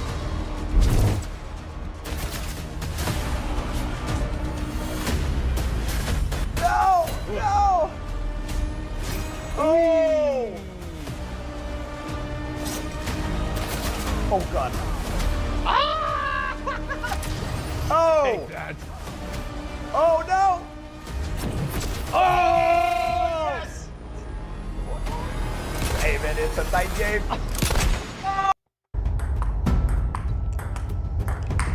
Oh my God! That was almost in the cappuccino. Yeah. One. Oi! I gotta miss this one. Space left on my vegan Greece trip in September. This always happens. Somebody has to drop out due to life circumstances as we get a little bit closer, but there's still plenty of time to hop on that amazing, delicious, wonderful adventure. Let's start with this interesting RFK Jr. press conference that just happened on the East Coast. We have a reporter who essentially starts with a wild leading question, which was loaded with a little bit of conspiracy. It is a disease that seems to be increasing that prevents people from being able to reach a healthy nutrition, and that's the rise of this alpha-gal syndrome. First of all, it is not a disease that prevents meeting adequate nutrition. Obviously, people who are vegetarian are able to meet adequate nutrition, and vegans as well. Who knows? It's been 15 years for me, and the Academy of Nutrition and Dietetics says it is nutritionally adequate if planned appropriately, of course. Social media reports of farmers finding boxes of ticks on their farms. They're unsubstantiated, but I'm wondering if this is something you're looking into. We do know that the World Economic Forum has hosted experts who do muse about using such a disease to reduce red meat consumption. Then he says some World Economic Forum experts mused about this. No, they did not. There's no proof behind that. Sure, some have said that lowering meat consumption is good, but none of them have said that we should bioengineer a disease to do so. Anyway, here's RFK's response. We are looking at medications that can serve as both prophylactics and also potentially cures for it. We're funding those studies now. One of the epicenters is Martha's Vineyard, where 50% of the adult population is now affected. Once again shows that RFK Jr. is not fit to adequately either understand or communicate science with half of the people having it. No, the actual figure is that of the people with symptoms that got a test, 44% of them in Martha's Vineyard tested positive. So in principle, this would be similar to saying that if you were testing people who had symptoms for AIDS in New York City and you found that nearly half of them tested positive for AIDS, that half of New York City would have AIDS. Sorry, that's not laughing about the disease. I'm laughing about RFK's logic, just to be clear there. But then the reporter has to follow up with the tick boxes conspiracy, to which he is just shut down. And any idea if the tick box? Yeah, RFK is functionally retarded. Whether that claim is true? We're gonna move on from that. Thanks. I'm gonna save the conspiracy theory stuff for later on. We have to hit the higher value stuff here. First of all, with just a lightning refresher of the alpha-gal basics, we're talking about alpha-galactose, which is a sugar that is present in mammals. And so we have a tick bite equaling a meat allergy if it is a Lone Star tick, or as we now know, another one of the dozen ticks that has alpha-galactose in its saliva. And Lone Star tick is still number one, but some other ones like the black-legged tick on the West Coast have a bit less, it seems, but still enough to do the job more rarely. And the issue here is that humans do not have alpha-galactose, but other mammals do. And so what a tick does is it covers its own particles in alpha-galactose so that it can go under the radar, sort of cloak itself when it is latching on to a mammal like a deer or cattle, etc., and become invisible. But in the case of humans, we just see that as a foreign invader, and then we create antibodies. Had a big pot roast dinner. That evening, I started with hives. It developed into breathing difficulties, and we ended up at the hospital. My lips would puff up, my throat would get kind of tight, and my stomach would just start hurting randomly. It can be hives, itching, GI signs like diarrhea, and kind of like feeling faint. So it can be really this range of signs and symptoms. And in this case, they only need to be on you for a matter of minutes or hours compared to Lyme disease, which is like 24 to 48 hours of a tick being on you.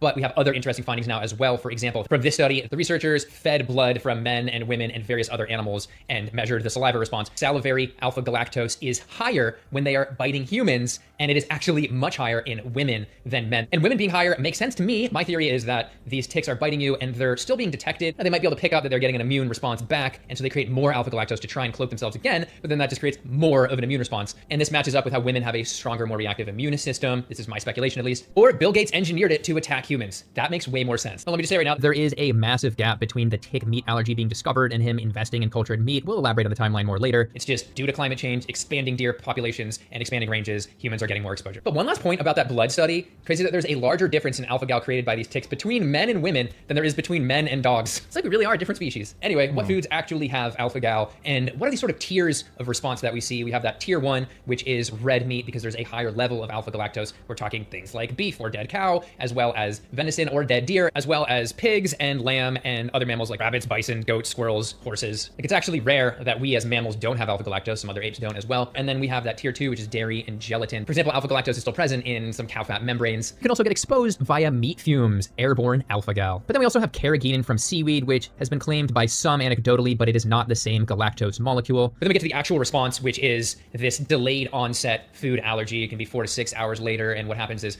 we are digesting this meat, and then it's actually making it through our digestive system with fat as well, and then it's going through our lymph system. So we've got a much larger delay than, say, how glucose would go right into your bloodstream. And this is why it's so confusing for people, because they wake up in the middle of the night having some reaction and thinking, what is this, like on my sheets or something? No, it's what they ate for dinner. And as for the increasing range of the Lone Star tick, now we can see the new maps have already reached it all the way up near Chicago. And when it hits Chicago, that's going to be interesting. And again, it's crazy to find this tick regularly. It's now like 1 in 4 ticks that I find when I did not see it at all when I was a kid in Iowa. But then we have to ask the question, how many people actually have alpha-gal syndrome, that allergy? And it's a problem because we don't actually have a mandatory national reporting system. So we've only had voluntary reporting by medical professionals to the CDC so far. So we have a couple statistics here. First of all, between 2010 and 2022, we have about 110,000 likely cases of it, but then we have a larger projection, which puts us over 400,000 for how many the CDC believes we had as of 2023. And then we have this interesting study that tested military recruits, and the overall military recruit positivity rate for alpha-gal was 6%, but in some areas it was as high as 39% in Arkansas, 35% in Oklahoma, and 29% in Missouri. And I have a friend who does some food booths down in Missouri, and she's saying she's now getting asked if her stuff is alpha-gal free. But I should mention that was just detecting that antibody within their bloodstream. It doesn't mean that they're necessarily having the syndrome and even reacting to consuming it. And going back to Martha's Vineyard, we have a Martha's Vineyard food vendor who's saying they're having to have vegan options because it's just easier for people to do that. But about a third of people are asking if it's alpha-gal free. I would say about 1/3 of our customers that come in have alpha-gal here. So I've been buying alternative dairy plant-based cheeses. Many of his customers, Chef Carlos. Oh my god, that's fucking hilarious. The fucking tick is making people eat vegan. Montoya's daughter has alpha-gal. One of the steps we take is making sure that we use separate cookware and separate spoons and separate knives and separate cutting boards. And I just had to mention a top comment under that Martha's Vineyard video saying, quote, Earth finding a way to reduce climate impact, 6,500 likes. So on one hand, people are aware of meat, in particular red meat's impact on the environment. It's a leading cause of Amazon destruction. It is also, depending on which FAO report you look at, 14.5% to 18% of all global emissions are from livestock. And these vendors are saying they're even having to find vegan wines because they're getting requests. And you might be thinking, how would that possibly work? Well, a lot of these wines are processed with gelatin, which again can have that alpha-gal sugar in it. This is turning out to be a huge lesson for people to see how many products randomly and pointlessly have animal products thrown into them. What's something that you go through living with alpha-gal that people may not even think of? How many items are actually processed or made with beef? And they're even cooking on different equipment. This whole time vegans were asking, like, please cook the meat separately just for my mental well-being. And they're like, nope. And then now these alpha-gal allergies, I guess, are taken more seriously. And yes, they are serious in the sense that, again, not only are they the #1 adult onset food allergy, they're also the #1 cause of adult anaphylaxis. And we are seeing deaths now. There have only been about 10 deaths, and one that I can see that was actually attributed to dietary alpha-gal. The rest were actually from medicine, unfortunately from a chemotherapy drug called cetuximab, which makes sense because people have compromised systems in general. The first suspected case, as we can see here, was from a colon cancer case, and they're saying it's likely from alpha-gal, though they can't say for sure. And this isn't the case where the medicine has gelatin or some other direct animal product in it. This would by many be considered vegan in the sense that it was actually made in a steel vat, a bioreactor. But what they did is they took human DNA and mouse DNA, mixed them together to create an antibody for this cancer. And mouse antibodies have alpha-galactose, that sugar in them. So this has that sugar in it as well. So it's a bit like that cultured meat where they're able to take a single sample, like for example, a plucked feather, and then create chicken meat from that. They could just take a blood sample from the mouse theoretically, but it looks like they generally kill the original mouse and take their spleen, and then they're able to perpetually make this antibody. So this is a drug that exists on the outer bounds of being vegan or not in terms of an animal product. I certainly would not fault any vegan with colorectal cancer for taking a drug like this, but it's interesting how you could be a vegan and still end up getting negatively affected by alpha-gal in that situation. And yeah, vegans, despite having 23% lower risk of all cancers combined, according to recent meta-analysis, of course, could still get cancer. Just had to throw that out there. But yeah, anyone, regardless of their diet, if they're in a high alpha-gal area, they should be getting tested before taking this medication or other medications with alpha-gal. But now let's get to the curability of this and other healing scams as well. And the first claim is one that RFK made that is once again inaccurate. I think he made almost all inaccurate claims, which is that it's a lifetime illness, which we do not know yet. And in fact, we have direct information contradicting. It is really a devastating disease. You can't eat red meat for the rest of your life. In fact, the nature of this allergy and how it can naturally improve in a lot of people creates a lot of space for grifting, for claiming things things were healed. I see how I put my alpha-gal into remission videos here and there. And the most common therapy that I see is SAT therapy, which stands for Solomon Auricular Allergy Treatment, which is an acupuncture therapy that claims to target allergies. I don't know how it would specifically target some immune responses and not others. Like, oh, I'm just gonna cancel all antibodies for alpha-gal, but not antibodies for fighting the common cold. But I'm gonna let them answer that. Not actually in this video, just somewhere else at some other time. But they actually have a study claiming a 95% success rate. The issue here is that measured any improvement at all. And so we can see natural improvement, obviously people learning not to eat the foods that are gonna harm them and then reporting as positive, and then of course people's antibodies fading, especially if they aren't bit again. If you're bit again, you can have a reactivation of alpha-gal syndrome. You can see, for example, there's a young man who says he was out a lot doing things like hunting and it got it, and then years later can now eat red meat again just from the antibodies fading. I hunt naturally. I was like, yeah, the whole time, sometimes we have farm, we go on land and get bit by tick all the time. Doctors told him they couldn't say for sure when he could eat red meat again, if at all. But a few years ago, he got retested and was cleared. But yeah, the SAT therapy involves poking particular points of the ear that are supposed to correspond to allergies. And I will say, maybe it works. Of course, we have Grifter-in-Chief Russell Brand tapping in on this topic, posting about these tick boxes that are being found on farms, allegedly. You can see the tick. Oh, that's disgusting. The only thing that could make it worse if you were to discover that at some point Bill Gates funded research into genetically engineered cattle ticks. Now 450,000 Americans have red meat allergies from alpha-gal syndrome caused by tick bites. Yes, there's absolutely no proof for this. I have dug deeply, and we can just see a woman speculating that a helicopter has a tick box in it, never goes up to it, never films it. Woman found this helicopter on her property in a field and ran up, kind of angry. Here, check it out.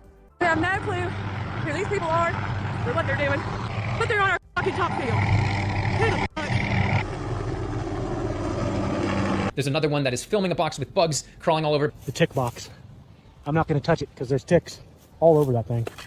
I know there is.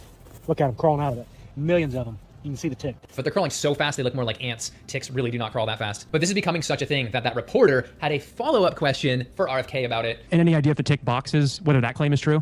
We're going to move on from that. Thanks. But that press woman had to just immediately shut him down in a way that just made the comments go crazy. Like, they're hiding it. And again, like a third of the comments are about Bill Gates. And opposite. Bill Gates should be trying to kill as many of these ticks as possible. In fact, part of the reason that these are connected is because he has worked on tick programs to try and lower ticks. Programs, they say that must have been to increase ticks to make people allergic to meat. So completely off base here. There it is, the tick that causes the red meat allergy. And it's the exact one Bill Gates has been studying for over a decade and releasing into the wild. Alex Jones there is completely wrong. It's a different type of tick than the Lone Star tick. Most ironic of all, Bill Gates' program was to fight the cattle tick because it was causing beef farmer losses. It was lowering the meat supply. And now we can just really see that timeline does not add up. He's even giving grants for this cattle tick program in recent years after he's invested in cultured meat. He's just got his hands in a lot of different things. I'm not here to defend Bill Gates. I mean, he was in the Epstein files with some pretty serious allegations or evidence connecting him. So yeah, we don't need to support him. But he fucked a Russian prostitute. Who fucking cares? I wonder if Russell Brand is going to turn his EMF or electromagnetic field blocking necklace into a alpha-gal blocking necklace in response, as well as from this study, it being an issue of not having enough control in your life. Yes, they say experiments have shown that compared with baseline conditions, conspiracy belief is heightened when people feel unable to control outcomes and is reduced when their sense of control is affirmed. But other than that, it does feel like solving a puzzle. It's like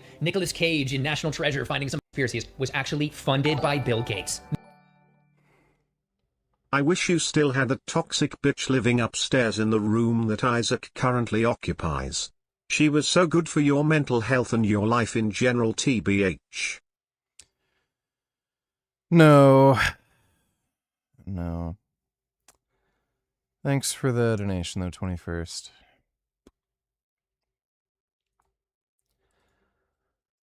All right, I am thoroughly tired. I'm gonna head to bed now. But might do a workout stream tomorrow. Gotta train back and biceps. And we'll do a normal stream, later in the day. We'll see how things go, though. Might just try to get the workout out of the way early, and then, I don't know, try to do a gaming stream in the afternoon, and then, I don't know, we'll see. But either way, gotta work out tomorrow. See what happens. And, yeah, I'll just see you all tomorrow. But big thanks to everybody who donated on Streamlabs. Really appreciate it. And I'll see you all tomorrow. Sweet dreams.